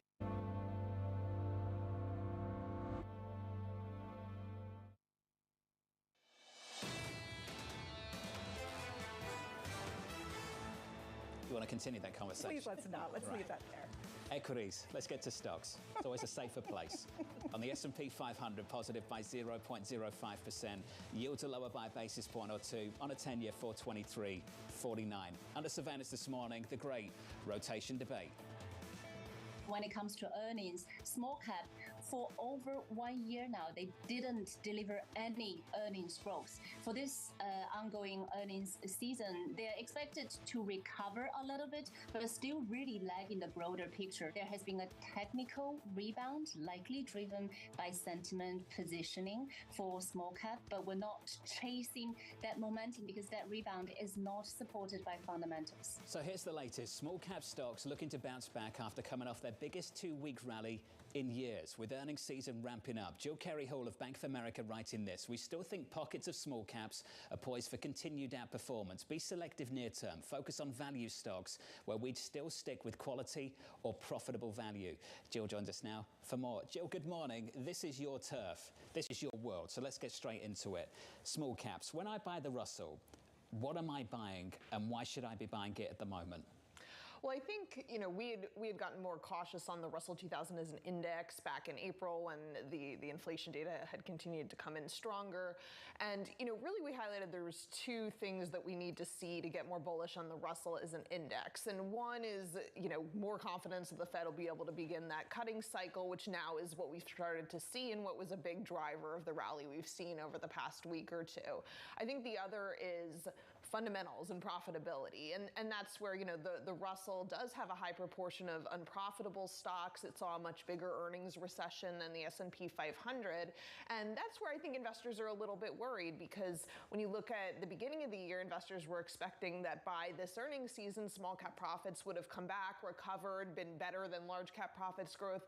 And that's not what we've seen. We've seen a lot of hope held out for fourth quarter of this year, a very strong recovery, but the first, second, and third quarters of this year, estimates have gotten revised down significantly. So I think that's what, we really need to see if we want to see if this rally is sustainable is, can we get good earnings data this earnings season, not only surprises to the upside, but guidance that supports that the fundamental backdrop is healthy for small So let's pick a sector, a dominant sector on the Russell, the financials. We can talk about the financials. The regionals have been a big part of the story now for the best part of 12 months. We've had a big rally there. Do you think there's reason to believe earnings will pick up and re-accelerate as we start to cut interest rates at the Federal Reserve, that things get better for that cohort of companies? Right. Yeah, financials has definitely been a big leader of the rally recently. And certainly, if we see an outlook where we're looking for Fed cuts, where we're looking for soft landing, no significant deterioration in the economy, that should be supportive for financials. I think, when you look at factors like the regionals and credit conditions, that's still a risk that's out there. So, if we're in a backdrop where the Fed's cutting because economic conditions have deteriorated significantly, credit spreads are rising, that would be more negative versus a backdrop where the econ is still supportive. But certainly for financials, I think we've been due for a catch up, especially within small caps. Looking out, I think we still would be more cautious on some of the regionals, and it's an area where you want to be selective in relative to the large caps, which, large caps already got regulated. They saw their multiples contract for a number of years after the financial crisis. Regionals still could be subject to that. If we see greater focus on some of these regional banks that haven't had the regulation that the larger SIFIs have. There's sort of a tortured relationship a lot of investors have with these names, just simply because they have gotten so beaten up that on a valuation perspective, they look great. And then you look under the hood and you start to see a lot of concerns. One of these numbers, I'm talking more generally, not just the financials. More generally, you put this out, that only 13% of second quarter reporters of small cap companies have beaten on earnings per share in sales. That compares to 51% of large caps. Can you give us a sense of why smaller companies are struggling to really meet some of the expectations, even as large caps continue to outperform? Yeah, it's been still pretty broad-based, where just that overall profits recovery has been much slower to come to fruition in small caps, and the earnings decline was pretty much across the board. And when you look at second quarter expectations, pretty much most sectors are expected to still see negative earnings growth this quarter. So, smaller companies have been more challenged. And when you look at the large caps, obviously a lot of the Magnificent Seven, some of the big tech stocks have been the drivers of earnings growth. We do expect that to slow and see a broadening out to the rest of the other 493 of the S&P 500. So it's a similar story for small caps, but a lot of these smaller companies have still been challenged. You've had less profitable companies within the index. You've had sectors like healthcare, where that's been one of the sectors that saw the biggest decline and now is expected to see among the biggest recoveries. So I think when you're thinking about buying the fundamentals of these companies, that's why we've been still more cautious on the overall index. But I think in pockets of small caps, there's still a lot of opportunity. And as you pointed out, The valuation backdrop, the positioning backdrop is very supportive. Investors have been very underallocated to small caps. We've seen investors want to get more bullish on small caps. They've been such a laggard for such a long time. So I think the areas that are perhaps less sensitive to refinancing risk, if there's still some uncertainty on the Fed, could be a good area. Areas that are sensitive to still cheap but have positive estimate revisions if we're in a backdrop where that's still uncertain. You went to the area that I wanted to go to. There's three pillars of economy, earnings, and politics. We're focusing on the first two. We've talked about earnings, but what is the read-through to the economy? This question of small caps ostensibly have more floating rate debt, are more sensitive to perhaps higher rates by the Federal Reserve. Is that a key reason why you're not seeing earnings increase at a faster pace akin to some of the larger companies that were able to lock in some of those funding costs that were really cheap earlier on? Right. Yeah, small caps definitely have a lot more, as you pointed out, floating rate, short-term debt. Almost about half of their debt falls into that profile, whereas large caps, about 80% of their debt is that long-term fixed rate debt. So, I think the fact that we've seen inflation start to come down and the Fed could be on track to begin cutting rates. Our expectation is in December of this year, but obviously the risks have been pulled forward that maybe a cut in September is possible. So, that eases some of the risk.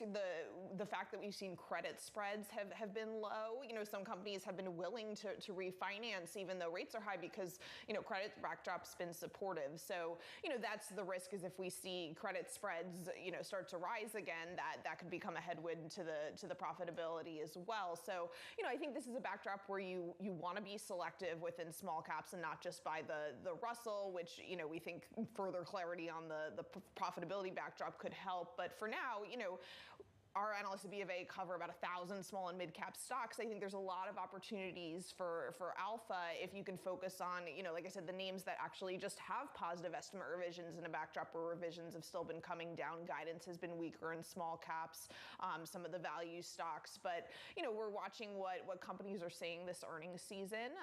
If guidance can get a bit better, it's still been a bit weak, within small caps, then, companies beating and raising, I think, could be supportive of a broader, index rally and, similar to the risk rally we saw over the past week or two. Jill, I have to ask about the third camp that Lisa alluded to, the politics. How much is small caps a bet on Trump-Vance?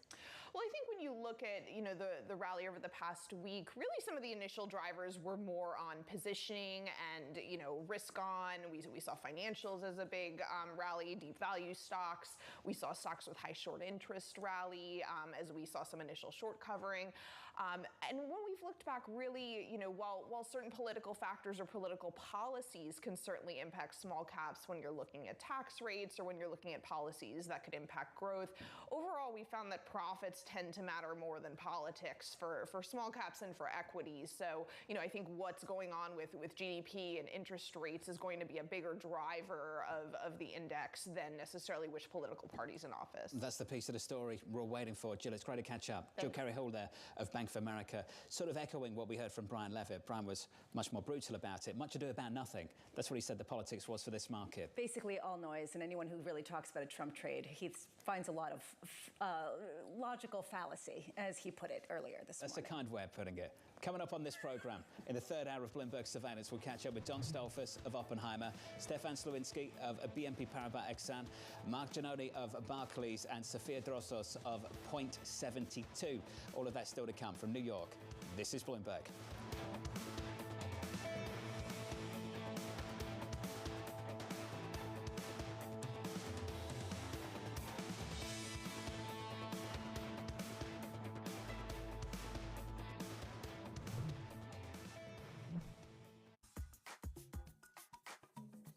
To succeed in Wall Street, what skills do you need? You need to be somebody that claws people on the back, people that you have to be tough, you have to be fighting people all the time. What are the skills that really take to succeed in Wall Street? Great question. Of course, you have to work hard. So I can tell you what I found for me, and it's probably counterintuitive. I had to stick out. Which is interesting because I made the decision earlier. Being really the only woman, I already stuck out, and I thought I might as well double down on that. I can't hide. So how did I do that? It was by being a contrarian. And I refused as a research analyst to ever publish research reports that said me too. That said, oh, IBM reported earnings. They came in 2 cents ahead. One of the pennies was currency, the other penny was lower G&A, blah, blah, blah. Forget it. Big calls on big stocks. My very first piece of research I published was very negative at a time nobody did it. I stood the heck out. And when I was right, that elevated me. And David, I've done that as a research analyst, but I did it in business as well. Here's a business strategy. If everything's fine, just keep your head down and execute. Every once in a while, you have a big insight, and you can build an entire business, in fact, an entire industry around it.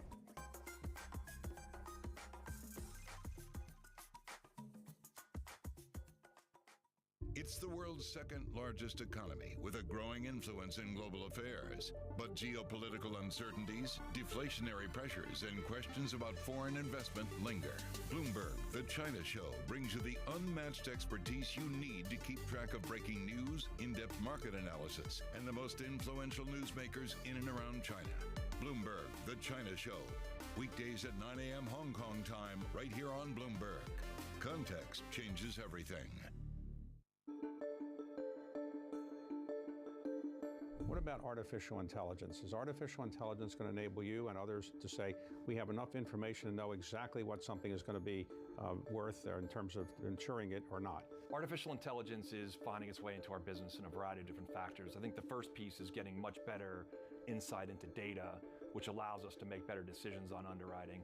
It's also a great opportunity to service business better in terms of like call centers and different ways of what's using robotics and other AI will be very helpful. But it is an emerging practice within the industry and one that is evolving very quickly. So it's also going to present risks that other companies, how they use it and how they use large language models and making sure the decision making is very sound. So it's complicated, but it definitely is benefiting the business today.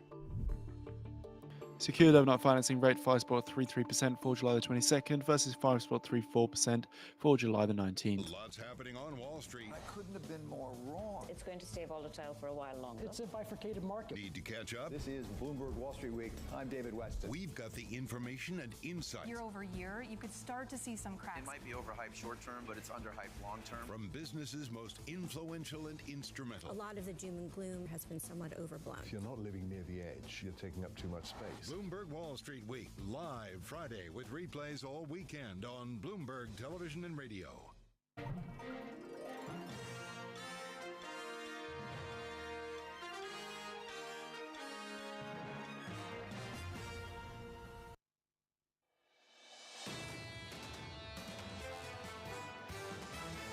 AI theme is still expected to do most of the heavy lifting for earnings growth. We think the market has been a momentum, growth, and size market this year. We're hoping that some of that performance can spread into the smaller cap area. We all know breadth has been far too narrow, right? And that leadership needs to expand. I really want to see which way the earnings go. The big tech names, continue their dominance. Maybe things get a little bit better. I can see investors going back there pretty easily. This is Bloomberg Surveillance with Jonathan Ferro, Lisa Abramowitz, and Anne-Marie Hordern. Live from New York City this morning. Good morning, good morning. The third hour of Bloomberg Surveillance begins right now with a big focus on the earnings. A little bit later, we hear from Google and we hear from Tesla. Already this morning, hearing from a few names. I want to pick out these two names. I want to talk about GM, which is up nicely in the pre-market by close to 5%, and Coca-Cola up by 1.7. Now, I know it's difficult to get a clean read on earnings at the best of times, and it's always easy to cherry pick a company or two and try and talk about a beautiful, clean story. But I'll tell this story. We started earnings season with Delta and Pepsi, and those two names didn't really spell out a good picture for the US consumer. This is better. Americans are buying trucks, things are better over at GM. Coca-Cola's telling you a story that Pepsi couldn't a few weeks back. Basically beating and raising full-year outlook as they see their products still very much in demand. It raises a question about whether the weakness that we see in some companies is due to just execution risks or issues with their actual business model or just failed bets versus an actual truly weakening economy. What you can see in GM is sort of a fascinating microcosm of the shift that's going on in the car industry. Basically going back back to gas trucks, selling them to Americans, and pulling back some of their investments in electric vehicle factories, really highlighting how much the tide has shifted in that industry. This is going to become a bigger campaign issue. Not the campaign issue, obviously, but a bigger campaign issue with Elon Musk and Tesla at the epicenter of this conversation. Absolutely, because you have Tesla, which arguably would benefit from some of Biden's policies and what the Trump campaign calls, which isn't, but calls an EV mandate. At the same time, Elon Musk is all in, as we've seen, on the money and the endorsement to Donald Trump. I find it fascinating for GM, and John, you know this very well because you spoke to Mary Barra about this. The transformation at GM, this arc of we're going so hard on EVs, well, actually, we think people might actually want hybrids, and now it's like, all right, we got to get our bottom line up. We're going to sell gas guzzlers. Well, it goes to the point that we've talked about extensively on the show, which is essentially there is this long-term outlook that's the same for a lot of these auto manufacturers. They still are talking about a net zero type of pledge and moving to more electric or more environmentally friendly cars. It's the pace, is exactly what's going to cause the bottom line to go up, and it's the incentives in terms of, is it a government incentive or is it just what the demand is in the market? And right now the demand is U.S. trucks, and if you go on any highway, that's what you can see. It's perfectly framed. The destination hasn't changed. This is just about the pace, the time it's going to take to get there. Let's talk about the broader price action for you. If you are just joining us, welcome. This is what it looks like. Really decent day of gains yesterday across the board. On the NASDAQ 100, we absolutely ripped after the 4% loss through last week. We're up this morning by just short of 0.1% on the S&P. In the bond market, yields are lower by 2 basis points, the 10-year 423.10. And in foreign exchange, the dollar just a little bit stronger here against the euro. No drama, 108.59. We're down about 1/3 on that currency pair. Coming up this hour, we'll catch up with John Stolfus of Oppenheimer as the Mag 7 bounces back. Stefan Slowinski of BNP Paribas Exane previewing Alphabet's earnings a little bit later, and Sevilla Drossos of Point72 on what this week's data might mean for the Federal Reserve decision next week. We begin with the big issue, big tech back in the spotlight. Tech stocks driving the S&P to the best day since June. John Stolfus of Oppenheimer remaining bullish, and he has this to say. We see last week's market action as some prudent consideration by investors in addressing a need to redistribute the weighting of opportunity and risks. That said, and here's the bottom line for him, we remain positive on tech stocks, suggesting that investors don't change horses in the middle of a stream. John joins us now for more. John, good morning to you, sir.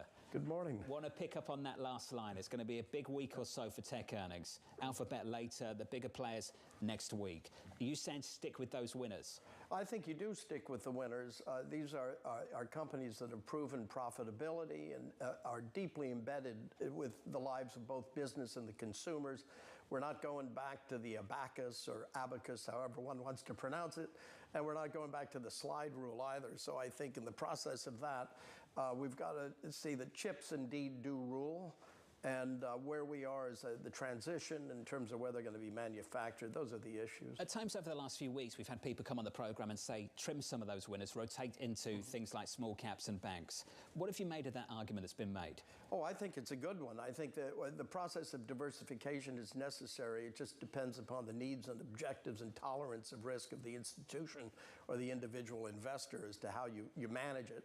But you need exposure in our belief to these magnificent seven, in the sense that they are just so important. We're all on an upgrade cycle. One of them decided that the next phone that they put out is going to have a chip that you'll have to have either this year's model or next year's model. Everything underneath it becomes an anachronism. It looks like a huge upgrade cycle for laptops, PCs, phones, and all things technical as we move forward with AI. Not the Star Wars stuff of AI, but the AI in terms of where we're headed, just making things more efficient. Was that a raging endorsement of Apple there? I do not speak about individual companies because I manage money for the firm. So it was just, if it sounds like it, what can I say, Lisa? Just going a little bit deeper, you were talking about not changing horses in the middle of the stream. Another aphorism was maybe try to catch some of the babies that have been thrown out with the bathwater in the near-term volatility. So have some of the big tech darlings been thrown out with the bathwater? Are those the babies that you want to catch after a little bit of a downturn recently? Last week, it certainly was the case, and the bears jumped on the thing that it was just overdone and this is the end of this, but I think in terms of small caps, I've built positions in small caps in a portfolio that I managed for years now under much criticism, but luckily we were well diversified, and we also included exposure to technology in other areas. So, we may have we performed well within our class of what in our peers, but this is a transitional time. I believe it's a watershed. It's a watershed that's very similar to, probably on parallel to where the automobile was in the early 20th century after Henry Ford had essentially upgraded the manufacture of automobiles by mechanizing the assembly line, bringing up quality and lowering cost. And once the genie comes out of the bottle, the technology genie, it never goes back. You could talk about the same language, watershed moment, the genie out of the bottle, with the political cycle as well, and this real question around the turmoil in that space and what that means for markets. We were talking with earlier this morning with Brian Levitt of Oppenheimer, and he said it was basically a fallacy, this whole Trump trade, and it's been. Well, but this concept right now of this idea, how much do you look to bonds as being the real kind of volatility drivers in an election cycle? Yeah, we think bonds are highly complementary in light of expectations that the Fed will be cutting rates. So it's a good time to pick up some things. You got to watch for your callability. Your treasuries are probably a better bet. But tax-free municipals and things like that help to diversify. But when it comes to fixed income, I'm just not a big fan of thinking that bonds are going to outperform stocks in this particular period. Well, going back to what Brian said to us, though, he said the Trump trade was much to do about nothing. Do you start to put on some investment, or do you start to look at potentially have an election base case and start to put on some trades? I think it's a little bit early for that. I think both sides are going to be doing the first shots across the bow in terms of what they talk about. And when they talk about tariffs, or if they're talking about tax cuts or raising taxes, all this stuff is the first part of the spin. That we have to see what actually happens. But not all of it is spin, in the sense that Kamala Harris is likely going to be the nominee for Democrats now. She's part of a current administration, so an incumbent in a sense. Sure. And Donald Trump had 4 years in office, so he's also an incumbent. So couldn't you take their policies over those years and implement them into the market? You could, but policy is often shaped by what occurs in the economy, by monetary policy. For years you'll see when we come out of a recession, whatever administration is in the White House will claim that they are what really is doing it. It's the Fed, folks. It really is. And the importance of the Fed being independent, we think, is extraordinarily important this year. If anything, we're concerned that we just hope they don't cut too soon, should they cut in September, which is all the highly leveraged crowd wants to see. Okay, pause. Let's build on that. I think this is an interesting point. We had a guest only an hour ago who said they need to cut soon and quick and fast. And you're saying you're worried they might cut too soon. Yeah. September might be too soon. I think September is too soon for one. If the Fed's detractors will say it's politically motivated and questions the independence of the Fed. The other side is inflation, as we've always said, is insidious. Having lived through it in the early 70s, I remember it very well. I mean, there's almost an element of PTSD when you see inflation come into the economic scene if you've lived through it. And you saying it's sticky? Yeah, I still think it remains sticky in certain areas. We haven't seen competition come back in force to battle that stickiness, and we think that the Fed would probably be best advised to, I don't doubt they'll listen to me, but I would go with November and December, 25 bips at a shot. It's a down payment for Main Street and Wall Street that says, we're going to be cutting, don't get too excited, we're going to be still data dependent. And I think Jerome Powell, does not want to spoil his legacy. He's done a pretty good job since March of 2022. He missed in the beginning. He fell by, he was behind the curve, but he got into it, and he's done a great job with 19 Fed meetings and no recession during a Fed funds hike cycle. That's extraordinary. Aided and abetted by the economy and trends that are demographic and other stuff, but the Fed's been right on. Unemployment's still around 4%. Yeah. And I have to go back to Jackson Hole's. I think if we all sat around this table and said, Can inflation get back down to somewhere close to 3 with unemployment still in at around 4? There would have been big doubts about that. You're still conditioned by your mortgage payment in the 80s, aren't you? You know, I am, but you've got to remember, property was so cheap back then, okay, but it looked expensive to us. That's why I don't feel sorry for you. You know, you had that $200,000 penthouse apartment looking over Central Park. I love the stories. It's built up. I mean, you know, there's a difference between the myth and the legend and the person and all that stuff. Well, so meanwhile, going forward, I am curious, what's your most contrarian bet right now, given that you've been positive for a while? Has there been anything that's shifted? You know, I think the contrarian bet really that we have is that if the Fed cuts in September, it wouldn't necessarily be a good thing. And if the Fed doesn't cut in September, you'll probably see the small caps pull back. They'll give back a lot of these gains, just as they did at the beginning of this year. So just to be clear, primarily you think the small cap move has been a rate story? Oh, yep. I believe it's a rate story, and small caps have been ignored because they're considered but longer duration. To tie it together then, for an individual that thinks they shouldn't cut until November, how can you recommend small caps? Oh, well, because you want to build your positions while they're relatively cheap to where they're likely to go. This is just, again, this thematic of today, the first shot across the bow. Got it. The interest that we're seeing in small caps. John, appreciate your time. It's good to see you. Great to see you all. Thank you, sir. John Stoffers there of Oppenheimer, not PIMCO or Invesco. Okay. Brian, I'm sorry. Brian Levitt of Invesco, not of PIMCO, not of Oppenheimer. We're trying here. Let's get you an update on stories elsewhere this morning. It's not personal. Here's your Bloomberg Brief with Danny Berger. Hey, Danny. Hey, John. Philip Morris is higher in the pre-market, more than 2%. It reported earnings in the last hour. It lifted annual profit growth forecast thanks to blockbuster demand for its Zyn nicotine pouches, even though it has some supply shortage issues. Philip Morris has been focusing on efforts on cigarette alternatives. It said earlier this month it would spend $600 million in a new facility to make Zyn in the U.S. Annual sales of the nicotine pouches will hit as much as 580 million cans, the company said, up from its previous 560 million forecast. Delta Airways says that it expects to cancel more flights this week as it tries to recover from Friday's global tech outage. Delta grounded nearly 900 flights on Monday. That brings its total since Friday's meltdown to more than 4,700. The company said it is working around the clock to restore operations. In a post on X, U.S. Transportation Secretary Pete Buttigieg criticized Delta over the disruptions, saying the department had received reports of unacceptable customer service conditions. China's richest man is at risk of losing that distinction as losses continue to pile up. Zhang Shangshang, who runs a bottled water giant in the country, has seen his net worth fall by $13 billion so far this year. That's among the most for billionaires worldwide. The losses are tied to a price war among bottled water brands, with the Hong Kong-listed company on the wrong side of increasingly nationalistic and health-conscious Chinese consumers in recent months. And that's your Bloomberg Brief. John. Danny, thank you. That last line is so important for anyone standing into China right now. The increasing nationalism that we're starting to see.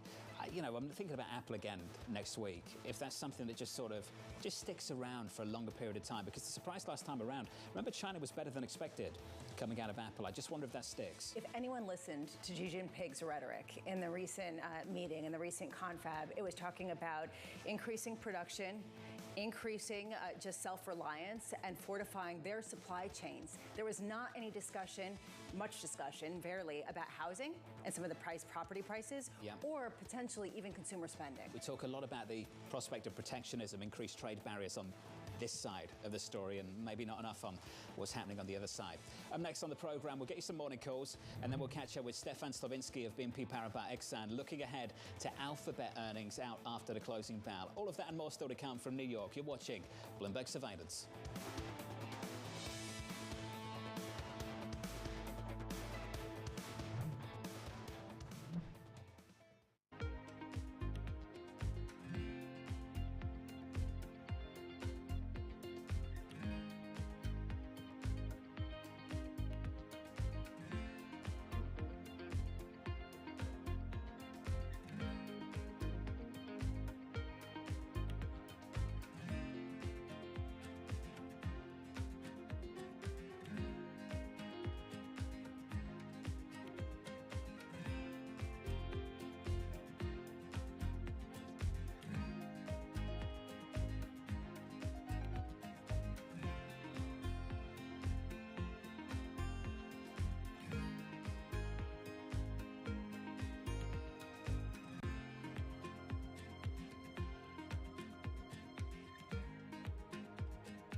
From the beating heart of global finance, economics, and politics, and wherever newsmakers are moving markets, Bloomberg brings you conversations that allow for deep discussions and important insights. What do you think the future is for inflation? Is this a new normal? Are markets too optimistic? How do you worry about the things that are outside your control? How does the current fighting completely stop? I'm Francine Lacqua, and this is The Pulse, every weekday at 9 a.m. only on Bloomberg. Jumpstart your trading day with 2 hours of single stock stories that are driving the opening bell action. We'll take you to Wall Street, Main Street, the C-suite, and beyond. Bloomberg Open Interest, weekdays at 9 a.m. Eastern, only on Bloomberg Television.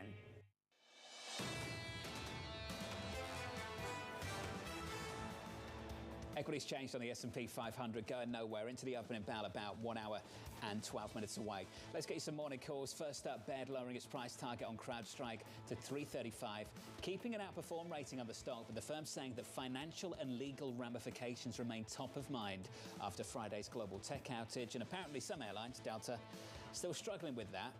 That stock is up by 1.3% in the pre-market. Next up, Morgan Stanley upgrading Snap to equal weight with a $16 price target. The analyst highlighting improving ad performance and a more reasonable valuation compared to its peers. That stock is higher in the pre-market by 3%.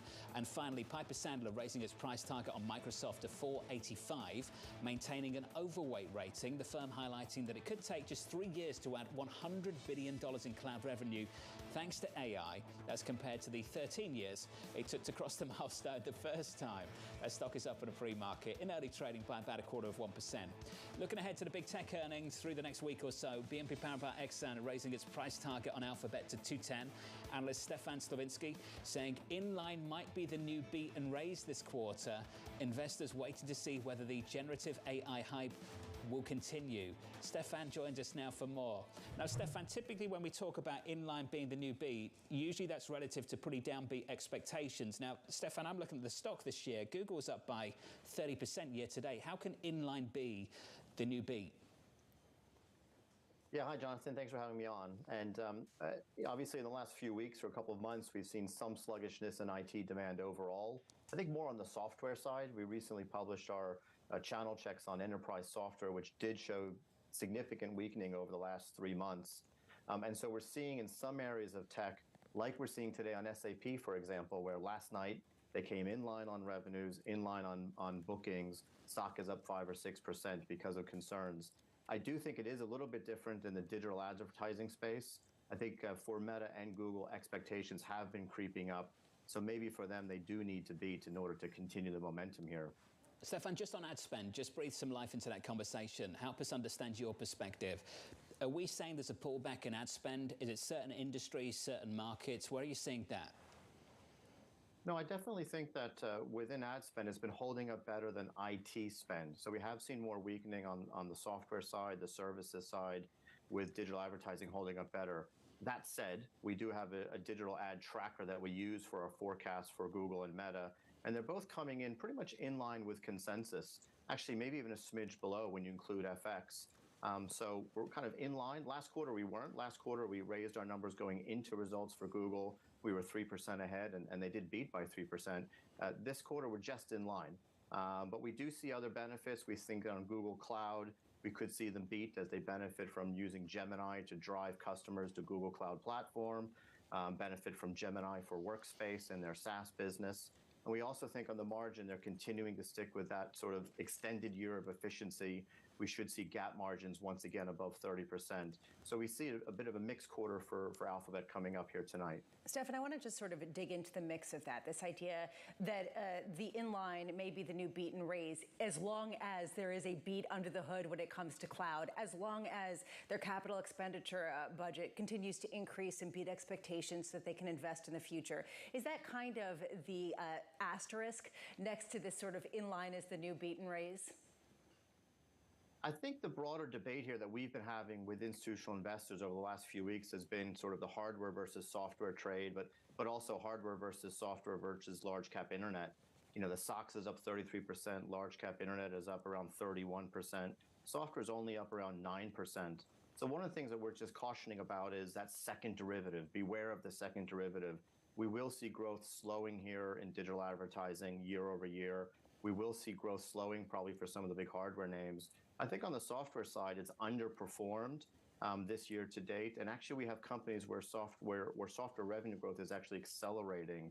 So I think on the software side, we're seeing maybe a bit more opportunity in the second half of the year than maybe large cap internet and hardware for the time being. There's also kind of an elephant in the room, Stefan, especially after the whole CrowdStrike issue that really highlighted how many companies use CrowdStrike on their Microsoft software in order to ensure against cybersecurity attacks. It raises this question about sort of the liability of being too dependent on one particular provider. Do you expect that to come through either in the earnings or in regulatory risk that a lot of these companies are facing anew? I don't think so. I think it's not necessarily something new. And I think, obviously a lot of enterprises, when they're buying IT, try to diversify to a certain extent. So maybe we'll see that creep up more in the risk sections of 10Ks. But I don't think it really changes buying patterns. I think the other thing to mention here is when you do look at the various different components going into the second half of the year, and the political risk around some of these companies with elections and tariffs and rhetoric. Again, on the software side of things, you don't have that. Most of the large cap software companies, even Microsoft, have very limited exposure to China. You do see that more, of course, on hardware and even potentially the large cap internet names being impacted from advertising trends where the Chinese are large advertisers on some of the big internet platforms. Stefan, if you're worried about political risk, is that why you haven't underperformed for Meta? And it's a part of it. I think the market was looking at political risk on Meta as a potential tailwind with the banning of TikTok. We didn't really think that would kind of play out just because a lot of vested interest in making sure that TikTok stays up and running in the U.S. And certainly looks like, based on President Trump's recent comments, that he would allow TikTok to stay up and running. And actually, so that could turn into a headwind for Meta. So that is a challenge. Again, with the elections as well, it's uncertain if advertisers will want to be associated with user-generated content during an election cycle. Maybe they will, maybe they won't, but that's another risk. But our caution there is a bit more on their AI spending and reallocating spending from core AI, which is driving growth, and that's their recommendation engine and ad targeting technologies, to Gen AI, which is the large language models, Llama, and the Meta AI services, which aren't driving revenues yet. Now, if we do see Meta next week say that they're going to be cutting Reality Labs spend to invest in AI, that would be a positive catalyst. But for now, they're saying that Reality Labs losses will continue to accelerate. Hey, Stefan, great to get your thoughts going into these alphabet numbers a little bit later with some real thoughts about the likes of Meta as well at the end there. Stefan Slavinsky there of BNP Paribas Exane. Fantastic exchange with Emily Chang and Mark Zuckerberg. And I have to say that one clip, I saw that absolutely everywhere over the weekend, as Mark Zuckerberg comes out and says that he thought the former president's reaction to that assassination attempt was one of the most badass things he'd ever seen. And I think we all thought, listening to that, being aware of the conversation we just had, that sounded like a guy that was maybe trying to cozy up to the former president just a little bit. 100%, because he also went into saying he's not going to really endorse one candidate or another. This is someone who's trying to play his cards right so he avoids some of the crosshairs of politics. Coming up next on this program, we'll catch up with Sophia Drossos of Point72 alongside Mark Giannoni of Barclays. From New York City, this is Bloomberg.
or get suggestions from your friends at dinner, this is what you should do? And how do you respond when they kind of say, maybe you should lower interest rates? People I don't know will always say, hey, cut rates. Somebody said that in the elevator this morning.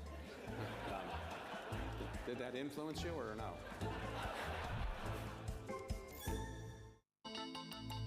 The countdown is on. Everything you need to get the edge at the end of the market day. Get ahead of tomorrow's trading with The Close, weekdays at 3 p.m. only on Bloomberg Television. Context changes everything.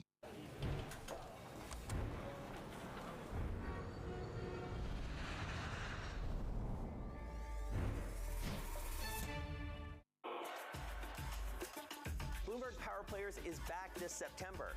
As the top names in tennis take the court over in Queens, we're convening the best of the sports world right here in New York. We'll host some of the most influential voices in the business and identify what happens next for players and fans in this multi-billion-dollar global industry. Bloomberg Power Players, September 5th. Register now at BloombergLive.com/powerplayers.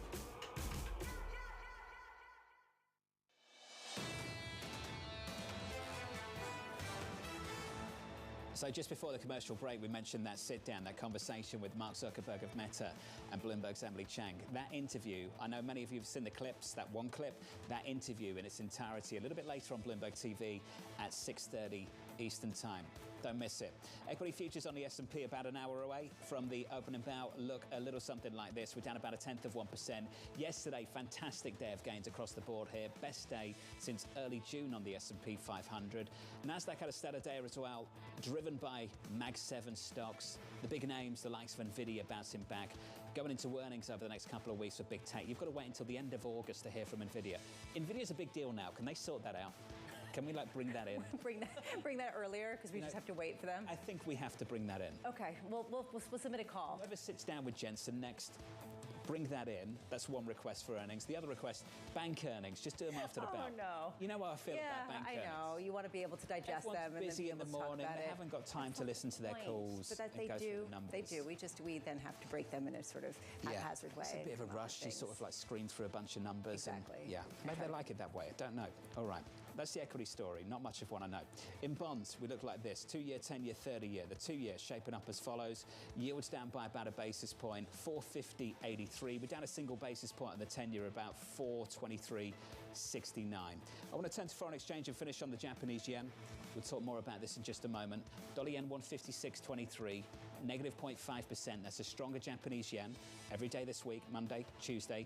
Going into next week, real conversation about whether or not we get this hike from the BOJ. Which raises the question, is the strength we're seeing in the yen because of a Bank of Japan likely policy shift, especially considering the fact that they came out and kind of put a little cold water over the idea of it, talking about some of the weakening in consumer spending in Japan, or raising questions around their confidence to really tighten policy? Or is this a U.S. story entirely? Is this basically the idea that a red sweep and some of the more protectionist policies would strengthen the dollar? That trade, at least people are closing out a little bit, and that's giving some steam to the yen. Well, at least we know that if we get Trump Volume 2, he will have a close partner in Japan because they'll agree on the same thing. The president wants a weaker currency and they want a stronger one. Doesn't that all add up? Doesn't that work? You know, keep Dollar going yen with back that. To 100? I mean, all I can say, did you read all of the scathing notes about how is he going to get that? That's absolutely ridiculous. I guess he needs a Treasury secretary that's just going to, buy a lot of yen? I'm not sure he'll engineer that. I'm not sure how you engineer that. Especially if you're going to have big tariffs and cut immigration aggressively. You'd think that would outweigh everything else. This is the reason why I think people are having a difficult time understanding what the Trump trade actually looks like, because there's a lot of speaking out of all sides of the mouth and a lot of train of thought. It's unclear whether that's actually policy. And you don't know who's going to be in the office. And then when you actually look at the policies and you put that against market reaction, and then his goals. The backdrop is so different too. In 2016, we were like pleading for fiscal stimulus. Right. We had low growth, we had low rates. I think we sat on this program all the time saying, yeah, you should probably do something. Even the chair of the Federal Reserve was testifying and saying, yeah, like you guys should probably do something. Backdrop now, totally different. Which is a reason why bond auctions matter. We're going to get $69 billion of 2-year notes today. We're going to get $70 billion of 5-year notes tomorrow and $44 billion of 7-year notes on Thursday. This, to me, is a real presidential trade, because either way, you are going to get a fiscal deficit that is larger. And now that you got to wonder, okay, how do you offset that on the margins? And that's where I think there could be the most volatility. Okay, that's your conclusion to everything. All right. Top stories. Under surveillance this morning, I agree it matters, just every story. Okay, shares of GM, General Electric, Coca-Cola rising in the pre-market. The companies all reporting quarterly results that beat Wall Street estimates. On the flip side, UPS missing profit estimates amid rising pressure from wages and soft package demand as well. UPS is down about 8%. Lisa, do you think we can park that story this morning, say it's idiosyncratic and focus on the rest, or is that too easy, too simple? I would suggest it's too easy and too simple, especially in light of what we heard from the airlines. It's not just higher expenses. It's also lower package revenue. I'd be curious to see what we see from FedEx, other places. You can't ignore certain signs of weakness. It's just hard to know how to put it together with the signs of strength that we're seeing from the likes of GM, from the likes of Coca-Cola, from the likes of the banks that are posting record profits. It is very difficult to understand whether we're seeing weakness, as evidenced by the lack of earnings growth that we're seeing in the Russell 2000, or true strength, the fact that people are still buying big trucks and going crazy with them. Over at GM, earnings season picking up big time later. We'll hear from the likes of Tesla and we'll hear from the likes of Alphabet. And then tomorrow morning, Lisa's going to draw that all back to the deficit in America and the bond supply you get later this week. I know you will. I know. Kamala Harris starting to pick up key Democratic endorsements. That list now including former House Speaker Nancy Pelosi. CNN reporting that Senate Majority Leader Chuck Schumer and House Minority Leader Hakeem Jeffries are expected to endorse Harris soon. Scene, okay? New York City, breakfast, okay? I'm eating, I'm chill. Bit of scrambled eggs, decaf cappuccino, just relax, just a little bit. Can't handle the caffeine. Don't need to come back up after the show. All right, poor Chuck Schumer. Walking through the restaurant, what does this one do? Anne-Marie, like a shot. Just leaves breakfast like a shot. Are you going to endorse Harris? You're going to endorse Harris. What did he say to you yesterday? He said, I'm not making any comments. And then I said, okay, well, when are you going to potentially make a comment? He said, I have a statement later today. So I said, are you going to endorse her in your statement later today? He goes, do not put words in my mouth. I'm making no statements. And then he rushed into a car. If you are an official and you go into a restaurant and you see this one, just turn around and go back to the exit. We need to know answers. Okay. Everyone was coming out. Where was he? He was the one that was supposed to have this come to Jesus moment with Biden in Delaware. So where was his endorsement? True, true. I think we're still waiting, right? Still waiting. Potentially it's going to come today. Okay, look out for that. Let's turn to this. Investors keeping an eye on US data this week, including GDP and PCE. Both prints will paint a better picture of what the Fed's next move will be. Fed officials are expected to hold rates steady once more at next week's meeting. Markets still broadly pricing in 2 cuts this year.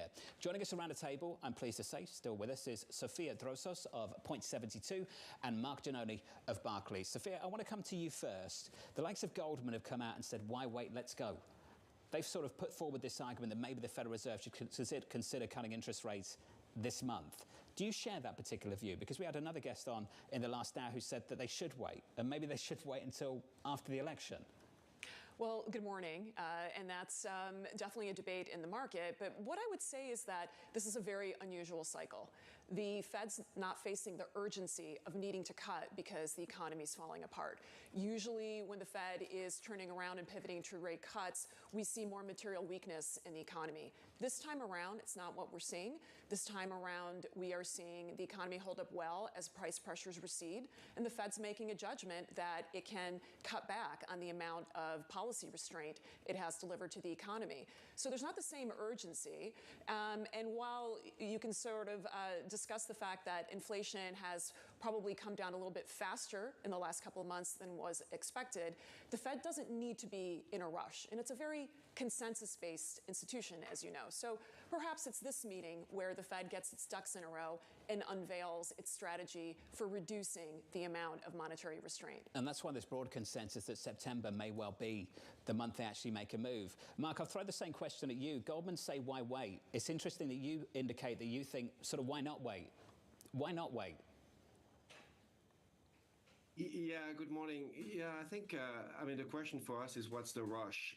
The inflation has improved a lot. So yes, it has come down. And in particular in June, we had like a lot of improvement.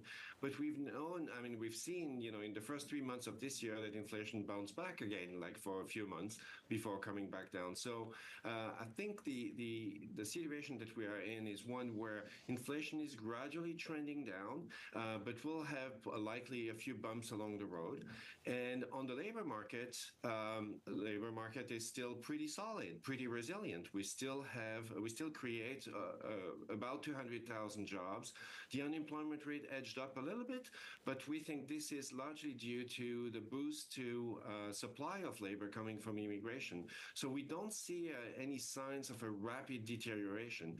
And you noted before that consumption, we'll have some information about that later this week, but we think that so far the signs are, based on retail sales data, for instance, that consumption is still very resilient to this point. Mark, you raise a point that actually flies in the face of what Ian Shepherdson was making earlier this morning, where he was saying he thinks the Fed could cut by 150 basis points in the next 18 months or so, possibly more, just simply because inflation is falling so quickly and will continue to do so. You seem to think that actually the Fed isn't that restrictive, and we're seeing an economy that's handling just fine, the rates where they are. Can you explain sort of why you see inflation as stickier and rates being closer to neutral than not here? Yeah, so I think, this economy still generates a fair amount of income. Every month, we keep hiring about 200,000 jobs.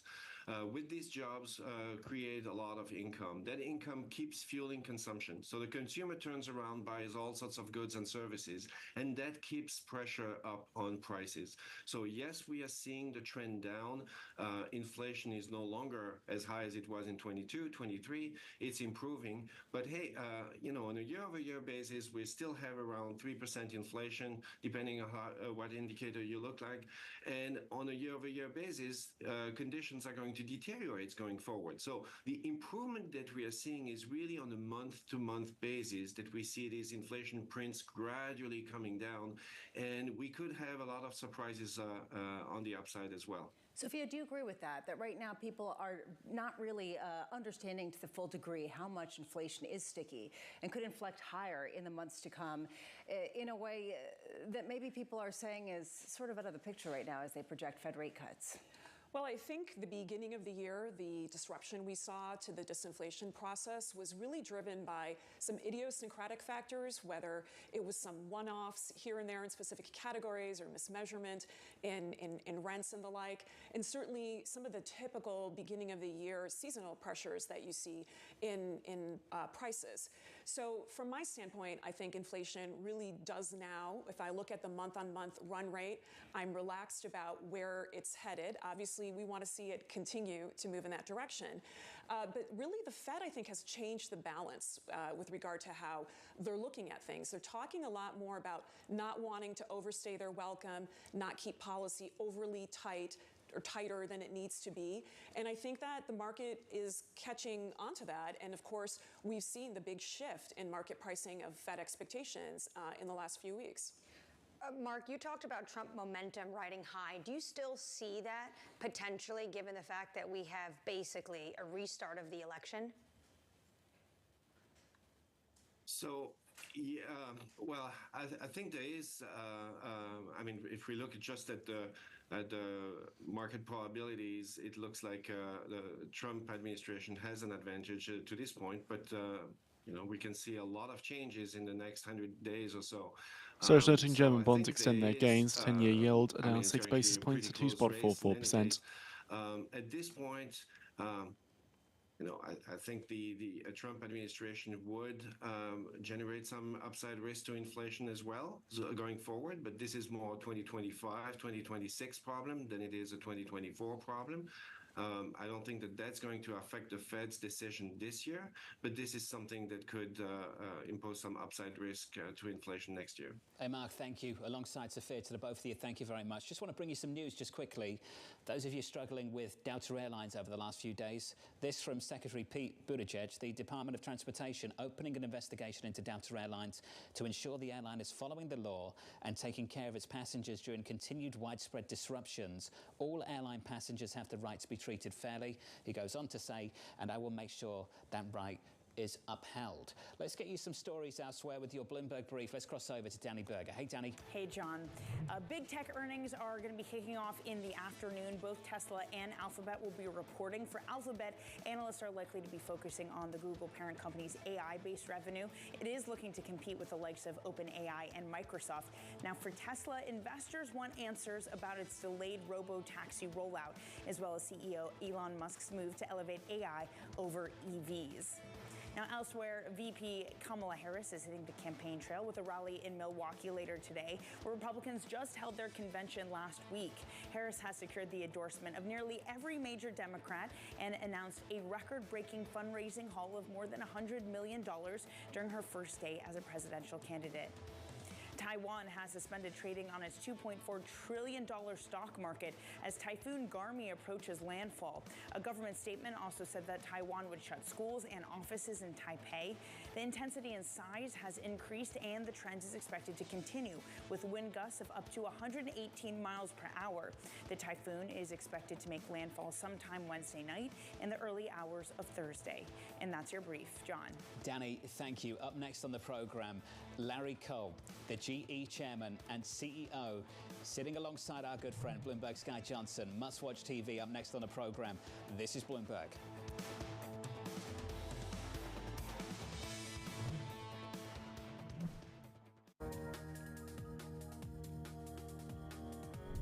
There are many global investors that aren't interested in China anymore, but there's a lot that are. And obviously the local investors have money in China and are doubling down on investing in China. Many of the Asian investors, and in fact a lot of the Middle East investors, the Americans are gone away. Therefore, there's an amazing opportunity to put capital to work and get returns which are excess what you would get in other places. Where there is lack of money, there is usually opportunity. So we continue to build out our business in China. It's just where the money's coming from is different. And so we're raising local money in China for investing and bringing those that choose to be there to invest in China. So it's just a different, where the money's coming from is just different.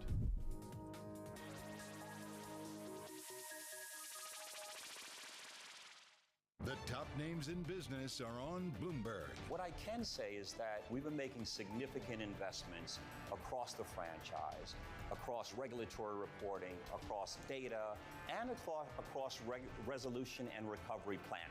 These are areas we've been investing in because we know they're areas that, frankly, the industry likely needs to further enhance, and we certainly want to enhance them for ourselves. Nobody covers business like Bloomberg. Context changes everything. DOJ or other authorities could face bigger challenges next. It was going to keep rain World Cup. This is a three as the economic picture. Covering the intersections of Hollywood, Silicon Valley, and beyond.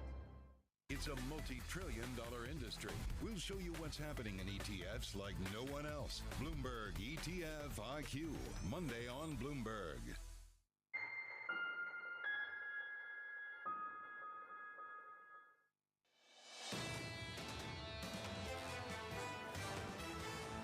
Equity slightly softer here. We're down by about 0.1% on the S&P. The opening bell in about 44 minutes' time. Let's cross over to Guy Johnson in Windsor, England. Sounds very official and royal, doesn't it? Sitting down with the GE CEO, Larry Culp. Guy, over to you. Yeah, we've got some aerospace royalty here in the room. As you say, Larry Culp, the CEO and chair of General Electric, the world's biggest jet engine manufacturer. John, this is a company that is newly independent. It's a standalone business. The first time we've seen numbers being reported on that basis, and the numbers we've seen being reported look good and being taken well by the market. The stock, I think, is up circa 3% this morning. It looks like a beat and a raise from Larry Culp. Good morning. Good afternoon, as I probably should say. Nice to have you with us. Thanks for joining us. Guy, good to be with you. Talk me through the strength. Talk me through where it has come from. Where is the strength for this beat and raise within the business? Well, Guy, it's really rooted in the demand that we see both from the airlines and from the airframers for more of what we do. 70% of GE Aerospace on a standalone basis comes in the aftermarket, supporting the airlines with parts, with services of all types to keep today's fleets in the air. And given the activity that they're seeing with the flying public, it's all we can do to keep up with what they'd like to see from us. So the 60+% improvement in earnings, the nearly 20% improvement in free cash that we announced today is really a function of the strength that we're seeing in our commercial engines and services business in the aftermarket. Is that sustainable? Does that carry on throughout the rest of this year into 2025? Is that something that is here now, gone tomorrow? Because we're starting to see some warnings coming through, particularly from the narrow body operators in the United States and as of the beginning of this week with Ryanair here in Europe. Well, we've certainly seen those as well. Seems like that commentary is really geared more toward pricing than anything else. But if you look at our order book in the second quarter alone, nearly 40% year over year.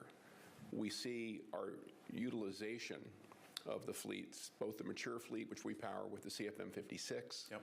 That has been steady, an engine that folks thought might begin to fade. Our newer generation technology, the LEAP engine on both the 737 MAX and the Neo at Airbus, that's probably up 4 points in terms of share. So our utilization could not be higher. Even just looking at the third quarter here, we have probably 90% of our third quarter projection in backlog today with respect to parts. So in terms of the demand signals we're seeing from our customers, things are strong. So the hours being flown are going to remain consistent, you think? We believe so. Okay. And going forward, they're going to increase. That's the kind of the older story. That's the existing fleet that's already out there. As you say, the maintenance story is very strong. The margin off that is very, very strong. The story certainly at the Farnborough Air Show and all the air shows recently and throughout this industry has been what has been happening with the supply chain. Airbus lowering its guidance for the year, talking about engines within that guidance. Is the supply chain story getting better or is it getting worse? Guy, I'm strongly of the view it's getting better. It's really all about the rate of improvement. Right. And what we shared earlier today with investors is that we didn't have the output that we had anticipated in the second quarter with our newest generation engine in particular, with our LEAP engine. But we're going in using our flight deck, our lean operating model to help our suppliers help us. Jointly problem solving, really understanding constraints at the point of impact.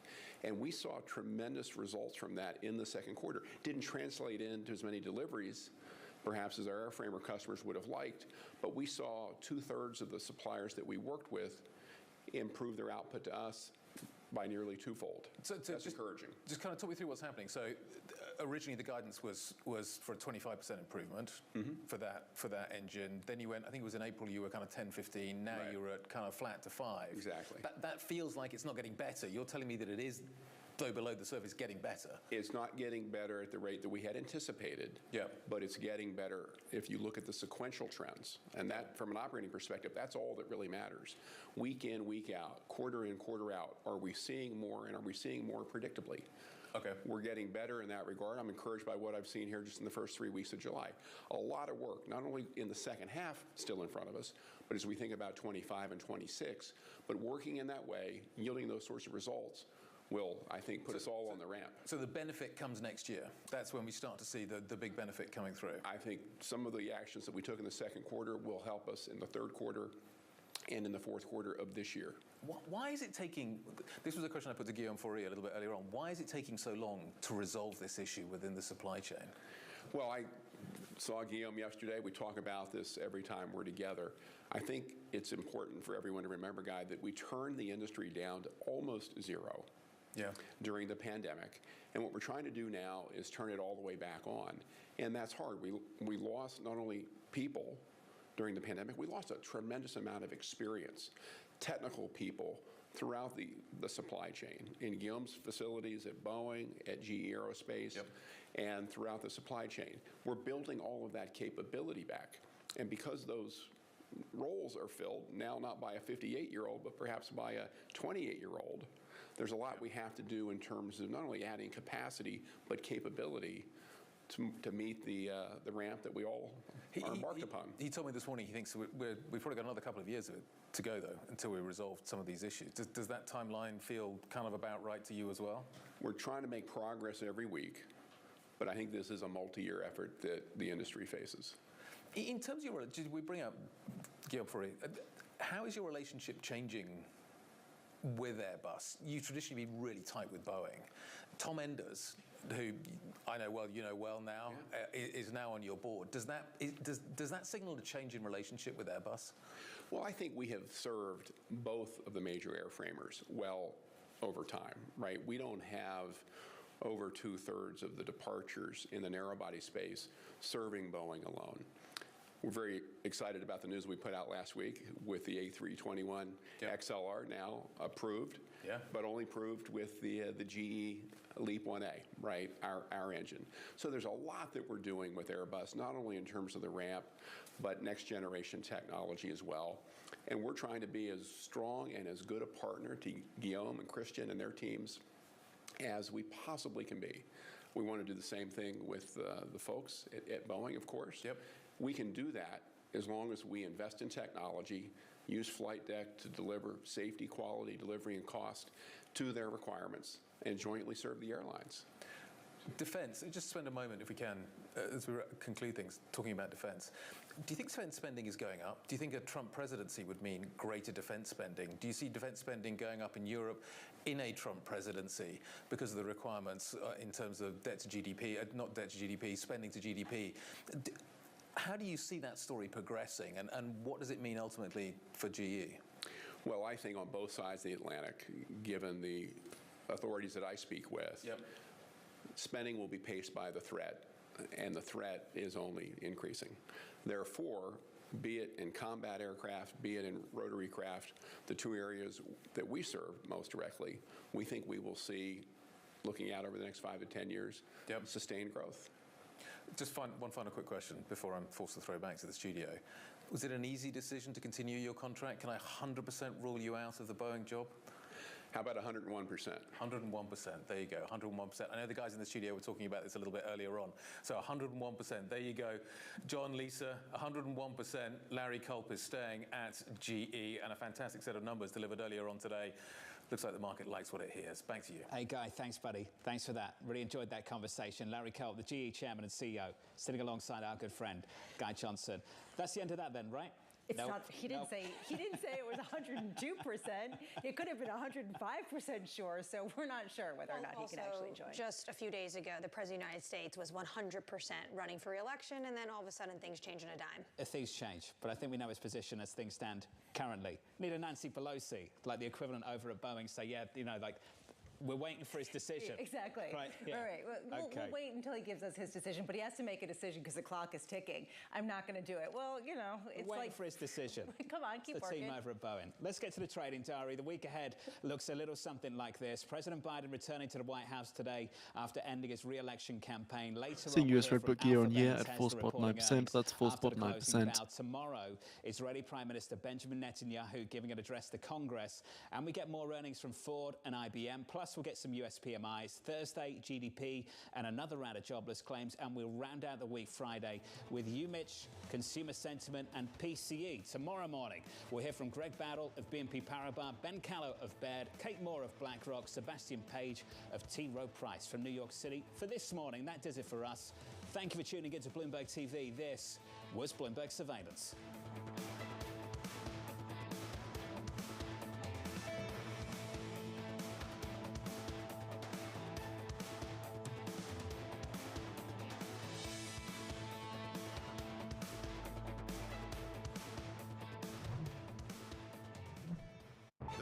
That move markets are on Bloomberg. We've seen story after story about companies delisting from the London Stock Exchange, listing in New York, listing in Europe. I want to turn that around. I want Britain to be the place of choice to make an IPO, to grow your business. That's why I welcome the reforms that the FCA put in place last week. It's also why I'm determined to change our pension system so we can keep more businesses here in Britain. Bloomberg. Context changes everything. I suppose I want to buy a computer, but I want to have AI in my computer. I want to be really up to date. Do you have AI in your computers yet? No, not yet, but it's coming soon.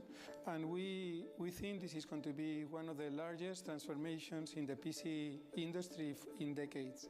what will be possible starting this summer is to run large language models in AI PCs, which means that what today all of us are doing in the cloud, where you use any of the applications that you can, you will be able to do it locally. And what this means, which is why we think this is important, is it will be much better from a cost perspective, because running models in the cloud is expensive. It will be better from a security perspective, because you will be able to use the model with your own data locally without having to upload your data to the cloud, and you will be able to do it anywhere in the world. And also for applications where speed is important, where latency is important, you will be able to do it locally much faster. For example, in gaming, where the game needs any resource the computer have, it will be a much better model. So it's going to be a big change starting this summer. At the same price, too. Slightly higher price, but if we look at the increase of price versus the increase of value, not comparable.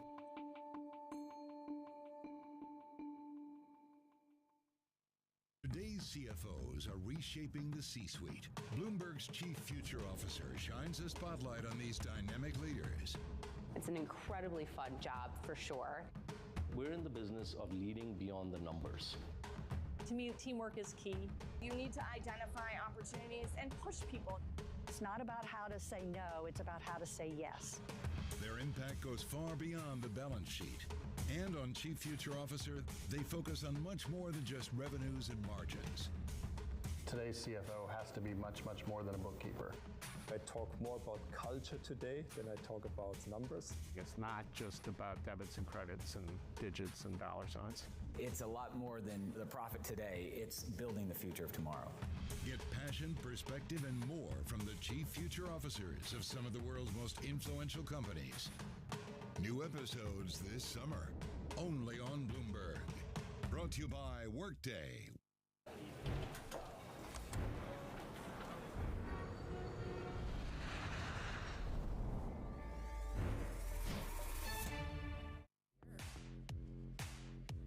Effective Fed funds rate 5.33% for July the 22nd, unchanged from July the 19th. 30 minutes for that turnaround. I'm Matt Miller.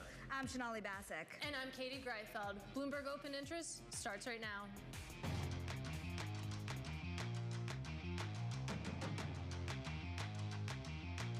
ECB bond holdings under PEPP are 1.66 trillion euros as of last week. ECB settled 2,239.6 billion euros for public sector bond purchases, with the ECB settling 303.4 billion euros of corporate bond purchases. Speaking of Alphabet, cybersecurity startup Wiz turned down the tech giant's giant takeover bid, opting for an IPO route instead. Plus, politics remains in the spotlight, with Kamala Harris's campaign picking up steam, endorsements and record-breaking donations pouring in. Let's take a look at where markets are trading about 30 minutes until the bells ring. Like Matt said, it's a mixed picture behind me. You can see the S&P 500 just about unchanged in pre-market trading, maybe a little bit lower. Big tech, meanwhile, taking a dive here. You can see the NASDAQ 100 down about 0.2%. Then you take a look at the bond market, a little bit of a rally building. 10-year yields down about 2 basis points. But not much, right? Futures are giving me the summer doldrums vibes today. And actually, that's fitting. Look at this. The white line here is an average of the S&P's returns from 1993 till 2023. So over the last 30 years, this is historically the time when we trade flat. Can that change with earnings? Speaking of earnings, we're going to take a look at some stocks moving before the market opens. UPS reporting profit that fell short of Wall Street estimates. UPS down pre-market more than 10%. Also keeping an eye on Google after cybersecurity startup Wiz turned down their $23 billion takeover offer. Yet Alphabet shares marginally up, pretty much flat before they report earnings later today, Matt. All right, earnings is getting me very excited today. There's a lot of cool stuff going on. Last night kind of kicked off for me because Porsche released some really disappointing earnings. Of course, trading over in Frankfurt, those shares are down. And then today, GM released some really good earnings. Everybody in America seems to be buying a General Motors pickup truck. And of course, the party continues for you because we have Tesla coming up after the bell. Of course, really interesting autos conversation there, in addition to AI, because Tesla, as we know... See here, according to the poll, the Fed is to cut rates by 50 basis points in 2024, says 73 jury of 100 economists, with 13 saying 25 basis points and 3 saying no cuts. Big debate starts about the state of the U.S. consumer. Right? Way more Also, according to the companies- same poll, the Federal Reserve to cut the Fed funds rate by 25 basis points in September and December, saying 70 of 100 economists versus 58 of 116 in June. More than what we're putting on the table. Finale, this glass is half full. All right, let's get to politics. Vice President Kamala Harris's campaign says it has raised over $100 million since Sunday. She has enough delegates for the Democratic nomination for president already as well. Harris spoke to the media in Delaware. We are all here because we love our country, right? And we believe in our foundational principles. We believe in freedom and opportunity and justice, not for some, but for all. We are going to win. For more on Harris's presidential campaign, we're joined by Bloomberg's chief Washington correspondent, Anne-Marie Jordan. Anne-Marie, so many milestones in such a short period of time. She has rallied a ton of Democratic support behind her. Yeah, and I think you need to take a little bit of this with some grain of salt. Donors, pretty much, that money coming in was drying up because there was concern about whether or not Biden was going to step aside. And then if it wasn't going to be Harris, that money, who was going to be able to tap into it? What was so interesting about the money, though, that did come in was that 60% of that money were first-time contributors to the 2024 cycle. So this just shows that there is a restart, and she is trying to revamp and a resurgence to bringing back the base into the camp. So yes, this is a great start for her, but obviously we have to see how she continues, because right now she is still down in the polls. So are her policies and what she goes out and talks about, is that going to be enough? I still go back to this poll a few months ago by CNN. 55% of Americans felt that the Trump presidency was a success when you talk about the policies. And when you look at the Biden-Harris administration, you ask those people, they say it's only about 39% a success. So how does she differentiate herself as well from the current administration? Stark difference. It is a stark difference. And I think one thing you're going to see, and she talked about this yesterday, is she's really going to lean into reproductive rights, because this worked in the midterm elections. This got a lot of suburban women out to come out and vote, even in red states when there's referendums and special elections based on abortion. And the midterms, this worked. Will it work for the general in November? You know, one question I have, too, is how she might start to differentiate herself from President Biden on certain policies and really distance herself from some of the things that have been very controversial or not even working out in a lot of people's eyes. For example, how she treated border policy when she was kind of dealing with Central America here. So there's not going to be a lot of daylight between Harris and Biden. She was the VP, but there's three things you could potentially look at. One, yes, the Republicans are already coming after her on immigration. She was given this task of March 2021 from Biden to look at the root causes of immigration, not necessarily the border, that would be under Mayorkas, but clearly this has been seen by many in America as a failure, or there's deep concerns about it. The other thing I would look at is she's not going to be presiding over Netanyahu's address to Congress. She's going to be out in the trail campaigning now.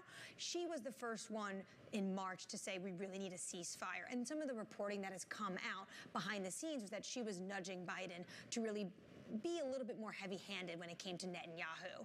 And then, of course, the third big thing I mentioned again, reproductive rights. You really don't see Biden wanting to talk about an abortion. He's a Catholic. He doesn't feel comfortable. It's almost awkward. She has been the face of this, and she's going to take that fight. And I would say today is really interesting because she's going to Milwaukee, and she's going to be joined by Senator Tammy Baldwin, who recently, when Biden showed up in Wisconsin, in Madison, Tammy Baldwin did not go to his event. She was trying to distance herself. So whether or not Harris can get over the finish line November 5th, what you're hearing from Democrats is that they think this is actually going to at least help down ballot races. And of course, it's interesting in and of itself that she's kicking off in Milwaukee. Of course, you and the rest of the team was just there for the RNC. Anne-Marie Jordan, our chief Washington correspondent, thank you so much. Let's bring this conversation to the markets now with Dana DiOrio. She is Investnet co-chief investment officer and group president. And obviously, the politics conversation really taking up a lot of airtime. But we also have the Fed. We also have earnings. But I'm curious, in your role as co-CIO, just how closely are you watching the polls and the general conversation around politics evolve right now? Yeah, I think there's no avoiding it, right? And certainly it's been very interesting even in the last week because obviously after the debate performance and, what we saw in markets. And I think it's very interesting actually because there's so much news around, politics, but the markets are sort of this real-time indicator and voting mechanism for how people feel about the election. So after that debate, you saw a big bump in the Trump trade, right? And you saw energy doing well and financials and, just expectations that are associated with a Trump win. And now, of course, with this change in, who the Democrats are putting up, there's a shot in the arm there. And you see markets sort of maybe taking a breather potentially on that Trump trade, right? You would expect potentially, sustainable stocks get a little bit of a bump and energy stocks take a little bit off. How closely, Dana, are you watching, though, the polls? How closely are you watching the betting markets? I mean, is that something that's on your dashboard and you look at every day?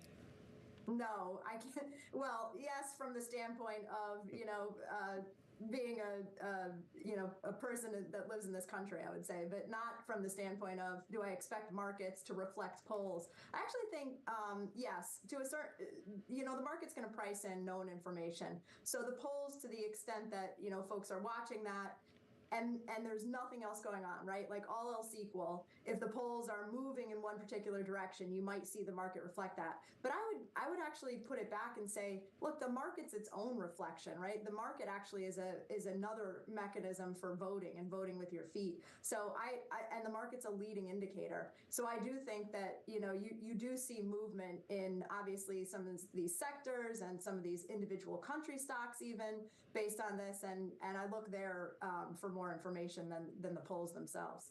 Dana, if we think about the market voting with their feet, if you look at Fed swaps, you also see the market really still betting on at least 2 rate cuts this year. Do you need those 2 rate cuts to hold this market up?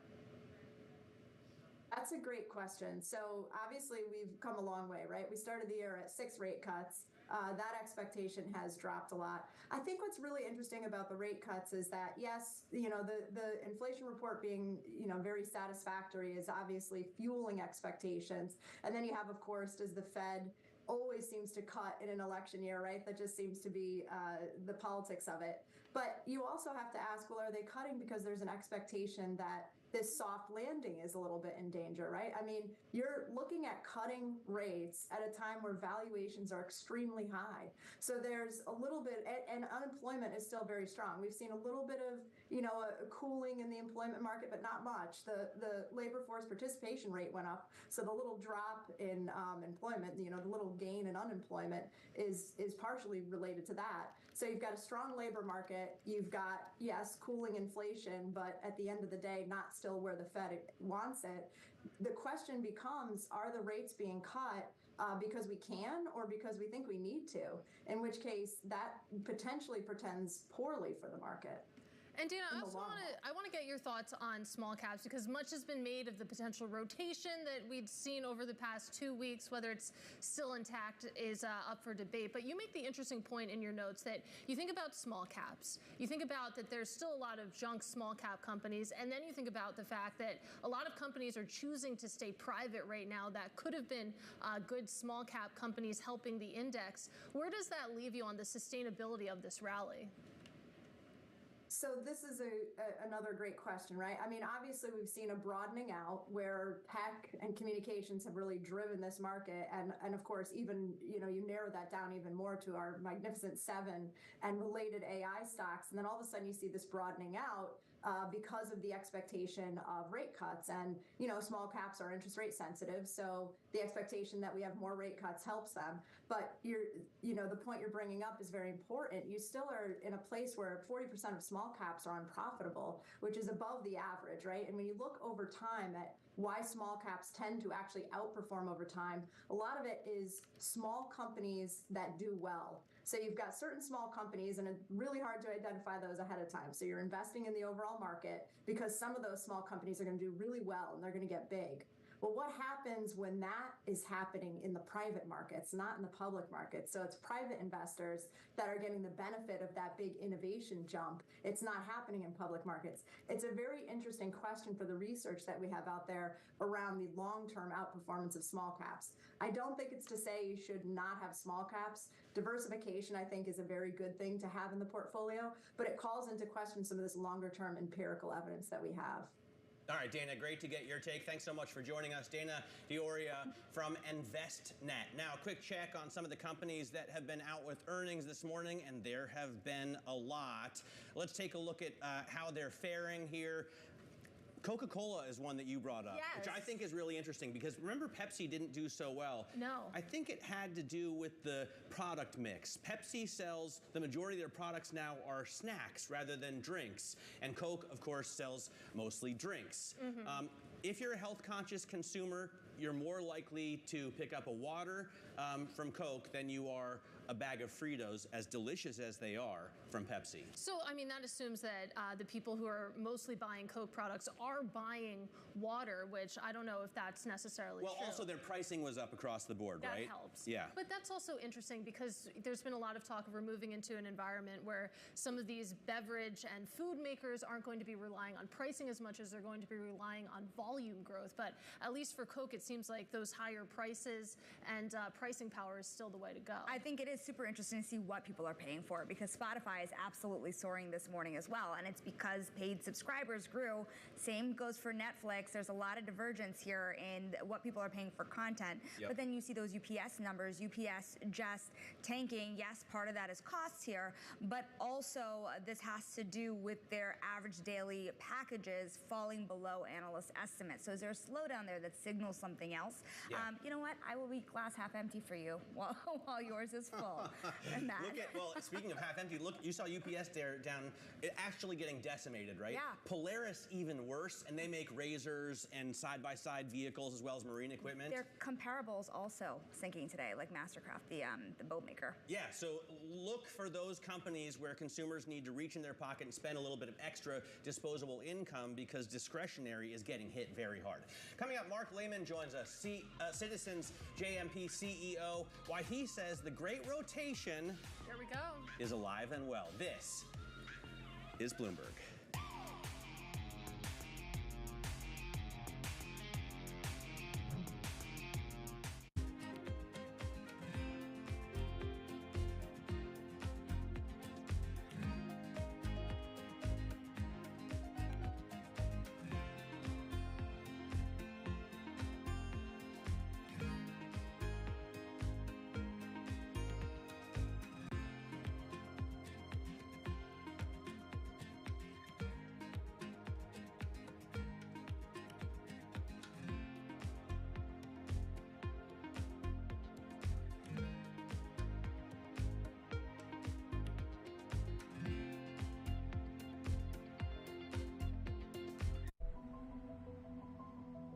The more that you learn about this case, the more it reads like a Hollywood script.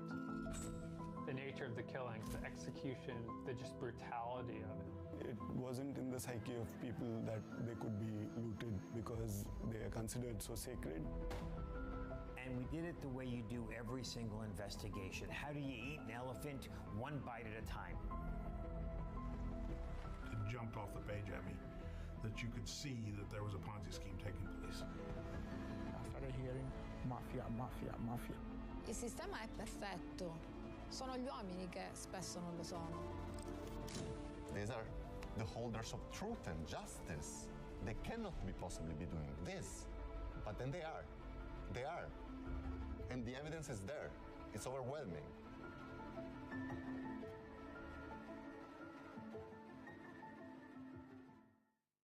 Season is here. I know it's like your Super Bowl, right? I can't wait. It's like opening presents in the morning. All right, it will be exciting. Nobody covers earnings like Bloomberg.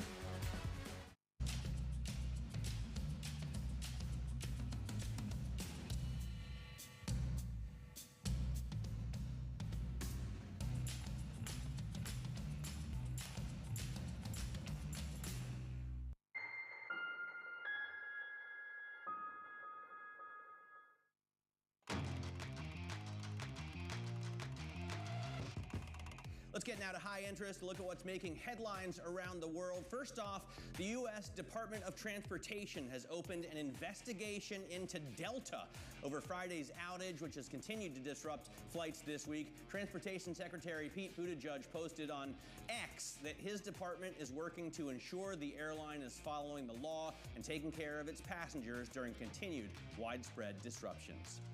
Porsche shares fell the most on record after the luxury car maker cut its outlook for the full year. The German manufacturer said a shortage of aluminum parts could cause it to stop production of some models. Porsche is also struggling with weak demand in China. CrowdStrike CEO George Kurtz is being called to testify before Congress following a defective software update that caused widespread global outages. The company has been asked to promptly schedule a date after the disruption that hit healthcare, airlines, including Delta, ports, companies, and governments. Sonali? And Tesla and Alphabet, two of the Magnificent Seven, are set to report today after a painful tech-led sell-off last week. Joining us now is Mark Lehman, head of Citizens JMP Securities. And you think about the weight of the Magnificent Seven here and how important they've been to this market. Do you think moving forward, any disruption here you see in this earnings cycle will set that off course? It's a great question. We're going to find out soon. We saw a little bit of that disruption just with the rotation the last couple weeks, but I don't think it's going to be an earnings problem. It's going to be a multiple problem. So as earnings continue to do well, I think the stocks will continue to do well. But I do like this expansion from the Magnificent Seven to a magnificent stock market. It's better for everybody. Let's talk about that a little bit, because we were just speaking with Dana DiOrio in our previous segment, and she made the point that you take a look at small caps, which has been, of course, the beneficiary of this rotation. 40% of small caps are unprofitable, and then you have the fact that the IPO market is really muted, and you're not seeing those, valuable private companies come into the public markets, and that makes the stories on small caps maybe a little bit less rosy. How are you thinking about that?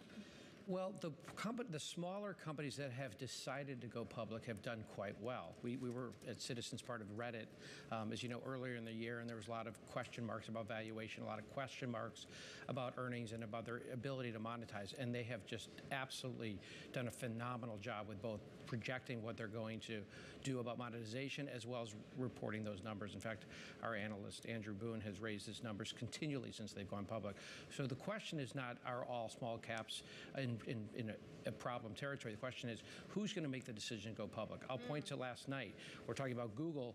Wiz was this very highly valuable private company in Israel, and they decided to not be bought by Google and pronounced they want to go public. Well, that was music to my ears and a lot of people, because I think showing that as an avenue to go monetize for your employees as well as the company, I think is a wonderful statement. Yeah, there is some skepticism that they will go public, but definitely one to watch. But to your point on the IPO market, something that we were discussing is if you continue to see this broadening out, would that encourage more of those smaller companies that you've been speaking of to actually test the waters here? I think so. I mean, I've been on the street for a fair amount of years. I talk to portfolio managers every day. I have not seen a demand imbalance like we've seen. There's more demand than supply.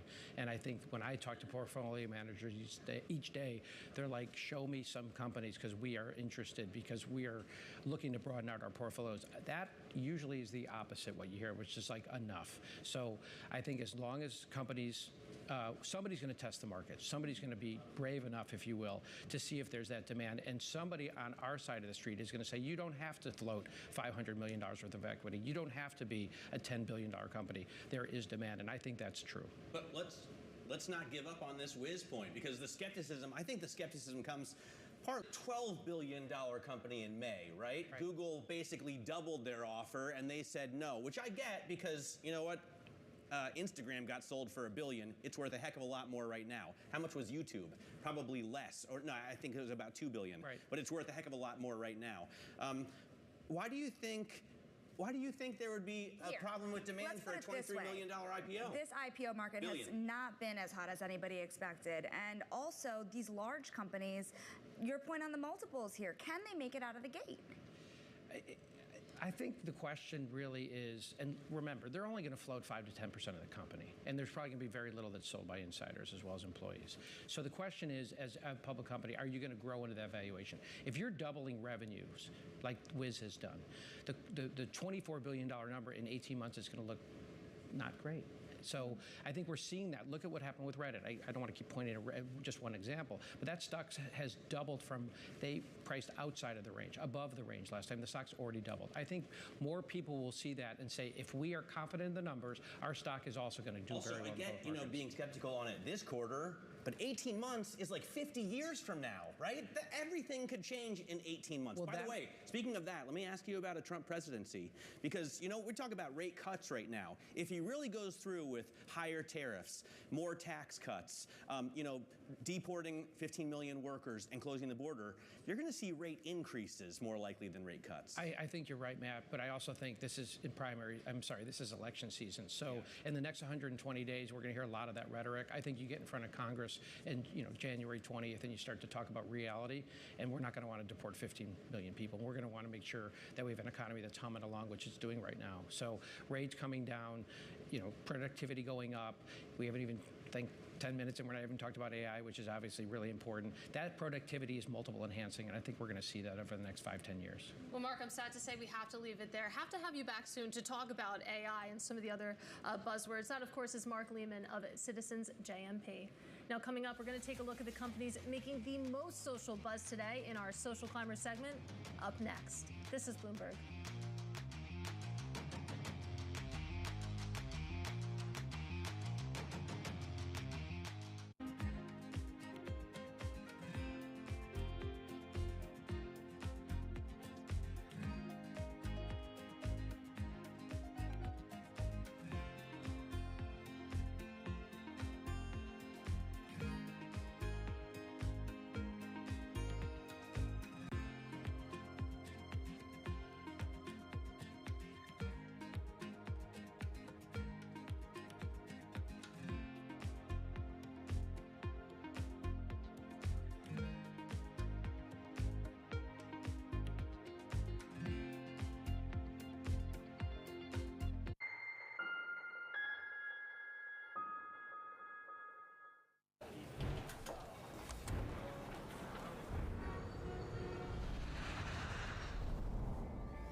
Bloomberg Power Players is back this September.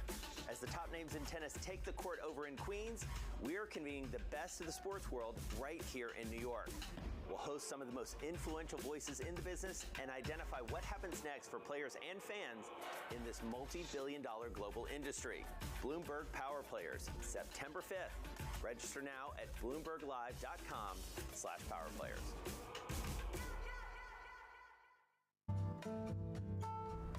DOJ or other authorities. Could face bigger challenges next. It was going to keep reading World Cup. This is a three. As the economic picture. Covering the intersections of Hollywood, Silicon Valley, and beyond.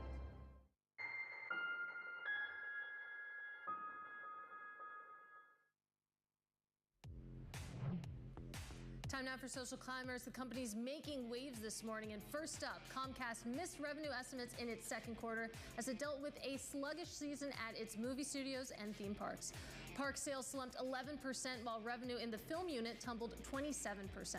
Next up, Philip Morris, which owns brands such as Marlboro, it raised its forecast for annual profit growth. The tobacco company seeing higher demand for its Zyn nicotine pouches as desire for tobacco alternatives lights up consumers' enthusiasm. And finally, Coca-Cola raising its full-year outlook as higher prices bolster the soft drink giant's performance. The company is also getting a boost from new product launches and big sponsorships such as the Olympics. Now, Coca-Cola's main rival, Pepsi, reported weak revenue growth earlier this month. You can follow all the latest company buzz on TREN Go on your Bloomberg terminal. Now, coming up, Tracy McMillan. She is Wells Fargo Investment Institute head of global asset allocation strategy. Why she doesn't think the rotation is the start of a new trend. This is Bloomberg.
We want to make sure that we're exposed to categories that continue to be relevant to consumers, that we're positioned in categories where we have a competitive right to win. By strategically adding and shedding assets, General Mills has turned over about 20% of its net sales base in the last 6 years. It's dramatically expanded its pet food platform, starting with the purchase of Blue Buffalo pet products in 2018. That expansion dovetailed with a boom in demand. Pet in the U.S., pet feeding and treating, is a $50 billion category. It's almost 5 times the size of a category like cereal. Is this the future of the company? I mean, we so much associate General Mills with breakfast and cereals, human breakfast and human cereals.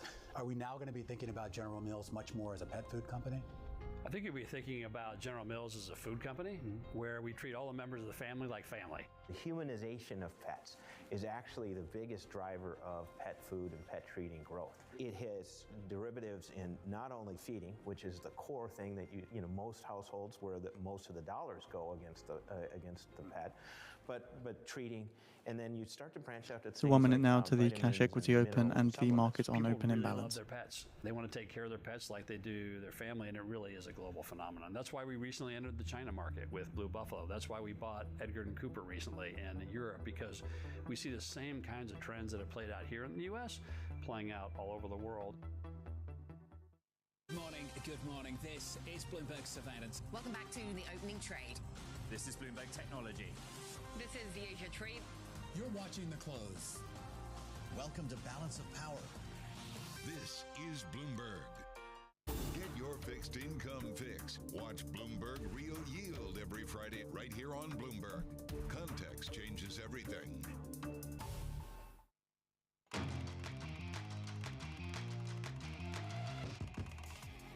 We are moments away from the start of trading on a very busy day for earnings. This is Bloomberg Open Interest.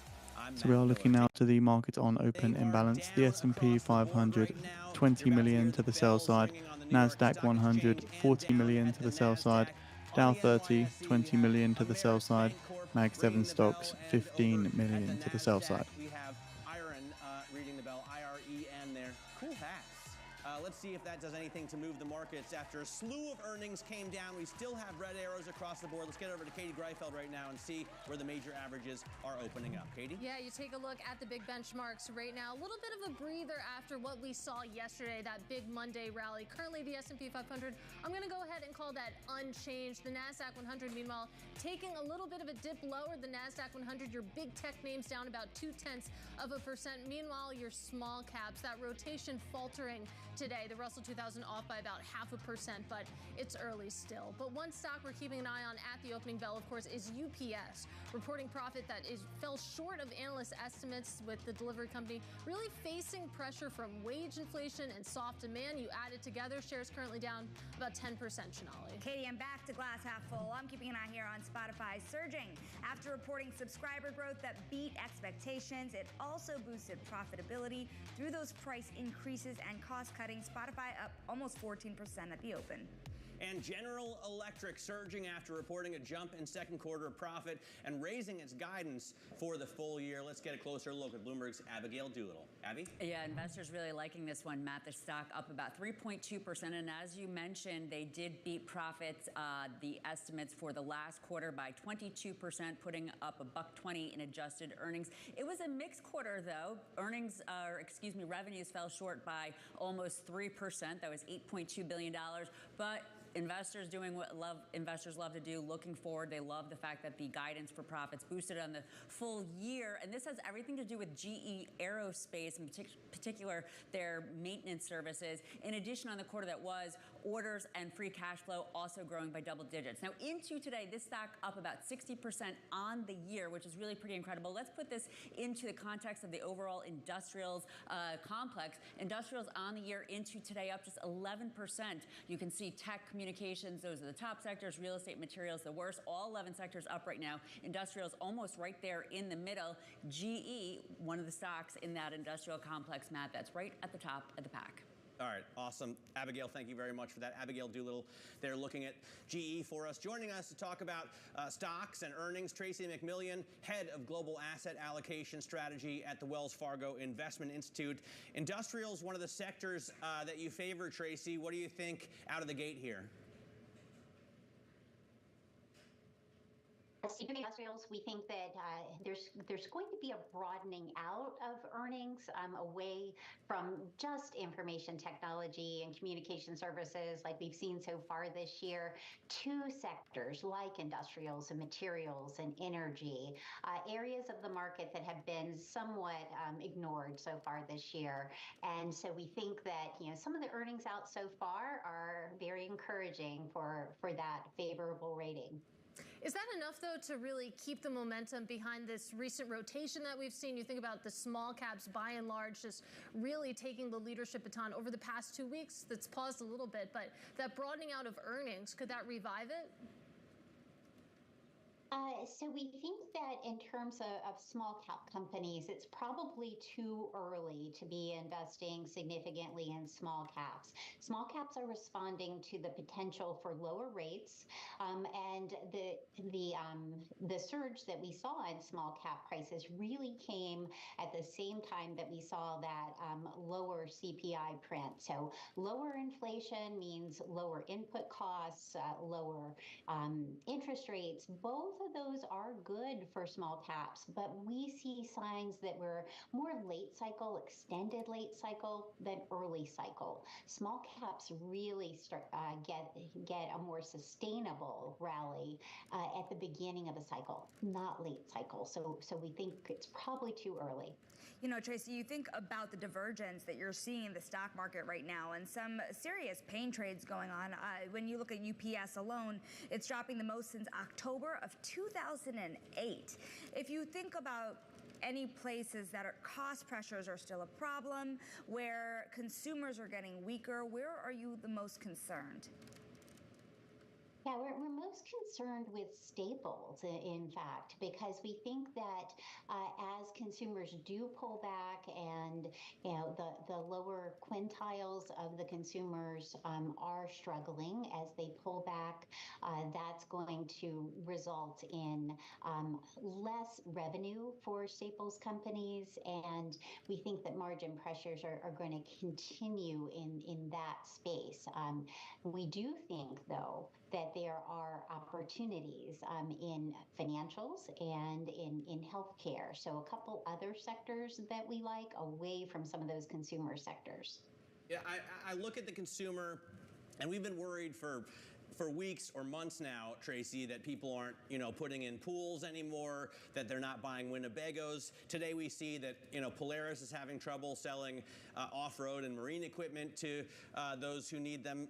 On the other hand, General Motors has sold over 100,000, Silverado pickup trucks, and those are just the light duty.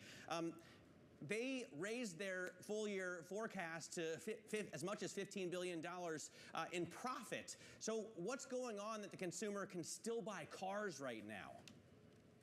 Yeah, I saw that this morning. We're definitely getting some mixed signals there. I think what is happening is that the upper end of the consumer spectrum does still have the means to go out and purchase automobiles, to purchase those higher end products, especially if they're cash buyers, if they're not confronted with these higher interest rates. But they too seem to be paring back on non-essentials. So you could say that an automobile is an essential, maybe an ATV is not.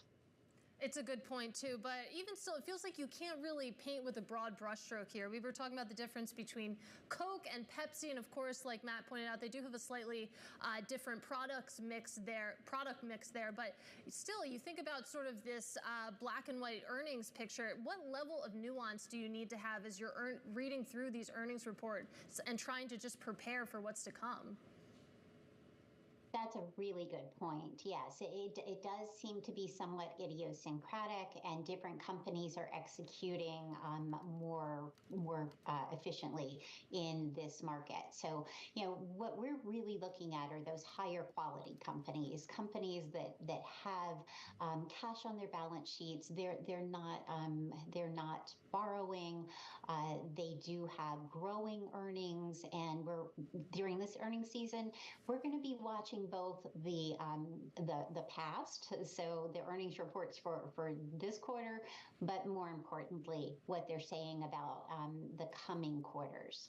Tracy, how badly does this market need a rate cut? If you see signs of cooling, the market expects September. If we don't see September, what happens? Well, I think markets are going to be very disappointed. There's almost 100% probability right now priced into the markets that there will be a September cut. So if we do not get that cut, we think markets will definitely be disappointed. But you also have to think about, why would we not get that cut? We might not get it if growth continues to be strong, if the labor market starts to surprise again to the downside. Oil futures extend losses. U.S. crude down by $1 a barrel. Fewer claims, the upside in terms of more people being hired. So if we see any of that transpire, that could neutralize some of the negativity from another postponement of a rate cut. Tracy, we thank you so very much for your time. That is Tracy McMillian of the Wells Fargo Investment Institute. And coming up, Tesla out with their earnings today. After the bell, we're going to preview what to expect next. Stick with us. This is Bloomberg.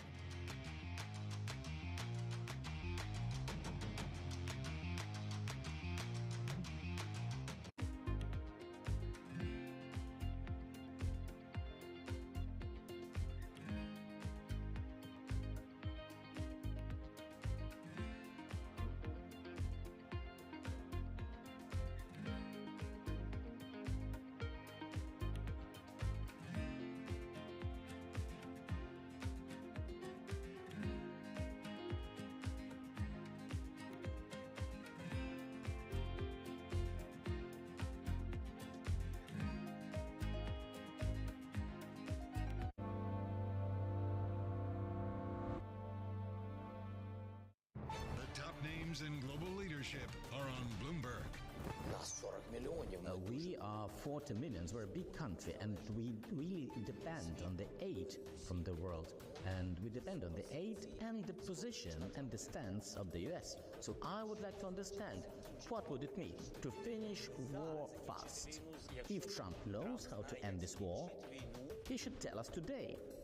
Because if there are risks to Ukraine's independence, if there are risks that we will lose the statehood, we want to be prepared for this. We want to understand whether in November we will have the powerful support of the US, or we'll be all alone. Only our lives are at stake here, and nobody can just trade our lives. Nobody covers the top global leaders like Bloomberg Television and Radio. The names that move markets are on Bloomberg. We've seen story after story about companies delisting from the London Stock Exchange, listing in New York, listing in Europe. I want to turn that around. I want Britain to be the place of choice to make an IPO, to grow your business. That's why I welcome the reforms that the FCA put in place last week. It's also why I'm determined to change our pension system so we can keep more businesses here in Britain. Bloomberg. Context changes everything. It's a multi-trillion-dollar industry. We'll show you what's happening in ETFs like no one else. Bloomberg ETF IQ, Monday on Bloomberg. Bloomberg covers the world with unmatched reach and resources. From more than 120 countries, the moment news breaks, 24 hours a day. Bloomberg. Context changes everything. It's the world's second largest economy with a growing influence in global affairs. But geopolitical uncertainties, deflationary pressures, and questions about foreign investment linger. Bloomberg, The China Show, brings you the unmatched expertise you need to keep track of breaking news, in-depth market analysis, and the most influential newsmakers in and around China. Bloomberg, The China Show. Weekdays at 9 a.m. Hong Kong time, right here on Bloomberg. Context changes everything.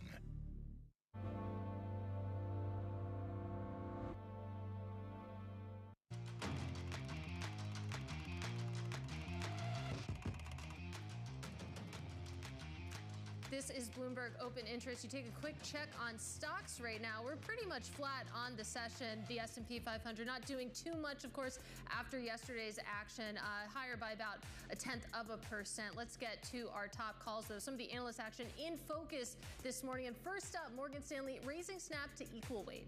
The analyst cites improving ad performance and says the stock's valuation versus its peers is more reasonable than it was earlier. Next up, we have Morgan Stanley cutting Under Armour to underweight. The firm says that internal survey results came in as neutral to negative and that Under Armour trailed most of its major sportswear peers in nearly every brand perception category. And finally, we have HSBC upgrading Krispy Kreme to a buy, saying that the sale of the company's majority stake in Insomnia Cookies helps it deleverage faster. Now, HSBC had expected a complete stake sale, but says that Krispy Kreme selling its majority stake and remaining a minority shareholder is, quote, still helpful. Matt. Are you, do you eat Insomnia cookies? Not a huge fan. I do love a Krispy Kreme, though. Krispy Kreme is delicious. Absolutely. One stock to watch is Tesla, trading higher ahead of its earnings report due after the bell. Joining us now to talk about it is Ed Ludlow, co-host of Bloomberg Technology. He follows this company extremely closely and has been reporting on it for years. Ed, what do we expect from Tesla? I think ultimately it just comes down to the forward-looking stuff. You know, for Wall Street, there's a lot of anxiety about the future of autonomous driving. And so in the first instance, we want a date for robotaxi. You'll remember that it had been scheduled for August 8th. Dana and I reported that it had been delayed until October, partly because Elon Musk had requested a design change for robotaxi, and partly because they wanted more time to have stuff to show for it. And 3 days after we reported that, Elon Musk posted on X, kind of indirectly confirming that he had made a design change request, and that more time meant they'd have more to show. So I think that's, in the first instance, what we're looking at. And then the question is, like, how did they do? You know, it's interesting. While Tesla is a super interesting story right now, too, I also want to get your opinion here, Ed, on Alphabet, given that falling apart of the Wiz deal. How much did they need that to begin with? Yeah, it's interesting. I mean, that's kind of two deals now where Alphabet's looked at M&A as an option and it's not really gone right for them. In the context of earnings, you know, just as with Amazon, I think you may have seen SAP out of Europe. It's all about cloud growth and tangibly how much cloud growth is being driven by AI or generative AI.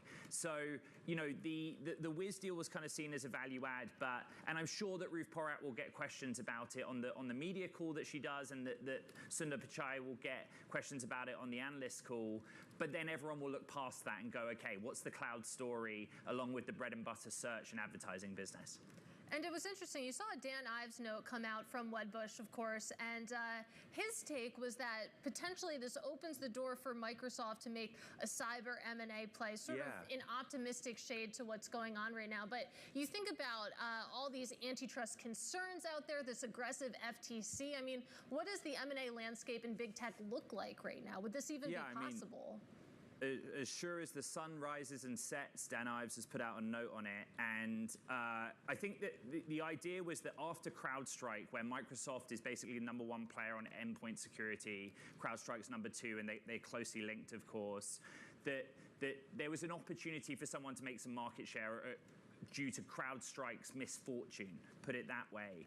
Interesting in our reporting, citing sources that, you know, the Wiz leadership and founders basically say, you know, we don't think that Alphabet can get this done. And I already look ahead to November in the presidential election, right? It's really worth reiterating that J.D. Vance is very firm and clear on the policy that he thinks big tech is too big, it should be broken up, and that antitrust will be an ongoing theme. If there's any common ground between the Trump ticket and the Biden administration as it currently stands going to Kamala Harris, it's that the FTC has done the right thing and they should be continued to empowered to do so. And so that's a psychological thing in any market. I would ask for a $1 billion breakup fee. Ed, what about the IPO market? What's the vibe right now on the West Coast? Because clearly you haven't seen a lot of them getting done, and there doesn't seem to be that much appetite, although we just talked with Mark Lehman from JMP, and he said there's demand out there. Well, I mean, one of the rationales for Wiz walking away from the offer from Alphabet was because they would rather do an IPO, and that's in part informed by a commitment from the management of that company to its staff, right? Many companies go public because they have long-serving staff with stock comp that they can only really get a benefit from if they list. One other example is Turo, that the CEO, Andre Haddad, was on the show with me very recently. He basically said, it's kind of not great still out there. The conditions aren't brilliant, and the election is a big factor going into November, so it's still, for many, a wait-and-see kind of mode. But the private markets give. They are willing to hand over cash. And so why go public and the process of that and sort of the requirements of that if private investors continue to back you at that growth stage? I think that's really interesting. That's what I've been saying, Ed. Of course you have. I got it from you. Our thanks to Bloomberg's Ed Ludlow. Don't forget, you can follow Tesla results and our live blog today by typing TLIV GO on your Bloomberg terminal. Of course, a lot of eyeballs on that aftermarket. Now, coming up, JP Morgan's new investment banking heads are chasing market share. We're going to discuss that and more in our Wall Street Beat. This is Bloomberg.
Bloomberg Surveillance covers the latest in global markets and the political events that influence your world. Join Jonathan Farrell, Lisa Abramowitz, and Anne-Marie Hordern only on Bloomberg. Context changes everything. So in 10 minutes time now at the top of the hour, see the release of the US existing home sales data. Forecast is 3.99 million on the prior 4.11 million, with a range of 4.15 to 3.9 million expected. The existing home sales change, forecast minus 3.04% on the prior minus 0.7%. With this, you also get the Richmond Fed Composite Index. The forecast is minus 6 on the prior minus 10, as well as the Eurozone's Consumer Confidence Flash. Forecast is minus 13.5 on the prior minus 14. The range is minus 12 to minus 15.2.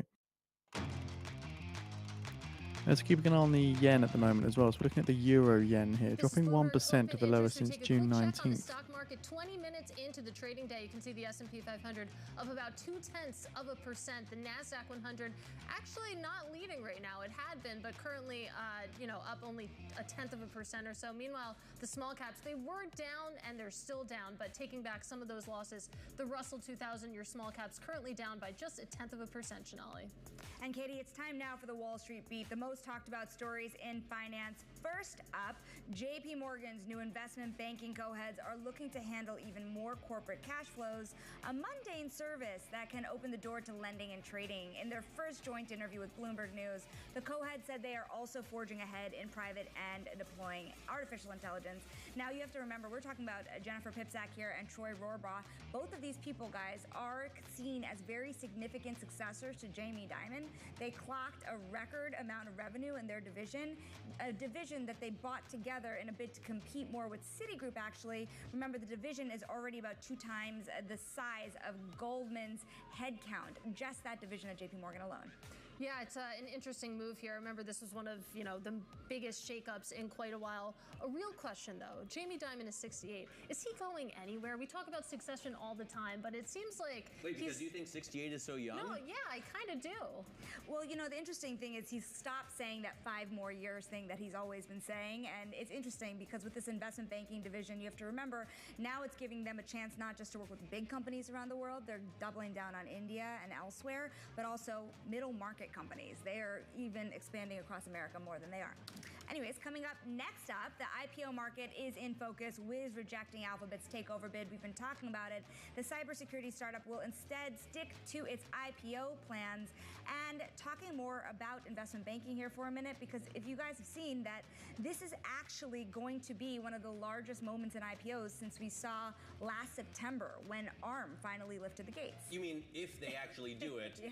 You're skeptical that they will. I think it's important to remember that if you turn down a huge offer like this, and it is double what they were valued at just in May this year, and say that we're going to IPO, that doesn't mean you're going to IPO this month or next month. It doesn't even mean that you're going to IPO this year or next year. It could be much further down the line because they have ways to get cash for long enough that they don't need to IPO in 24 or 25, and obviously the markets can change dramatically in that period of time. And that's true of so many private companies right now that would be very good IPO candidates that would probably be very well received, but they don't really need to go public. I mean, what is the benefit other than being... You know what? We are going to have a CEO on in the next hour, and I'm pretty sure that they intend to IPO within the next year or two. What is her name? So we can ask her, Natalie Gordon. There we go. We could talk to her about it, but also remember we have Lineage looking to go public. That is a nearly $4 billion IPO. We'll talk to those founders later this week as well. Let's see how it does because it could lift the gates. StubHub, remember they were planning an IPO. They're now waiting until later this summer. Klarna, we've been waiting for it for a long time. They finally are looking at those banks, according to the Financial Times. But again, there is friction getting out the door. Yeah, absolutely. And waiting just seems to be the name of the game. It doesn't seem like they're beating on the walls of that pipeline. Want to also end here on UPS, guys, because we have to take a look at that stock. Of course, very big cyclical stock that we're looking at here with a more than 11% drop. That is still the worst since we've seen in October 2008. And of course, this market has otherwise been a very strong market, but you never like to see those comparisons back to 2008. Of course, UPS... Especially for a company like this, which is such a huge bellwether for the economy, right? It's not like Polaris, where if they're not selling a lot of razors, side-by-side vehicles, it doesn't matter because you don't need those, right? UPS is shipping the stuff that we need for commerce. Like, that shows you how the economy is running. And if they It's been 5 minutes time now at the top of the hour. See the release of the US existing home sales for the month of June. Forecast 3.99 million, prior 4.11 million. Range of 4.15 to 3.9 million expected. The change is forecast of minus 3.04% on the prior minus 0.7%. Let's look at the Richmond Fed Composite Index. The forecast is minus 6 on the prior minus 10, as well as the Eurozone Consumer Confidence Flash read for the month of July. So the forecast is minus 13.5 on the prior minus 14, with a range of minus 12 to minus 15.2. It could get to a point where they could pick that up instead of Wiz. You know, that's a very fascinating point. And the one thing we did ask Microsoft, for example, is how are they going to continue on their relationship with CrowdStrike after what happened? You've been reporting they might be testifying in front of Congress soon. And remember, UPS was actually one of the companies affected by CrowdStrike, but it was after the quarter. So we actually still don't really know the financial impact. It's all tied together. It's all tied together. Shanae, let's take a look at the trading diary, the events you need to be watching today and this week. First off, obviously, we're going to get big tech earnings.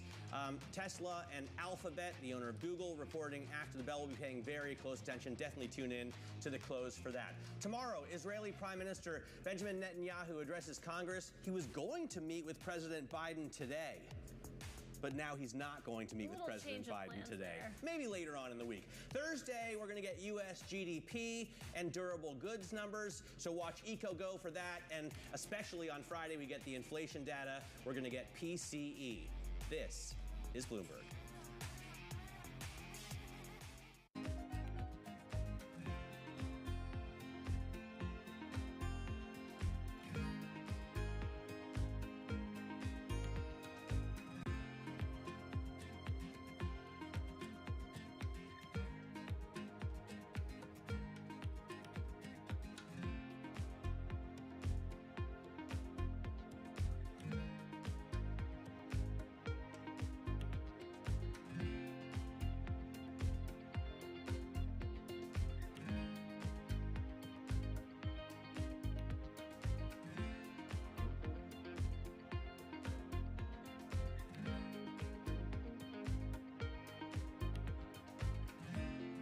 According to a document, the Turkish central bank decides to start swap auctions selling forex and gold against the lira with local banks.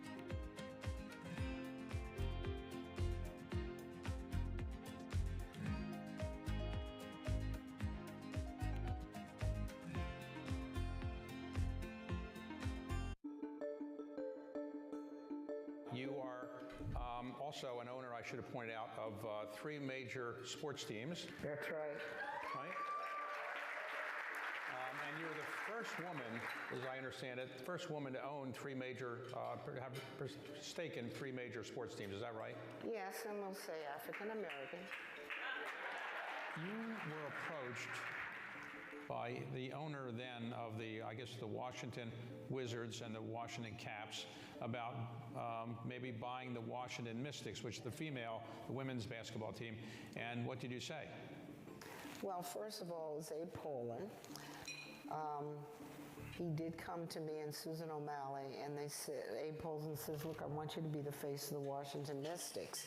And I said, what do you mean be the face of? He says, I want you to buy this team. His health was failing. And I have to tell you, and a lot of women can understand this, we never get these opportunities. So that was the first thing that struck me. And 1 minute remaining. I'll lead with the US existing home sales. I said, well, Abe, what are the financials on this? And he handed them to me. He says, well, they're not making money. But I was still intrigued about team ownership.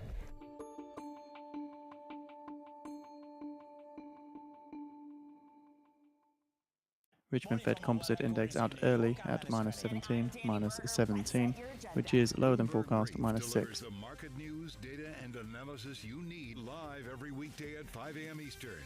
Bloomberg. Context changes everything.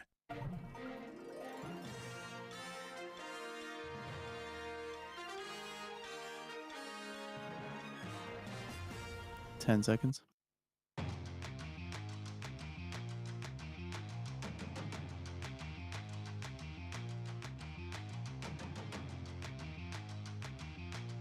$3.89 million, $3.89 million, that's lower than forecast, $3.99 million, with the change of -5.4%, -5.4%, lower than forecast, -3.04%.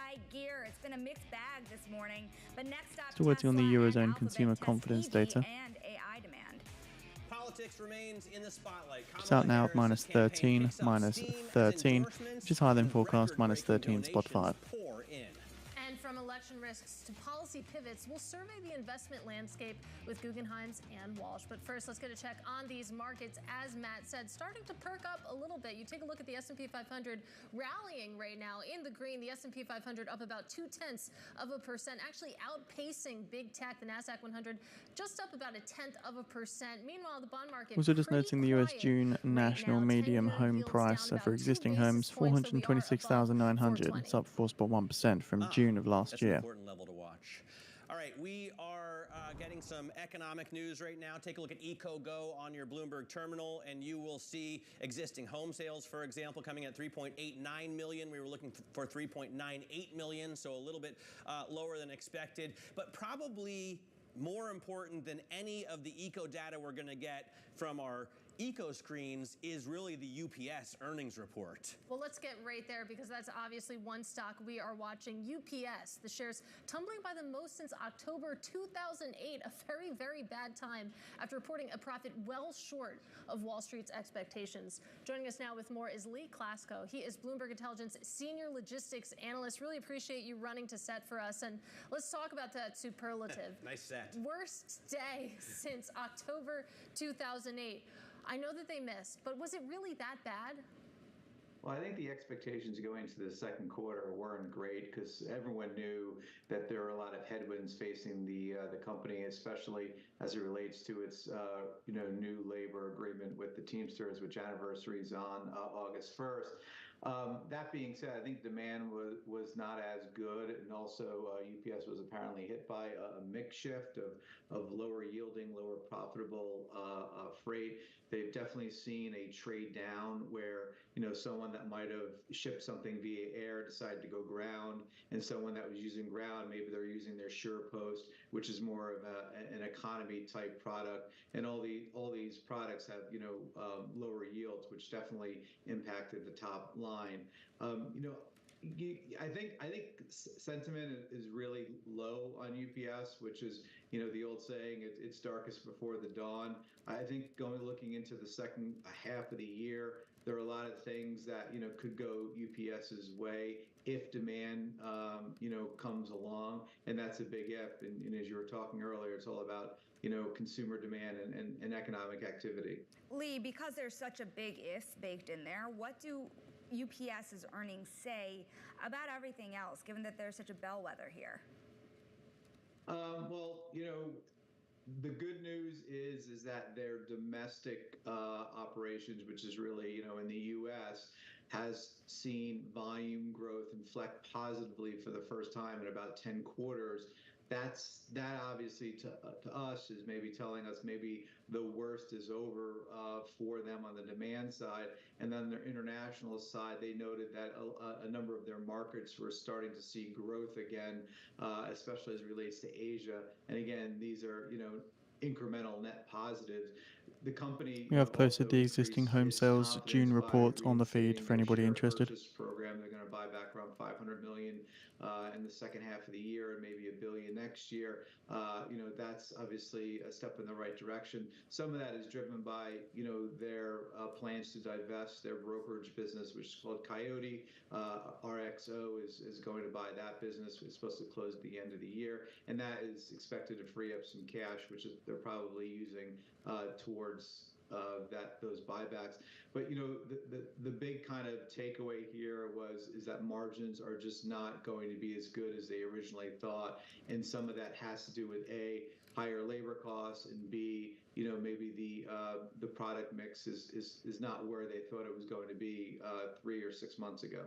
All right, Lee, thanks very much. Lee Klaskow there of Bloomberg Intelligence talking to us about UPS earnings missed, and the shares have been literally decimated. Now, earnings season is in full swing, and election risks are rising as well. Let's get some market perspective from Ann Walsh. She is the Chief Investment Officer at Guggenheim Partners Investment Management. She joins us here on set. Ann, great to have you in the studio. Thanks so much for coming.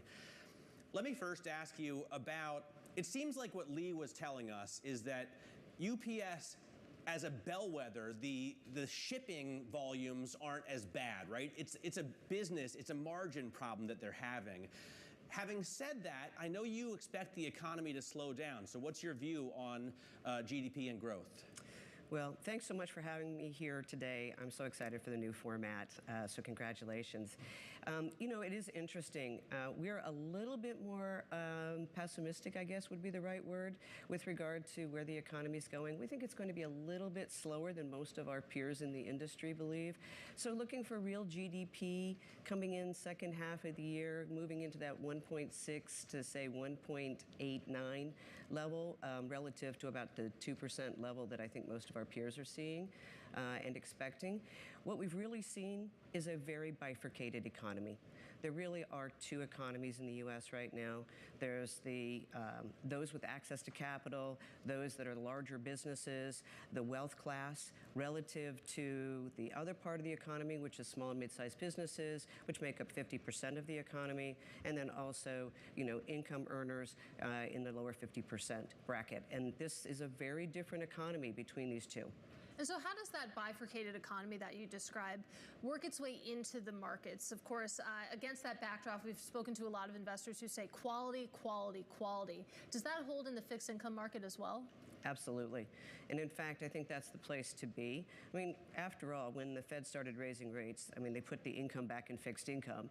And so as a result, higher credit quality fixed income in particular at this juncture is a really good place to hang out. You're getting well paid for being in the more conservative end of the fixed income markets, and with little risk, I think, from spread widening. fundamentals are very strong in corporate America, those that are in the capital markets, and even within high credit quality end of the high yield market, you can still get paid a very nice yield for not a lot of risk. But what about the lower end? You see the leverage finance markets coming back. You see people coming to market with riskier deals, and the demand is insatiable. Do you think investors are ignoring a lot of the risk out there?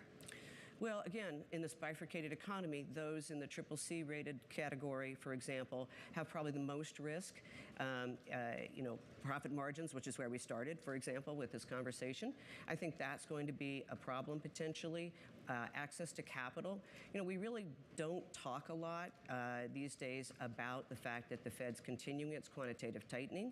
Liquidity has been very strong. Fiscal spending has been very strong. It's kept liquidity very high. As liquidity finally sort of recedes, as these long and variable lags take effect, that's going to be the part of the market that is the most susceptible. And you said that the income is back in fixed income, and that's been true over the past several years. But when you think about a portfolio holistically, maybe the income is back, but is that sort of protection, that buffer, that diversification that bonds typically play in haven situations, is that back?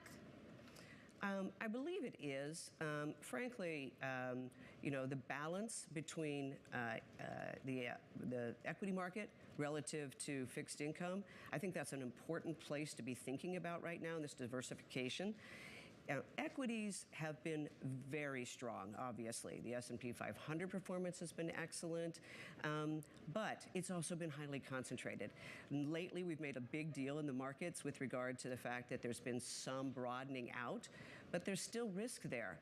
At the same risk that affects the CCC, particular part of the fixed income market, also affects the small and mid-sized businesses and that more broadened out market relative to the Magnificent Seven, for example. So I think that diversification benefit is definitely important, and that's why fixed income has an absolute role to play in a blended portfolio. Well, double down there, because if the bigger companies, the large caps, have really been the comfortable place for so many investors to be, does the fixed income story translate into the broadening? Do you buy that story for small and mid-sized companies, given the worries that some investors have about the profitability you're seeing there, the leverage, and the worry you've been mentioning about a slowing economy?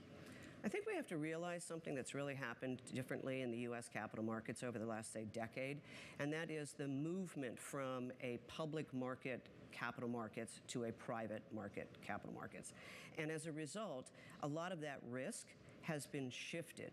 Small and mid-sized borrowers are really reliant on banks, and banks are suffering more in this inverted yield curve environment and from this potential risk area from the very tight conditions that are existing with the Fed continuing to remain higher for longer.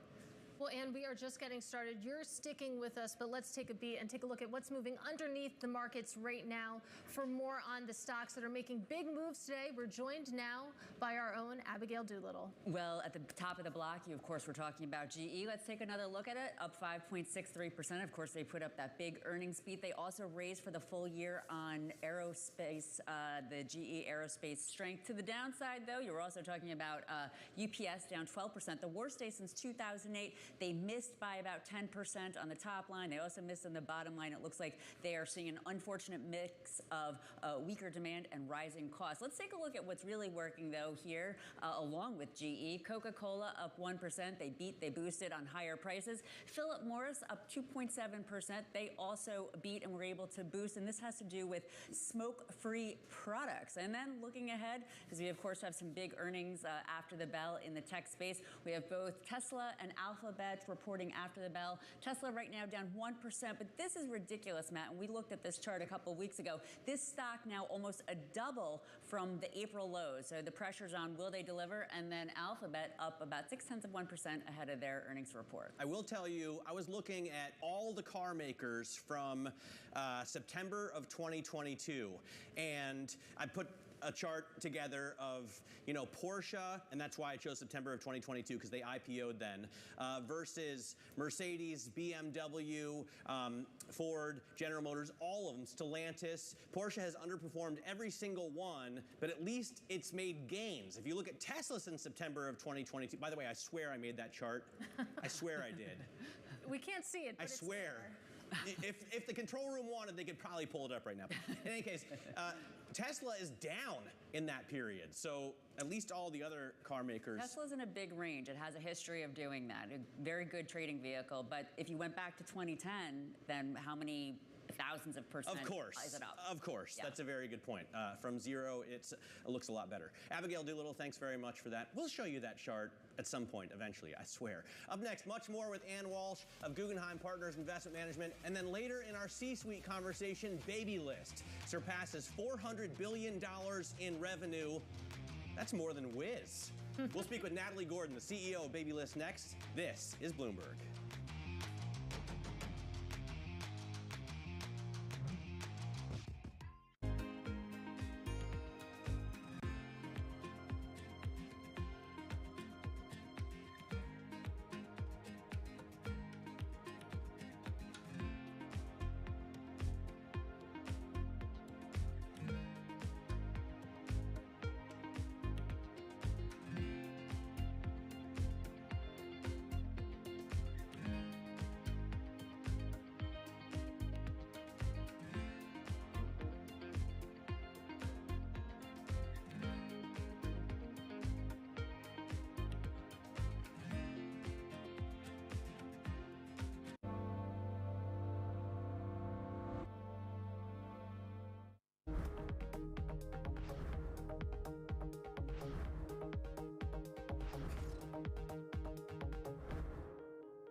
Asia is at the forefront of some of the world's biggest stories. I'm Chevrian in Tokyo. And I'm Heidi Stroud-Watts here in Sydney where the trading day begins. We're here in the center of all the action to get you set up with the numbers, news and knowledge you need for the day ahead. The demand is indeed recovering. We've been waiting for this moment. The opportunity of a century. Join us on Bloomberg The Asia Trade. Weekdays only on Bloomberg TV. Context changes everything.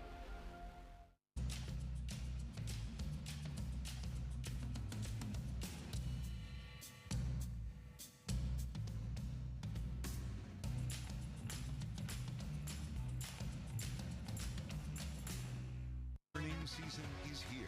I know it's like your Super Bowl, right? I can't wait. It's like opening presents in the morning. All right, it will be exciting. Nobody covers earnings like Bloomberg.